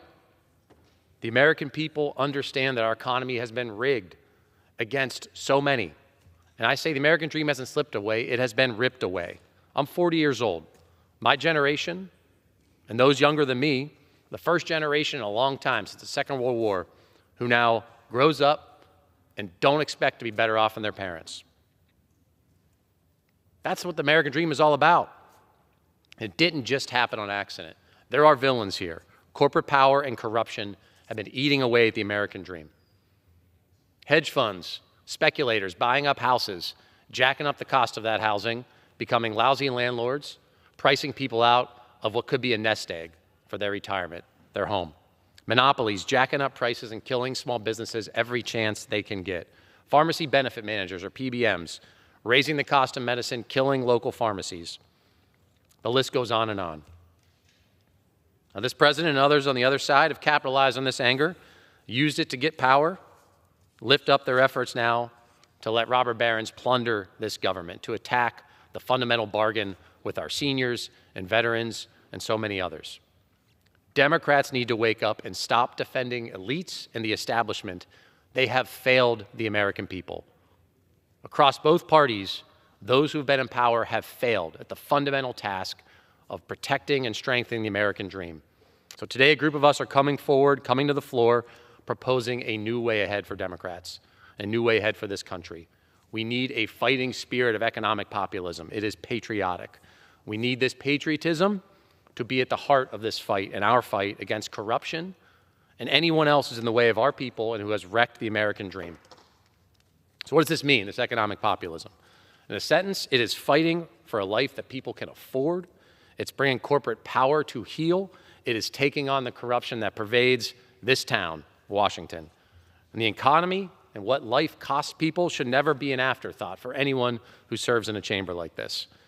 And it ought to put the people who work their butts off front and center of what our government does and who we think about every day and every action. It is fighting for a life that people can afford, and it is bringing corporate power to heel. Because we know that out-of-control corporate power leads to higher cost. It leads to worse safety. It leads to lower quality, and we see it play out across so much of our economy. It's weakened our defense industrial base, and thus it's weakened our military. It's hurt small businesses across main streets, all over our districts. It has crushed workers. It has led to rising costs that we all live with. And we should take on corruption no matter where we see it, no matter the party. The last thing that we need is a bunch of wimps looking for a win-win every time. Not every fight is going to have a win-win. There are villains in this story, in this society of ours, who have made life miserable for so many. You call them robber barons, you call them oligarchs, whatever you want. But we got to be willing to take them on. And this embrace of economic populism, it might sound and look different depending on where in the country or who the messenger is. For me, I'm a Navy guy. I served at sea. I served in Iraq. To me, this is a patriotic and righteous fight. And I'm from Western Pennsylvania, the Rust Belt, a place where we saw the rich and powerful plot to strip us for parts. We're the people who made the steel that built America. We've always answered this country's call. Those efforts to strip us, to wreck our way of life, no more. Now, you'll hear from members, again, across the ideological spectrum on the Democratic side today, but we're united in this. The era of a spineless Democratic Party must end. Now is not the time for wimpy concessions and then call it a win-win. Not when the American dream has been killed for so many people in America. And now is not the time to shy from a fight against corruption. Our people see it and they know that our government has allowed the economy to be rigged against people. Those villains, that corruption, they want you to think the problem is some woke college kid or some trans kid who wants their liberty, wants their freedom. That's not why your prescription drugs are expensive. It's not why housing is expensive. It's that corruption and those villains who want you thinking that when they're the ones who've made life terrible for people. We know the real root of the problem is corruption and corporate power run amok. And too many have been pathetic at talking about corruption and showing that they're up for this fight. And some on this side of the aisle have been complicit, helping corporations plunder this country. That should end. And we have to be willing to go to the mat for an economy that works for people who work hard, who play by the rules and want the American dream back. The roots of this party that I'm proud to be a part of go back to the New Deal. It is a working class party at its core. Allowing somebody else to fake economic populism and win power is real and dangerous, and we are living through the cost of it right now. But again, the people you're here from today, they work hard and fight hard for their districts. They get this. They're not faking populism, and they know how to win in places where you got to win. So I'm proud to start to introduce my colleague from the great state of Connecticut, the gentle lady from Connecticut, Ms. DeLauro, and yield 5 times, Mr. Speaker. 5 minutes, Mr. Speaker. Let me just say thank you to my colleague from Pennsylvania, who at his roots understands the plight of working Americans, middle-class families, working families, and the vulnerable, and stands tall on their behalf and wants to utilize the good offices of this institution to make sure that it does what the Founding Fathers intended it to do, and that is to provide opportunity for people in this nation. That's what my friend Congressman DeLuzio is all about. And one thing about this current administration is clear. They are doing nothing about the cost of living crisis in this nation, which is getting worse. President Trump said he will fight for the working class, but instead put Elon Musk and billionaires in charge of our government. I applaud again Representative DeLuzio for hosting this special order, economic patriotism, taking on corporate power, as well as for all his work supporting the right to organize, creating well-paying union jobs here in America. High prices are devastating the middle class, working class, and the vulnerable. Since my very first day in the Congress, I have been focused on lowering the cost of living for Americans who struggle to get by. And I am appalled by how many families who are struggling to afford basics while corporations get bigger, richer, and more influential over our lives than ever. President Trump, as I said, campaigned on lowering prices. He pledged to, quote, bring food costs down on day one. Instead, the opposite has happened. Food costs are rising. His own USDA, Department of Agriculture, recently reported egg prices could rise 41% over the next year. Since taking office, he has done nothing to help families struggling at the grocery checkout. As a result, big corporations are consolidating, creating monopolies, and making unbelievable profits. Cal-Maine, which controls about a fifth of the domestic egg market and is the largest producer and distributor of shell eggs in the United States, has reported that its profits through the second quarter of 2025 fiscal year are 342% higher than the same period last year.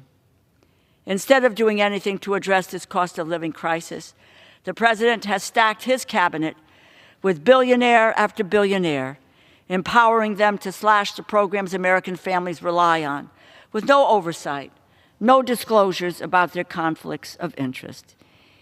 Elon Musk, the unchecked billionaire leading the efforts to end Social Security as we know it, owes the success of his companies to billions in federal contracts and huge factories in China.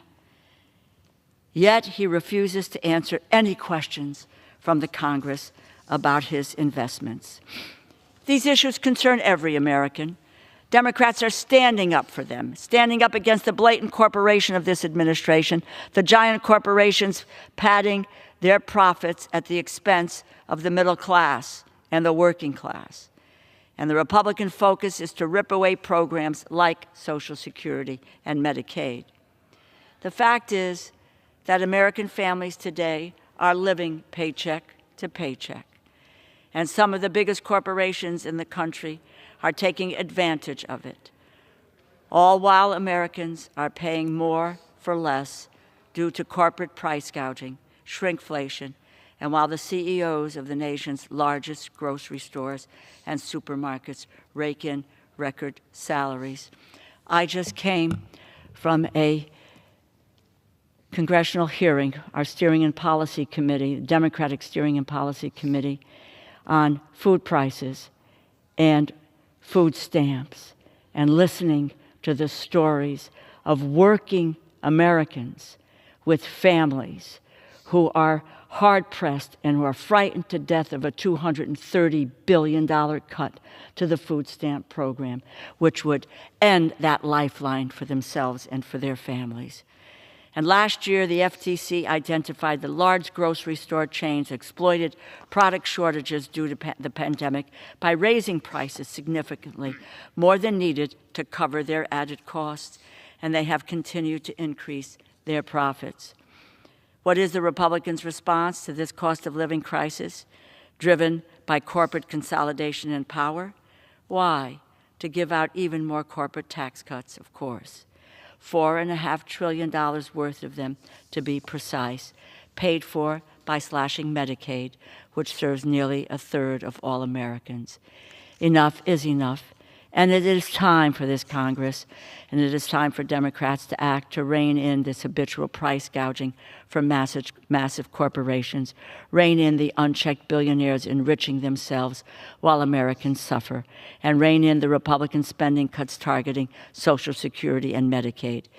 If the Trump administration continues to prioritize tax cuts for the rich over price cuts for the middle class, then I will continue to stand with my colleagues as we call out their broken promises and fight back against their disastrous policies.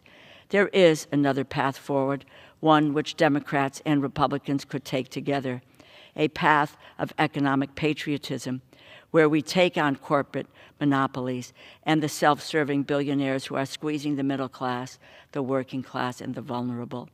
A path that listens to the American people, protects programs like Medicaid and Social Security, while lowering the cost of living through proven policies like the expanded child tax credit, which lifted half of our children in this nation out of poverty, lowered the hunger rate, and provided a path forward in economic security for millions of families in the United States.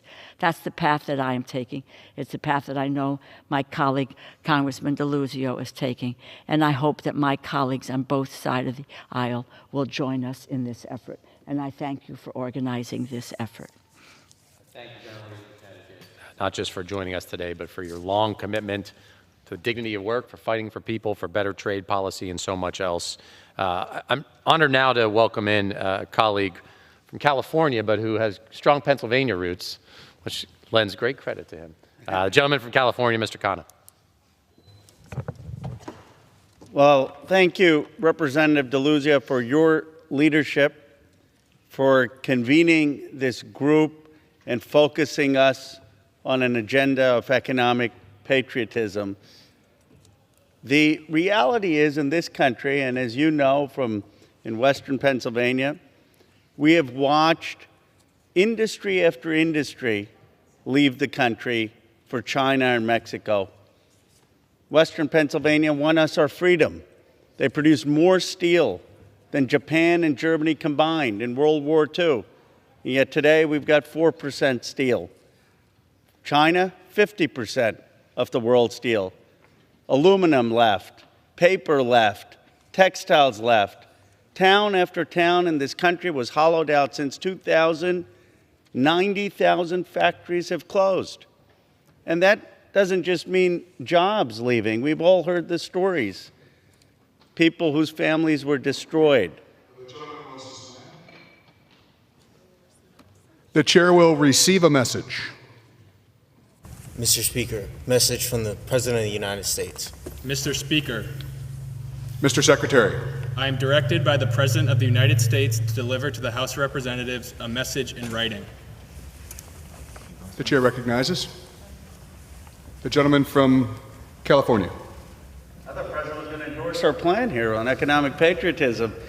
The reality is these factories left, and you've had people who faced suicide. They had, one of the folks in Warren, Ohio, told me about 13 people because of these plant closures took their lives or faced severe depression.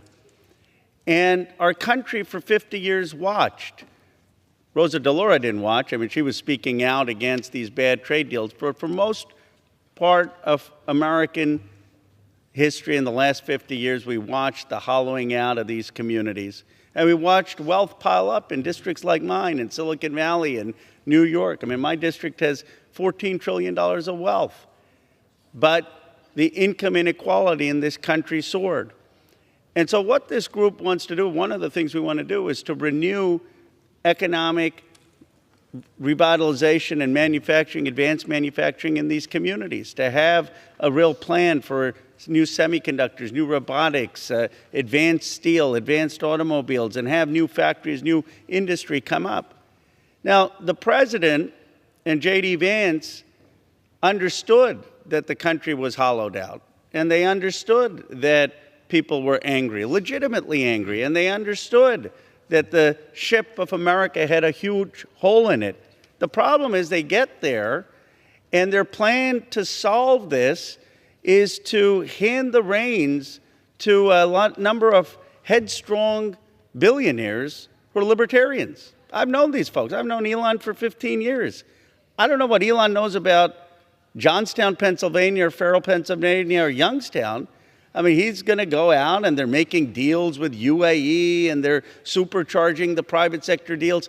The problem is that's not going to build the communities that have been hollowed out. We know what builds communities, from Hamilton to Lincoln to FDR. We need a government that says, if you make it in America, we will buy it. That's what we did, by the way, for SpaceX. That's what we did for Intel. That's what we did in World War II. We need a government that says, if you skill the factories here, we'll help finance it. We need a government that says, we're going to work to invest in the plumbers and electricians and machinists so that we can actually have a workforce that builds the new factories we need. We need to say that we're going to have housing in this area to have economic revitalization. We need a national economic development strategy. And Senator Rubio and I actually co-authored a bill on that. But that's not what the White House is doing. Instead, they think that just having these billionaires cut deals with the private sector is going to help the working or middle class. It'll help my district. We'll make more money with AI. It'll help more of the financial and technology elites. I'll tell you what it's not going to do. It's not going to rebuild the communities that have had a raw deal in America. And what economic patriots believe, even though we have different ideologies, is that it is ordinary Americans who built this country. It's working class Americans and middle class Americans who built the country. The genius lies not with the billionaires and the technologists. It lies with hardworking Americans, and we're going to build this country back from the bottom up. That's our belief. And I appreciate Representative DeLuzio's leadership on this. If you give me, am I out of time, Representatives? Give me one more minute, because my friend Fareed Zakaria had this whole spiel on how manufacturing doesn't matter. I like Fareed usually, but on this, he's dead wrong. He cited Japan and Germany as countries that did manufacturing and missed the tech boom. And so he said, well, we should do the tech boom and the finance boom, and we don't need to do manufacturing. Well, he didn't cite one country that did a bit of both. China. China did a lot of manufacturing. They took all of our manufacturing. And America needs to understand, if we're going to innovate, yes, we should innovate on technology. Yes, we should innovate on finance. But we also have to have advanced manufacturing in this country to remain the world superpower. People say comparative advantage, but comparative advantage, you get to choose what your comparative advantage is in. If China had just done comparative advantage, they would have been growing rice for 30 years. That was their comparative advantage. They said, no, we want to build things. Well, it's time America realizes we want to be building things and realizes the value of advanced manufacturing. And Representative DeLuzio certainly gets it. He's one of the brightest voices in Congress. I also want to recommend his op-ed that I thought was the best piece written on trade policy, fair peace, in the last 30 years, if anyone that I've read. So I appreciate your leadership and appreciate your convening us. Sir, I thank the gentleman from California who understands this deeply, of what we need to do, this economic patriotism, what it means for manufacturing, what it means for communities who saw these jobs not leave, but taken away by this ideology in Wall Street and the politicians around here who helped them, which said that all that mattered was chasing the cheapest labor, the weakest labor rules, non-existent environmental rules. It made them citizens of nowhere. They didn't care about this country or the communities and the people who worked hard to make them rich, whether they made the steel or anything else, as we did in America. And it's a stain on our story in this country, and frankly, it's not too patriotic.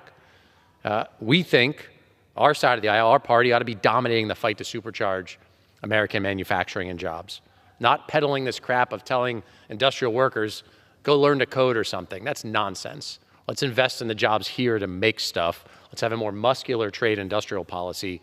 That's how we get back on the road to economic freedom for people.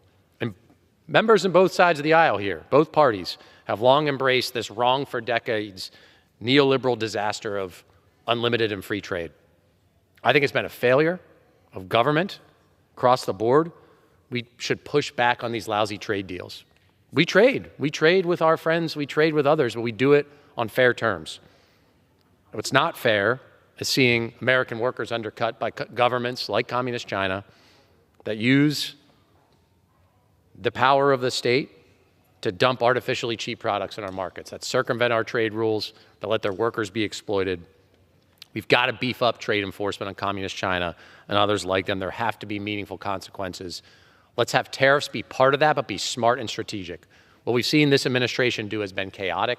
It's been reckless. Businesses cannot plan. There is no certainty day to day of what the trade environment will be. And it is absent from any full strategic industrial policy that is the heart of economic patriotism. To make more stuff in America, you got to have a full policy that is centered by workers and industrial policy. One of my colleagues who gets this deeply, this idea of economic patriotism, I'm proud to yield to Mr. Ryan of New York, a West Point grad, who I won't hold that against you too much, but deeply understands this, understands the fight that we need, and understands that our core economic patriotism ought to be what we're all about. I yield to the gentleman from New York. I want to thank my colleague, Mr. DeLuzio, for your leadership on this, for bringing this group together, for reminding us that as Americans who love this country, we need that strong, muscular economic patriotism to serve my constituents in my district, which is the Hudson Valley of New York State, and across this country. And Mr. Speaker, I rise today because I love this country. I believe it is the greatest country in the history of the world, and I believe it is worth fighting for, and we must fight for it now. I also believe when you see something that isn't working, you stand up and you do everything in your power to fix it. Our country and our party are at a crossroads, and it's up to us, the people with the incredible honor to stand on the floor of the United States House of Representatives in this chamber to forge the path forward. Unlike some of my colleagues on the other side of the aisle, I won't try to deny the outcome of the election in November 2024. Too many Americans felt Democrats had become the party of the elites and had stopped meeting people where they are, the pain that they're feeling in their lives and their families at their kitchen table when they get up in the morning and go to work and come home exhausted at night. Democrats need to learn from our mistakes. This moment is not ideological. It's about who fights for the people and who fights for the elites. I believe, first and foremost, if you're using labels like moderate or progressive, you're missing the entire point. I gave former President Biden hell for failing to secure our border. I think that's a nonpartisan issue. That doesn't make me a, quote, moderate. I campaigned with my colleague AOC against big corporations screwing over my constituents and polluting the Hudson River in my district. That doesn't make me a progressive. If the last election made anything clear, its high costs and economic pain are first and foremost on our constituents' minds. Donald Trump promised to help with that. He has not, unequivocally. In fact, everything he's done in office has helped his billionaire cronies, who, by the way, gave hundreds of millions of dollars to his campaign at the expense of families like the ones that I represent in my district across the Hudson Valley. Trump's failure to bring down costs is handing Democrats the answer on a silver platter. Our response cannot stop at Donald Trump works for the wealthy, though, which is true. It must go further. Donald Trump works for the wealthy, and Democrats work and fight for you, the working class and middle class of this country, the economic patriots of the United States of America. Just over a year ago, I stood on this very floor and ultimately successfully called on the CEO of a local utility monopoly in my district, which had been screwing over my constituents, robbing them blind, literally emptying their savings accounts of their dwindling savings accounts due to a failure of their billing practices. I called on him to resign, and he was held accountable and did. That company ultimately paid $62 million back to my constituents in form of accountability. Now Optum, a healthcare company which is a subsidiary of United Health Group, the single largest health insurer in our country, and really one of only 3 companies in the United States of America that controls the entire healthcare market, has been buying up medical practices across my district. So just a few weeks ago, I launched a community inquiry Thousands of my constituents and my neighbors and friends who have been hurt by Optum have responded, detailing horrific stories of declining healthcare quality, erroneous billing, and we're continuing to gather this evidence, the voices of the people, the American people, and to ultimately hold this big corporation who's been making record-breaking profits quarter after quarter accountable. Another example, for months, broadcast companies, big telecoms in New York, were in a deadlock fight over streaming rights that left over 1 million New Yorkers, paying customers, staring at blank screens, trying to watch sports games to take their mind off of all the pressures in their lives. Knicks fans and Rangers fans who'd paid couldn't see. As one of those fans, I was mad as hell that I had paid and couldn't watch a game while a multi-billion-dollar corporation kept raking in more profits and didn't seem to care at all about their paying customers. Thankfully, under pressure, that blackout has ended, and we're now demanding Optimum, the telecom, the main perpetrator of this, pay back the customers who were harmed. I've also introduced something called the Stop Sports Blackout Act. So if this ever happens again, there won't be a question that a company has to pay and give customers to refunds for games they couldn't watch. Whether in their utility bills, their health care bills, or just trying to watch a sports game, that's putting money back in people's pockets when pressure is so high, and that matters. In closing, before I yield the balance back to my colleague, there is so much power now in the voices of our communities, but only if we, their elected representatives, listen and act and elevate it. That's economic patriotism. I'm proud that as a Democrat, our party stands with law enforcement and police officers, stands with small businesses, stands with veterans, stands with hardworking families, with nurses, teachers, truck drivers. Democrats stand with our constituents, whether they voted for us or not. And yes, we stand against Donald Trump and his harmful policies, but we stand for so much more. A group of patriots, unyielding and unwavering in their dedication to fighting for the people and against anyone who would do them harm. That's the Democratic Party that I am proud to be a part of, and that is our path out of this moment. Thank you, and I yield the balance of my time to Mr. DeLuzio. Thank you, Mr. Ryan. I thank the gentleman from New York for his fight, his stiff spine in this. I now want to recognize a colleague from Rhode Island who knows how to take on a good fight and win one. Gentleman from Rhode Island, Mr. Magaziner.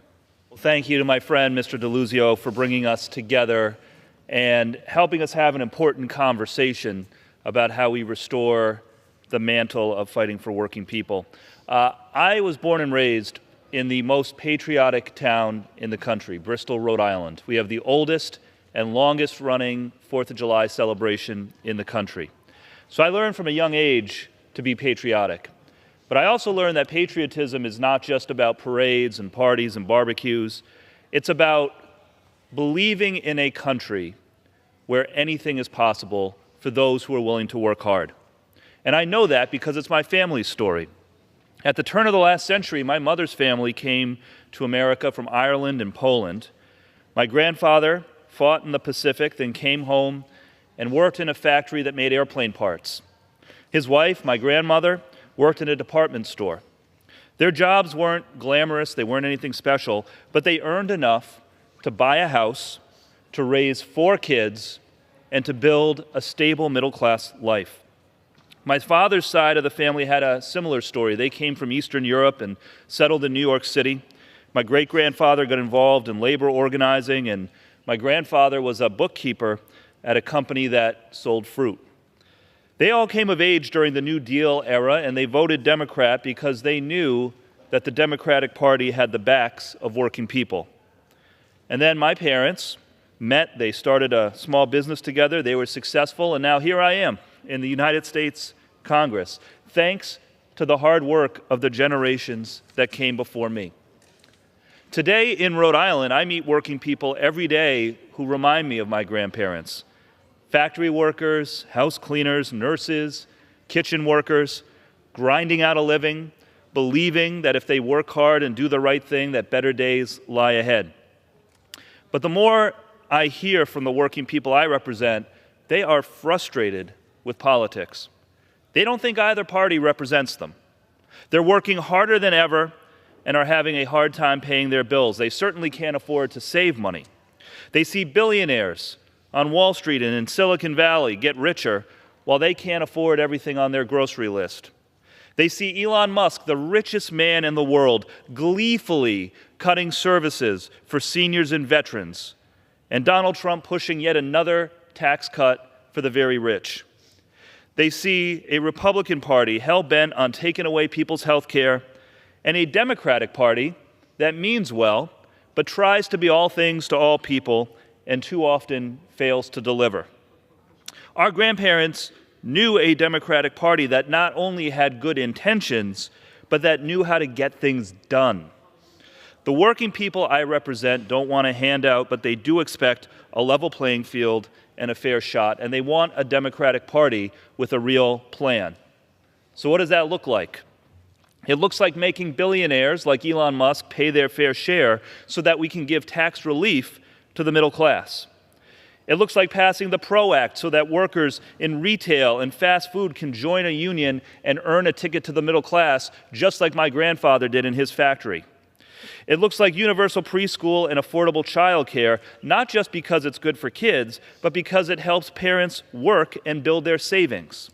And it means passing my bill to guarantee 10 days of paid vacation for all workers, because Americans work hard and they deserve to take some time off every once in a while and enjoy their lives without losing their jobs or their income. For too long, the system in this town has been rigged for the wealthy and well-connected, but that does not have to be our future. There is a new generation rising, people who are tired of being left behind and are ready for something better. We don't need the Democratic Party to be all things to all people. We just need to reclaim our position as the party for working people. That work begins now. And I want to thank my colleagues who are here tonight who get it. I want to thank Representative DeLuzio for bringing us together. I am ready to roll up my sleeves alongside all of you, and I yield back to Mr. DeLuzio. Thank you. Thank the gentleman for Rhode Island.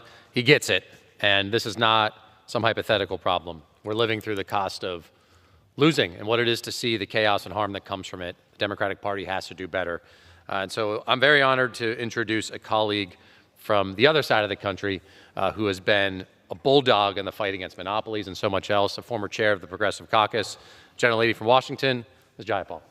Thank you so much, Congressman DeLuzio, for leading this conversation about how we can stand up for our people and unrig the economy. That is economic patriotism. I want to be very clear. Our economy has been rigged by giant corporations and the wealthiest for way too long. And as these corporations consolidate more power, the rich get richer, and everyone else is just struggling to get by just on the basics. They need groceries, housing, healthcare, basic medications. Private insurance companies are now buying up your local healthcare clinics and doctors' offices. In my home state of Washington, a handful of healthcare systems control 90% of hospital beds. And what does that mean? It means that people are seeing their costs triple while the quality of care goes down, all so that big pharma and corporate CEOs can pad their already overflowing pockets. Mergers are pushing independent grocery stores out of business. Today, just a few supermarket chains control all of the grocery stores in the country. Albertsons and Kroger's, two of the big grocery chains, actually tried to merge, and I was so proud to lead the amicus brief with other members of Congress to actually oppose that merger. And thanks to Democrats and the FTC under Lena Khan, we were able to stop that merger. Because we know and we've seen that when these mergers happen, corporations shut down stores, they fire workers, and they raise prices. Look at the housing market. When rents are sky high, and there literally is not a single place in the country where someone can afford rent on the minimum wage, private equity is coming in to buy up the apartments and colluding to drive up the rents so it's even more unaffordable to keep a roof over your head. It wasn't always this way. From World War II to the late 1970s, we actually rigorously enforced our antitrust laws to ensure that mom and pop businesses had a chance to compete against these mega companies. Consumers had choices, and workers had good jobs. And you know what? Our economy actually grew. But starting with Republican President Ronald Reagan, that antitrust enforcement dwindled down and large corporations took over. And today, income and wealth inequality are higher than they have been in a century. And 2 months into the Trump administration, wages are still low and prices are still high. Does not need to be this way. We do not, in the richest country in the world, we do not suffer from scarcity, we suffer from greed. And we have to be willing to take that on. Take on corporate power and corruption and make a meaningful difference in the everyday lives of working people. We have to lower prices so that everyone can have a roof over their heads, put food on the table, send their kids for an education, and retire with dignity. We have to have living wages for every worker, and we have to tax the billionaires so that they just pay a little bit more of their fair share like everyone else is doing. We can and have to break up the largest corporations so they can't keep screwing regular people. We got to stand up and fight back against corruption, against greed, against consolidation, and for the American people to have that American dream. That is economic patriotism. That's what we're going to fight for, and I'm so grateful to my colleague from Pennsylvania for making sure we put that out there. I thank the gentlelady from Washington, spot on, and I'm reminded of a quote from President Franklin Roosevelt, who faced the same kind of complaints from them who he called the economic royalists. We can call them robber barons, oligarchs, you name it. They complained that they said FDR was trying to overthrow the institutions of America, and I'll quote President Roosevelt. What they really complain of is that we seek to take away their power. Our allegiance to American institutions requires the overthrow of this kind of power. Here we are again. I think we can no longer allow anyone over here to play footsies with the corporate overlords and robber barons who have their heels on the necks of the American people. We need to restore competition and break the monopolies. And my colleague from the Granite State gets this, having worked in the Justice Department to take on monopolies. Has been in the trenches in the fight against this kind of corporate power run amok. So I will yield, Mr. Speaker, to the gentlelady from New Hampshire, Ms. Goodlander. Thank you, Mr. Speaker. And many thanks to my colleague from Pennsylvania for bringing us together this afternoon. Economic patriotism. We're coming from all across the country. We're coming from different backgrounds with different ideas, but we're united by things that are really powerful. We're united by a love of our country, by a belief in our country, by a belief fundamentally in the American people. You know, I was born and raised in the greatest state in the nation, the state of New Hampshire, the state that made the nation. We were the 9th to ratify the Constitution. And I was born and raised down the road from the family farm that my great-grandfather built when he came to this country. He was 16 years old. He didn't speak a word of English. But he believed in the American dream, and he raised my grandfather, Sam, on that farm. He was an economic patriot, my grandfather, Sam. He really believed your word is your bond. He believed that hustle was the name of the game. He milked cows, he baled hay, and he got his start as a businessman selling airplane rides at the Nashua airport. His slogan was $1 million thrill for a $1 bill. He went on to become a door-to-door salesman for Electrolux vacuum cleaners. He worked hard because he believed in the American dream. He was a lifelong Republican who loved with his whole heart one of our great presidents, I think maybe the greatest economic patriot we've seen in the White House, President Franklin Delano Roosevelt. And I was reminded today of a great speech that President Roosevelt gave 81 years ago, the Economic Bill of Rights, it's been called. He talked about economic rights that are self-evident, but as with all self-evident rights that we know in this great document, our Constitution, they aren't self-executing. I want to focus for a moment on one of the rights that President Roosevelt talked about. He said that there's a right of every businessman, businesswoman too, large and small, to trade in an atmosphere of freedom from unfair competition and domination by monopolies at home or abroad. Monopolies, it's been said on the floor of this House, on the floor of the United States Senate, that monopolies are inconsistent with our form of government. And it's true. The anti-monopoly spirit is as old as America. It's rooted in a simple idea that power has got to be checked. Just like political power, economic power has got to be checked too. But the fact is, big corporations, monopolies have too much power in America today. I see it everywhere I go. I come to Congress having worked in the Department of Justice in the Antitrust Division. And it's a division full of patriotic men and women, many of them nonpartisan, who come to this work with the basic belief in this country and in the power that must be checked by government. So what do we mean? What kind of power are we checking? Every day on this job, as I've traveled around the state of New Hampshire, I hear about big agricultural corporations that are screwing family farmers, like the family farm I grew up down the road from. Big health insurers who are charging you more for less. Big health insurers who are rolling up the entire industry, from providers to hospital beds to the prescription drugs that people rely on for their lives. Big tech companies that are using your data, your valuable data, for their own gain. The list goes on. As we look across our consolidated economy, we see that corporate power has reached its apex in industries big and small, from door locks to the defense industrial base. We've always found common ground in this country around the basic idea that just like political power's got to be checked, economic power's got to be checked too.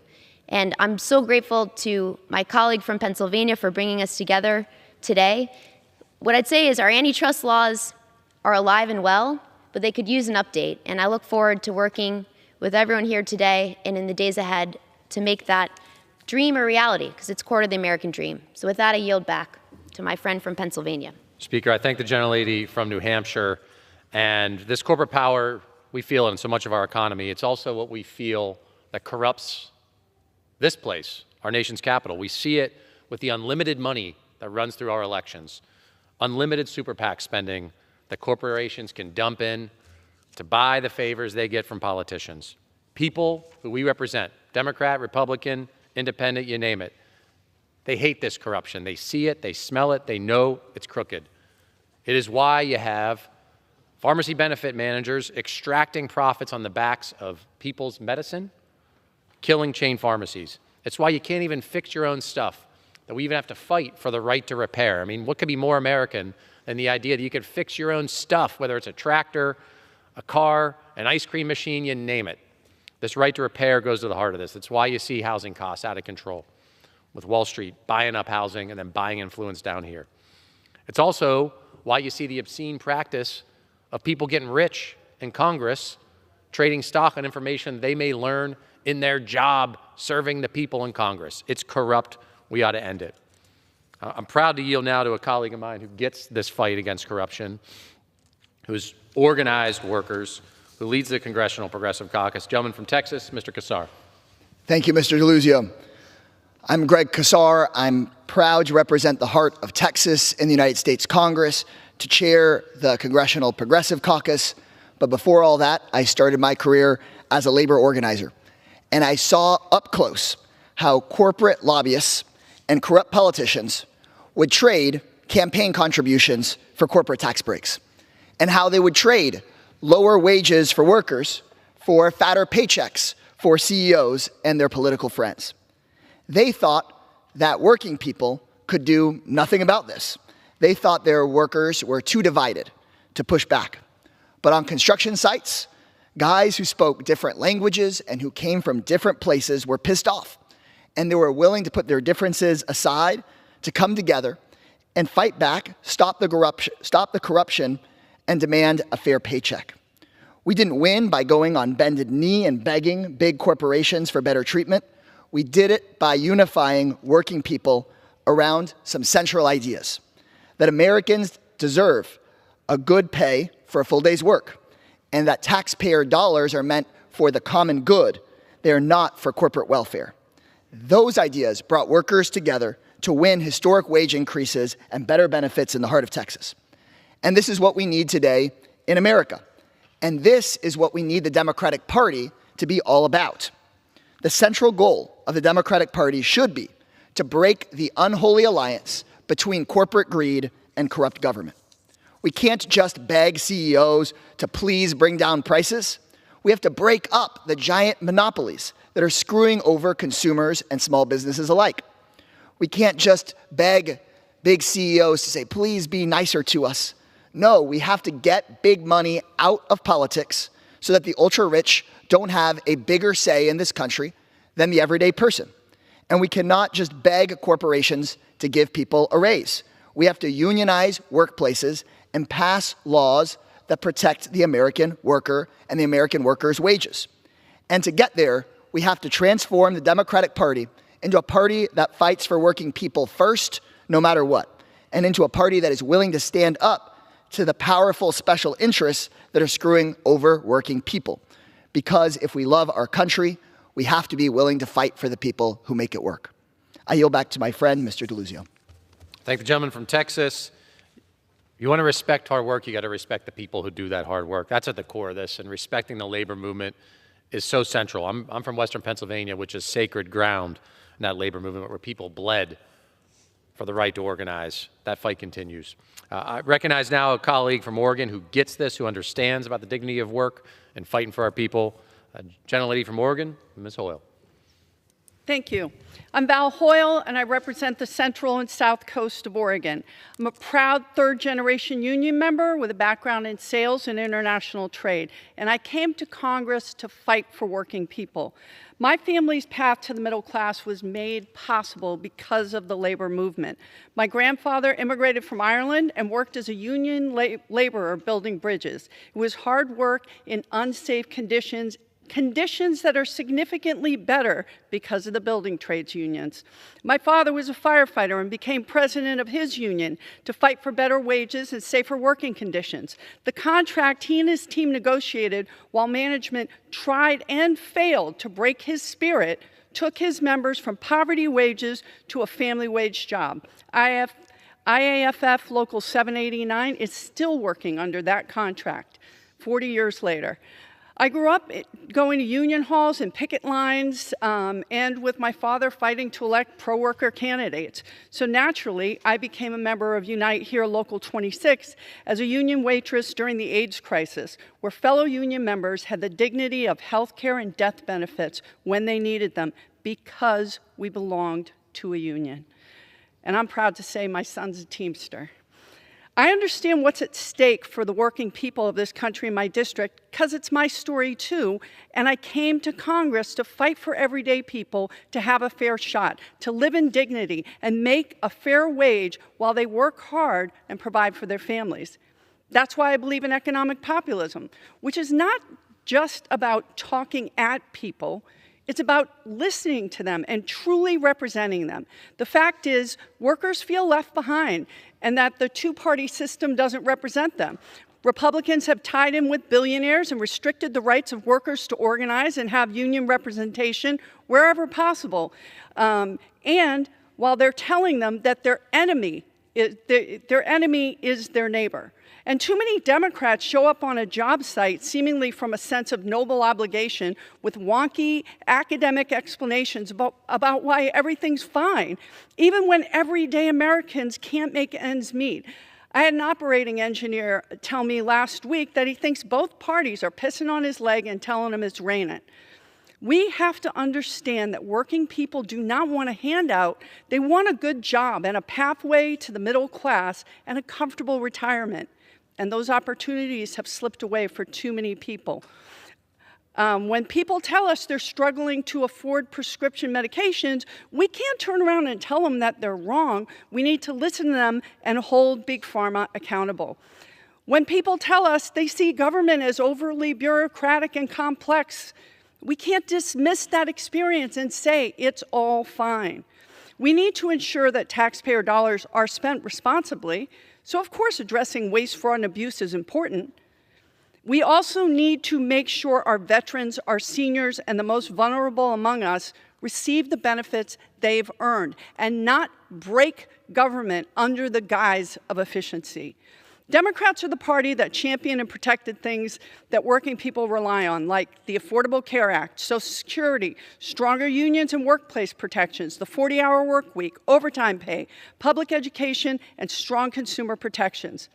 However, We need more Democrats whose filter for what they do in Congress is, will this help working people, as opposed to giving lip service in some disconnected way. We should all be fighting hard against corruption and for a real path to the middle class. Young people want to be able to work one job and afford to buy a home and raise a family. And that is not the reality for too many Americans.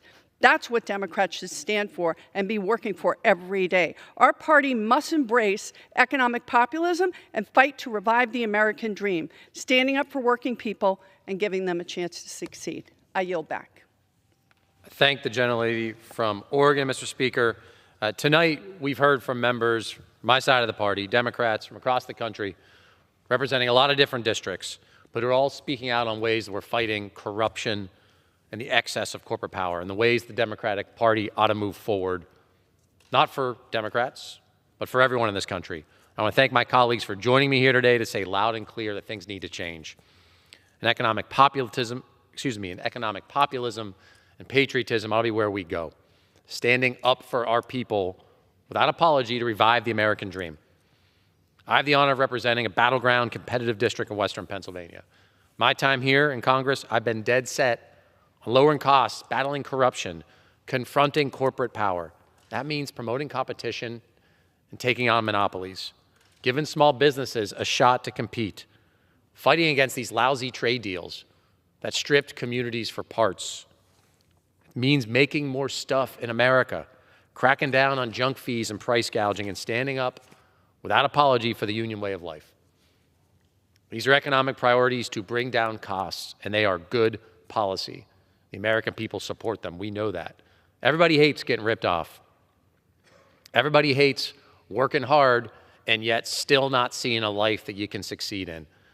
If you want American capitalism to succeed, you've got to have competition in our economy. And there's a tendency by some in politics to try and please everybody. You should take pride in when the bad guys and the villains who are screwing over your people are your enemy. It means you're doing something right.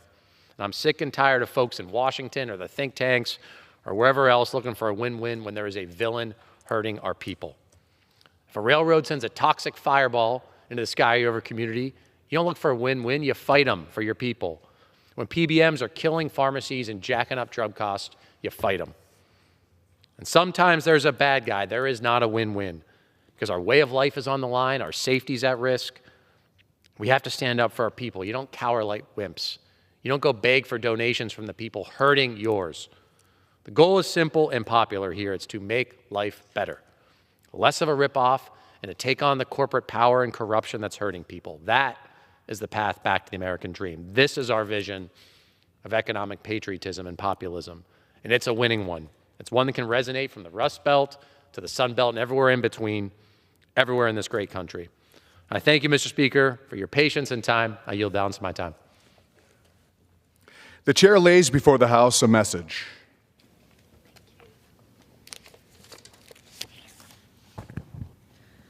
To the Congress of the United States, pursuant to the International Emergency Economic Powers Act, 50 United States Code 1701 et sec, I hereby report that I have issued an executive order that takes additional steps with respect to the national emergency declared in Executive Order 13692 of March 8, 2015, blocking property and suspending entry of certain persons contributing to the situation in Venezuela.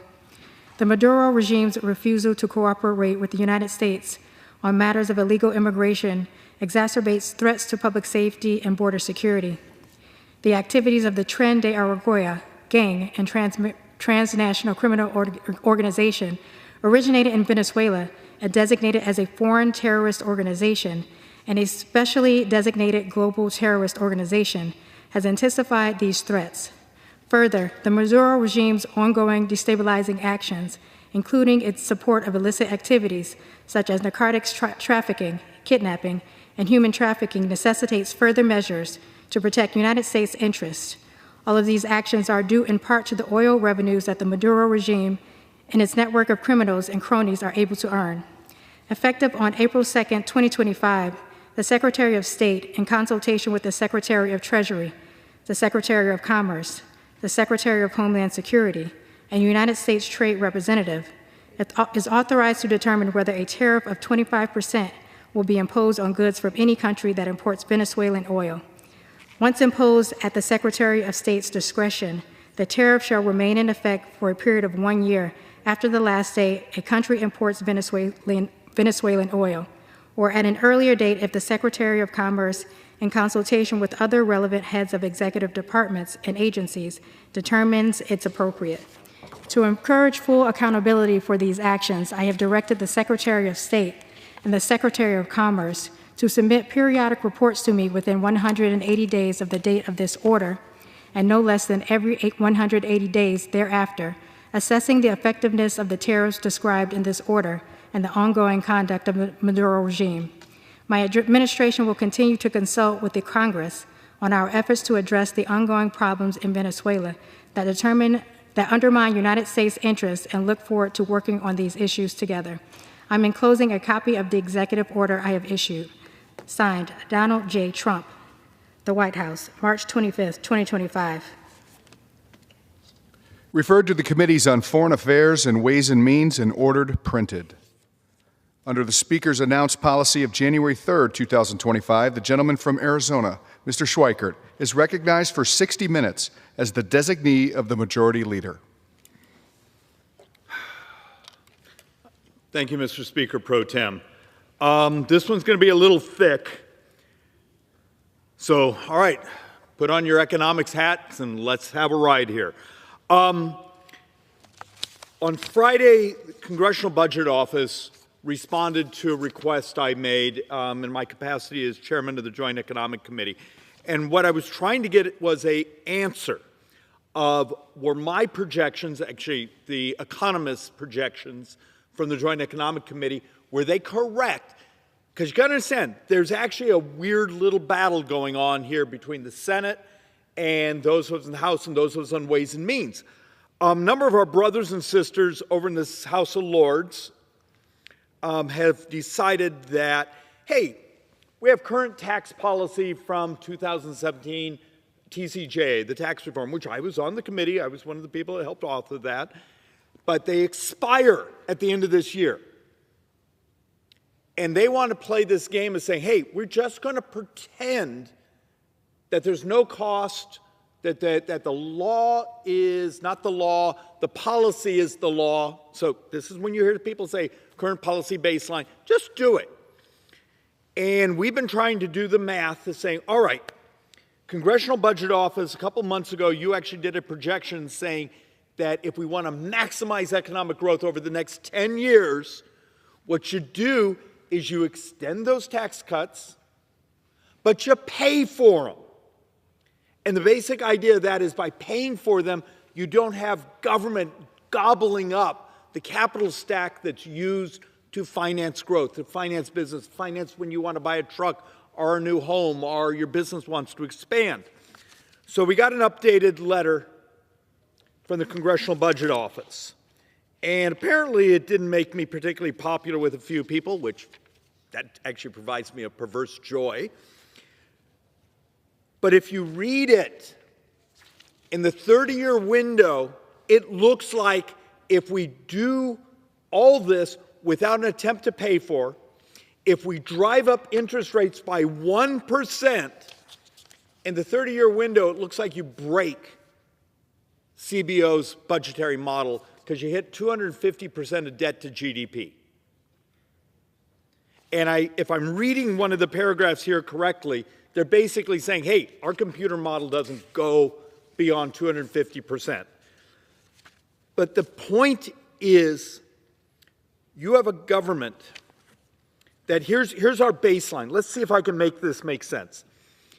At the end of this fiscal year, $37 trillion, $200 billion is going to be the country's debt. Over the next 10 years, we're expected to borrow an additional $22 trillion.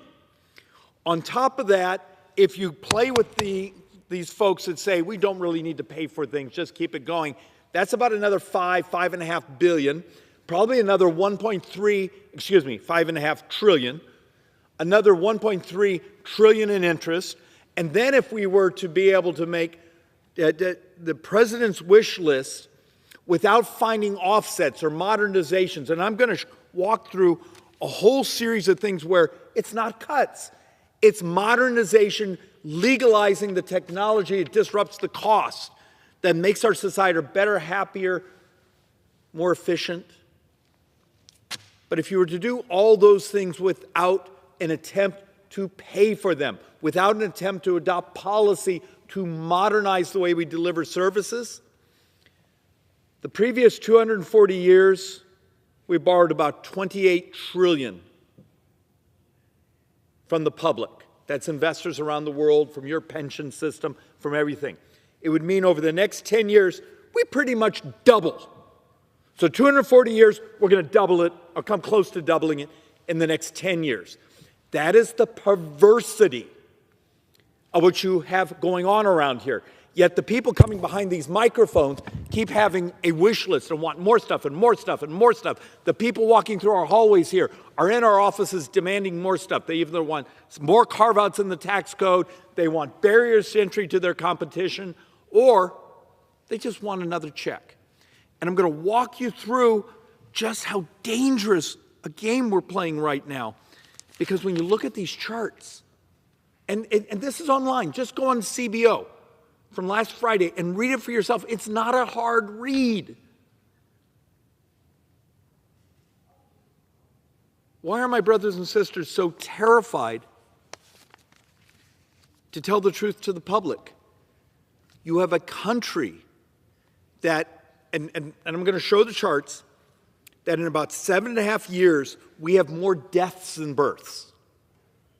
You have a country that when we get out of the extraordinary measures, remember right now we're borrowing from our different funds because we're up against the debt ceiling. We may be borrowing almost $70,000 every second of every day. For those of you who turn to me and say, David, I demand you balance the budget, I can do it tomorrow. Let's see, if I use the 2024 numbers, for every dollar we took in tax collections, we spent $1.39. Tell me the 39 cents of government you want me to cut. And their problem with that math is when you look at the charts, do you see what's in blue? That's everything a member of Congress gets to vote on, defense and non-defense. Your only problem is it's 26% of the spending. So if you ask a member of Congress right now, balance the budget, we can do it. We can do it. Got to get rid of all defense, all non-defense discretionary. That's basically the Park Service, the EPA, all the agencies. And then tell me what portion, because you got to pay your interest or you blow up the world economy. Tell me what portion of Social Security, Medicare, Medicaid, the other things you want to hack away at. The reality of it is, in this fiscal year, our projection is up till the recent, now we're starting to downgrade our growth, is for every dollar we take in tax collections, we're going to spend functionally $1.36. Do you understand how screwed, actually it's a technical economic term, how screwed we are when we don't tell the truth about the math? And it is not fixable, but it is possible to stabilize. We can stabilize this. We just have to think and do things that are hard. And so often around here, the thinking part is complex and it's hard, and we have to go home and tell our constituents the truth about math. But remember, the math will win. So how many of you have heard about, hey, we have people out protesting.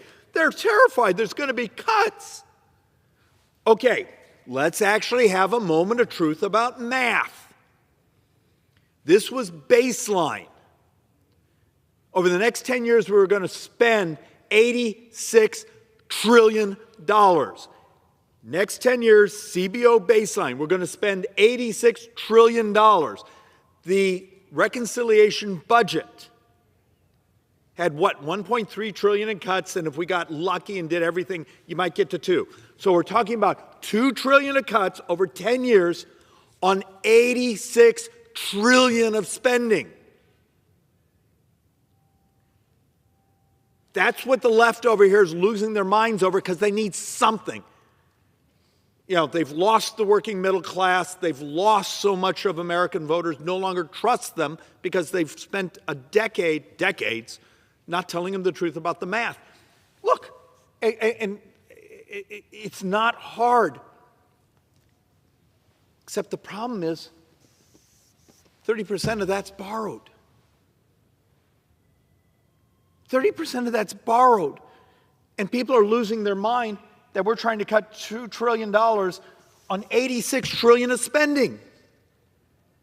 That's what this place has become. This place has become a clown show of math. Sorry, I hope not to hit you with those. Once again, I need to disclose, I've had a stunning amount of coffee today, so forgive me if I'm a bit cranky. We were trying to do projections of what our interest coverage would be this year. Now remember, let's see if I can make this make sense. How many of you saw just what was that, Thursday, Friday, the Federal Reserve actually lowered economic growth for this year and functionally for the next 3 years. They lowered us down to 1.7, I think. Just that lowering, if you do the math on the back of an envelope, it's not that hard. It's just a little less than $200 billion of loss of tax receipts. If you plug that into our committed spending, it basically means what we're going to have to borrow. You may have interest this year of $1.1 trillion and a borrow this year when the economy is fairly good of $2.2 trillion. One of my folks has a number, it's up to 2.3, but let's stick with the 2.2 trillion of borrowing in a year when the economy is good. So think about this.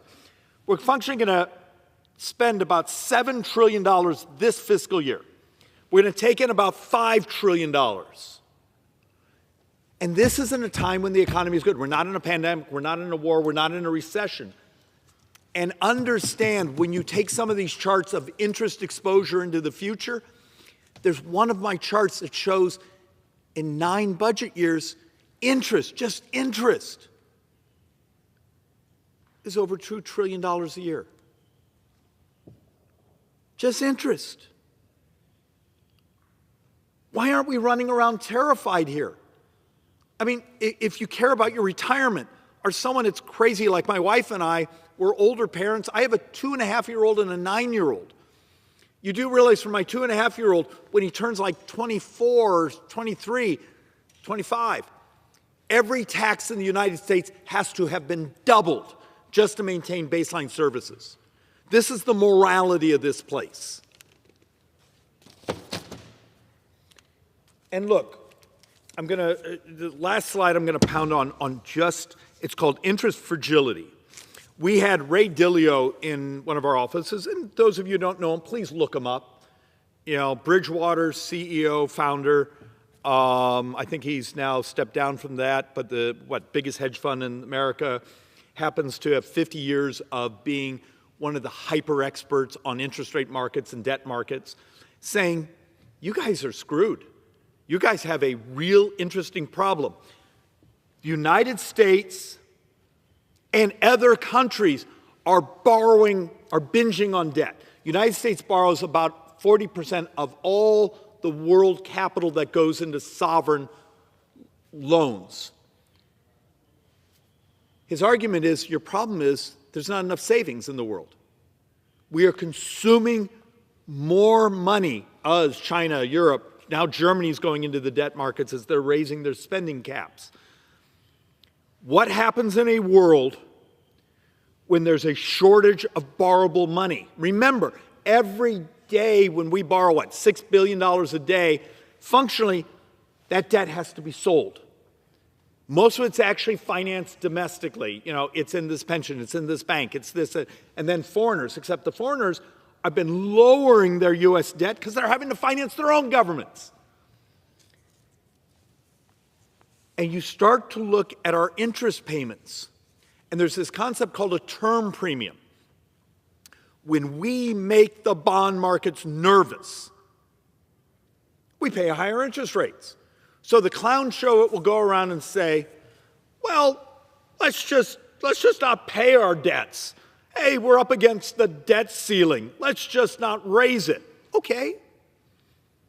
Yeah, fine. I mean, I enjoy your decade of world depression because when you collapse the U.S. currency, you also collapse the world.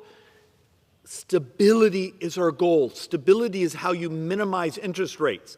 And if you're financing 37 trillion and another 22 trillion plus whatever else we're going to stack on top of that over the next decade,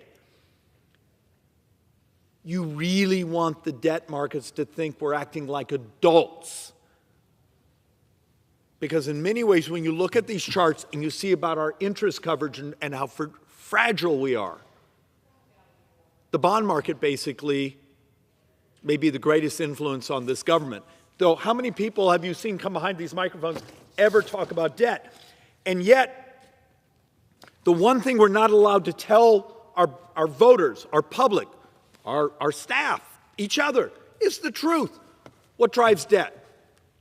Over the next 10 years, almost 100% of U.S. sovereign debt issue will be to cover interest and Medicare. In let's call it 8 years, the Social Security Trust Fund is empty. And that first year, we have to make a decision. Are we going to let poverty of seniors double when they get a 21% cut in their checks? Or how much are we going to raise taxes? Are we actually going to do something complex, fix the system and make all the adjustments and those things? Except the moment you actually talk about saving Social Security, they have a consultant on their side, on the Democrat side, writing an attack ad because they care so much more about winning the next election than the morality of not doubling senior poverty. And the brain trust that runs around says, oh, just raise the cap. Okay. Except you just covered 38% of the shortfall. What do you want to do with the rest? 38% of the shortfall is our math, meaning that first year, so if the trust fund of Social Security is empty on 2033, 2034, the full year, 608 billion was our estimate on that first year. Think about that. Think about that scale.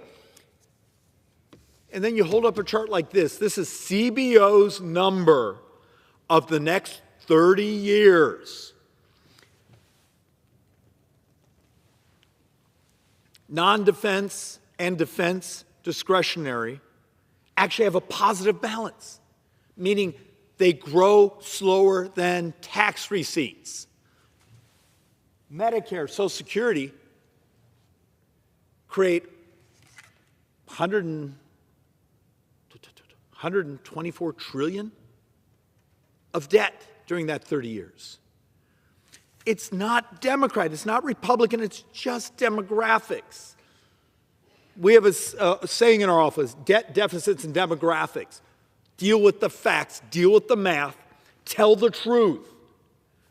Except this place has been so busy spinning stories. As we were listening to Democrats a few minutes ago tell stories. Oh, we got to have there's an enemy out there. No. These things we can fix it. We can stabilize it. But somebody cares so much more about winning the next election. And you look at the next 10 years, is the point I'm trying to make, is, okay, here's the growth. 24% of the growth in spending over the next 10 years is interest. 31% of the growth of spending over the next 10 years is Social Security and disability. 28% of the growth of spending over the next 10 years is Medicare. Other mandatory and discretionary grows about 13%, but a portion of that is actually, you think, defense and other things in that. The fact of the matter is your government is an insurance company with an army.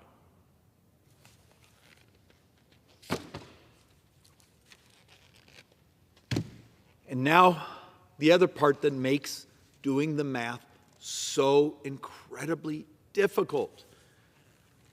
Every year, there are fewer workers or working age people to support our older population. This really seems to upset people, but understand, Look at our fertility. Look at our demographic charts. Go back to 1990, the year we started to roll over. There's a data set out there. I don't believe it yet. I haven't had the chance to try to prove it, saying even last year we may have had more deaths than births. Okay. You want us to finance pay-as-you-go systems, which is Social Security and Medicare, at a time when we have a shortage of young people. There's a way to make it work. Are you going to allow people like me, to people who are here willing to think, to refine the process, to modernize? Look, we'll try to touch on this if I have time. Here's the MedPAC report from last week. Whole bunch of apparently really smart people examined Medicare and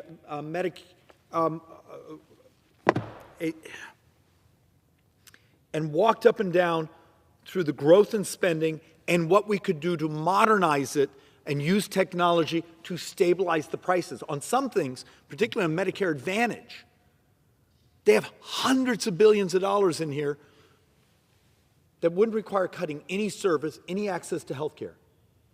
It's just using technology and modernizing.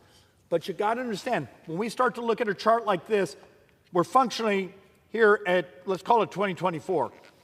We have 2.9 people working, or excuse me, 2.9 in the population. There's another chart that's going to scare you even more. For every one person receiving benefits. And then you see, it gets down to 2 people in society. I'm going to bounce around just a little bit on some of these. When you actually look at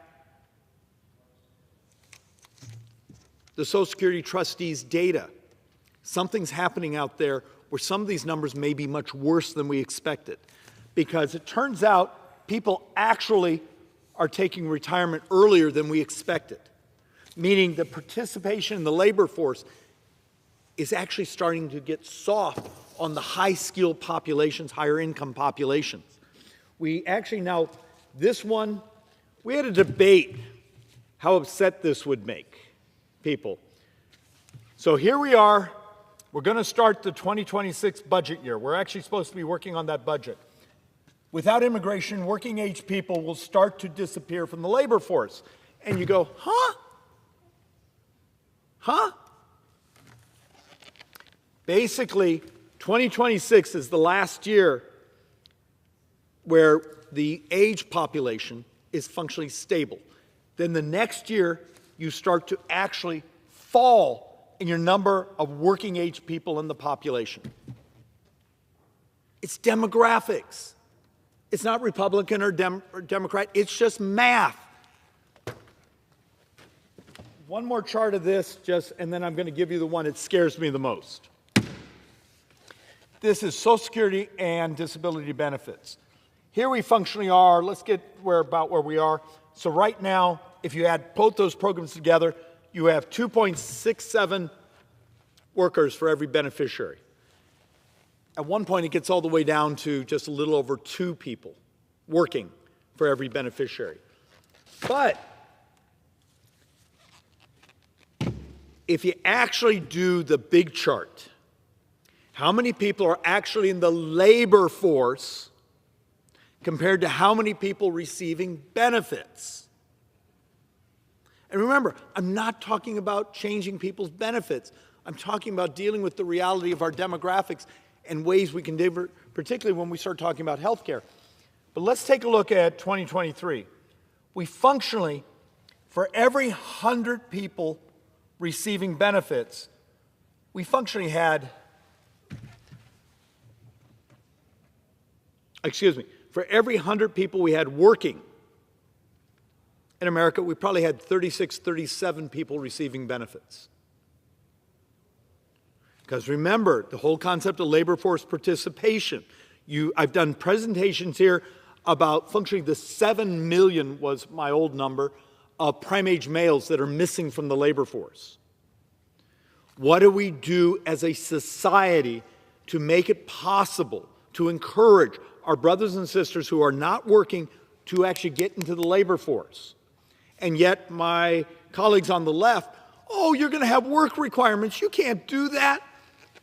If you don't do it, tell me how I make these numbers actually work. So, that's some of the miserable stuff. Let's actually sort of walk through, how do I make it work? Okay, I've come here and done a presentation showing that if this is our demographics, we're going to have to be willing to have a brutally honest conversation. Let me walk through a concept. Back in the 70s and 80s, what was the world conflict? It was for hydrocarbons, oil. Previous decade, much of the world conflicts were rare earths. I will argue we're in the decade right now. The conflict is for smart people, people with skill sets. Yet the United States has barely shown up for the battle. When you hear President Trump talk about the insanity that we educate people, we send them home to compete with us, the president's absolutely right. We have a whole presentation we've done here showing a talent-based, a STEM-based immigration system turns out to be remarkably beneficial for tax receipts, for economic growth, and for prosperity. Turns out you need that as one of an entire unified theory of things to do. But I want to walk through just a handful of quirky things.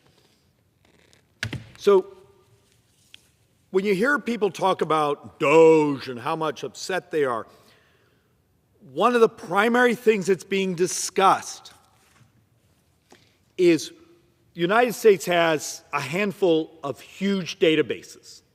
The problem is they don't talk to each other. So you saw the story last week of, hey, we just looked at some of the Social Security death files. Oldest person in America is what, 114 years old? So we took people over 114 years old and then wondered how they were getting loans at the Small Business Administration. And forgive my math, I'm doing this from memory from last week. It was like 3,300 people who are over 114 years old got SBA loans. $300 million of loans. Can you believe not a dollar's been paid back? If you actually start to have your data talk to each other, what would happen if it's a way to eliminate waste and fraud without an army of lawyers, without an army of auditors, without an army of bureaucracy? It turns out it's technology. Is that really that scary? Government already has the data. Why can't they bounce against each other saying, hey, this person's on the death file. Maybe they're not actually applying for a Small Business Administration loan. Yet, you see some of our Democrat colleagues, oh, waste and fraud, it doesn't really exist except for the billions of dollars we're identifying. So, let's walk through a couple other frustrating things. $42.5 billion provided for the Broadband Equity Access and Deployment Program. Okay, now stick with me on this one. We have spent over $42.5 billion to get broadband to communities. Not a single community, not a single house has been connected to that broadband. But we spent $42 billion doing it. Between Christmas and New Year's, I took my little girl and we went out and hung out on the Navajo Reservation. If you're not from the Southwest, Navajo Reservation is immense. It's bigger than some states. And we chased around and we met with a number of people and said they were tired. They were tired of waiting, and they were going to wait another decade to get that wire, that fiber, whatever it was, to their chapter house, to their community, so they could have broadband. So they were doing something crazy. They were running down, ordering a satellite dish, and 48 hours later they had broadband. And then they were sharing it with Wi-Fi repeaters. And for a few $100s, they were fixing something that was going to take another decade and how many hundreds of millions of dollars. Think about adopting technology.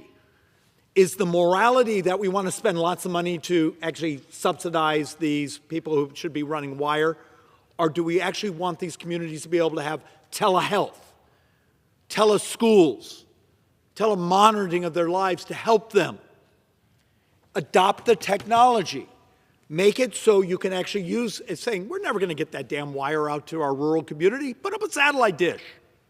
Why does this scare people? It's because there's no good lobbyists running around here saying, hey, have you ever thought about doing this? It's archaic what we do. Another example, millions of taxpayers call the IRS for help. 2/3 don't get their phone answered. So think of this. The auditors of the IRS last year put out a report that only like 31% of the phone calls were getting answered at the IRS. So you're trying to fill out your tax forms. You're trying to give government money.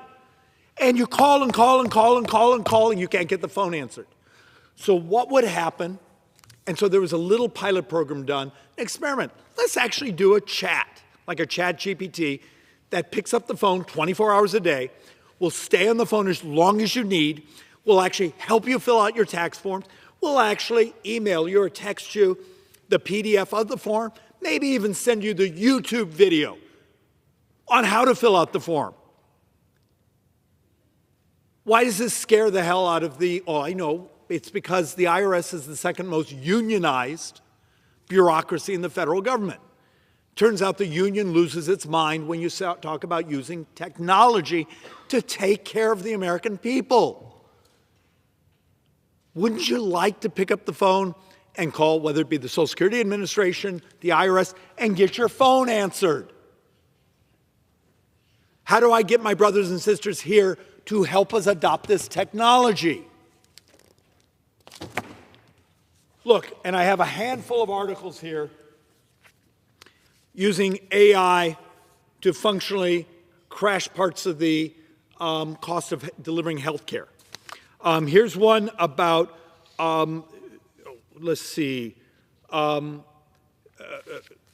actually making the environment much cleaner, much faster, much cheaper, and actually identifying bad acts with almost no bureaucracy. The ability to fix our logistics. We live in a time of miracles, and you actually start to look, and when we start to say, just our baseline, just a couple of the pieces of legislation we have, we think we can get $100 billion a year just using technology in healthcare. How about another 150 billion? It's going to actually step into supply chains and these others. The adoption of technology, we can crash parts of the price of this government. Is that a cut? Is that a chainsaw? It's just doing things that aren't scary. Mr. Chairman, the last one I'll talk about is in the MedPAC report. The majority of Medicare recipients in America now use Medicare Advantage. And for those of us in the Scottsdale, Phoenix area, we actually have a much higher penetration. According to the report, and even when you do the adjustment of the portion of the population, it only takes the Medicare Part A, which is the hospital portion, which the trust fund, which also runs out in like 12, 13 years. It's 20% more expensive than fee-for-service. If you take it back to the fact that when Medicare Advantage was designed, it was supposed to come in at 95% of fee-for-service. Do that delta, that's approaching $100 billion a year. How about if, Mr. Speaker, we got together, and we've been working on this for months and months and months, said, hey, we need to align the incentives with the insurance providers, with the health care providers, with the person receiving the benefits, saying, how about if you make your profit by helping your population be healthier? A capitated model, or something of that nature, which actually I think the capitated model makes most sense, is here's our cost, and we make more money by helping our population be healthier than what's happening today, according to this report, saying we sign you up and then we spend lots of time and resources to score you as sicker and sicker and sicker because we get spiffs the sicker we score you. Is that a cut? I would actually, in today's world, when we know diabetes is 31% of all Medicare spending, let's get the incentives aligned so it cuts the cost, cuts the debt, but you end up with a healthier country. There are solutions here. The problem is it requires doing difficult things and thinking. I beg my brothers and sisters, let's go do the hard stuff. And if you have ideas, bring them to us. We're working our hearts out right now on everything from technology to audit the Pentagon, because we just had, our 8th or 9th year where the Pentagon was unauditable. Trying to design a talent-based immigration system that maximizes economic growth and tax receipts for the country. How about a saving Medicare Advantage for everyone that loves it, but in a way where it also maybe provides hundreds of billions of dollars of savings? We can do this. We can do this. We just have to do hard things. And with that, Mr. Speaker, I'm going to yield back to you. The gentleman yields. Does the gentleman have a motion? Mr. Speaker, I'd like to move that the House stand adjourned. The question is on the motion to adjourn. Those in favor say aye. Those opposed, no. The ayes have it. The motion is adopted. Accordingly, the House stands adjourned until 10 a.m. tomorrow morning for 1 hour debate, or for morning hour debate.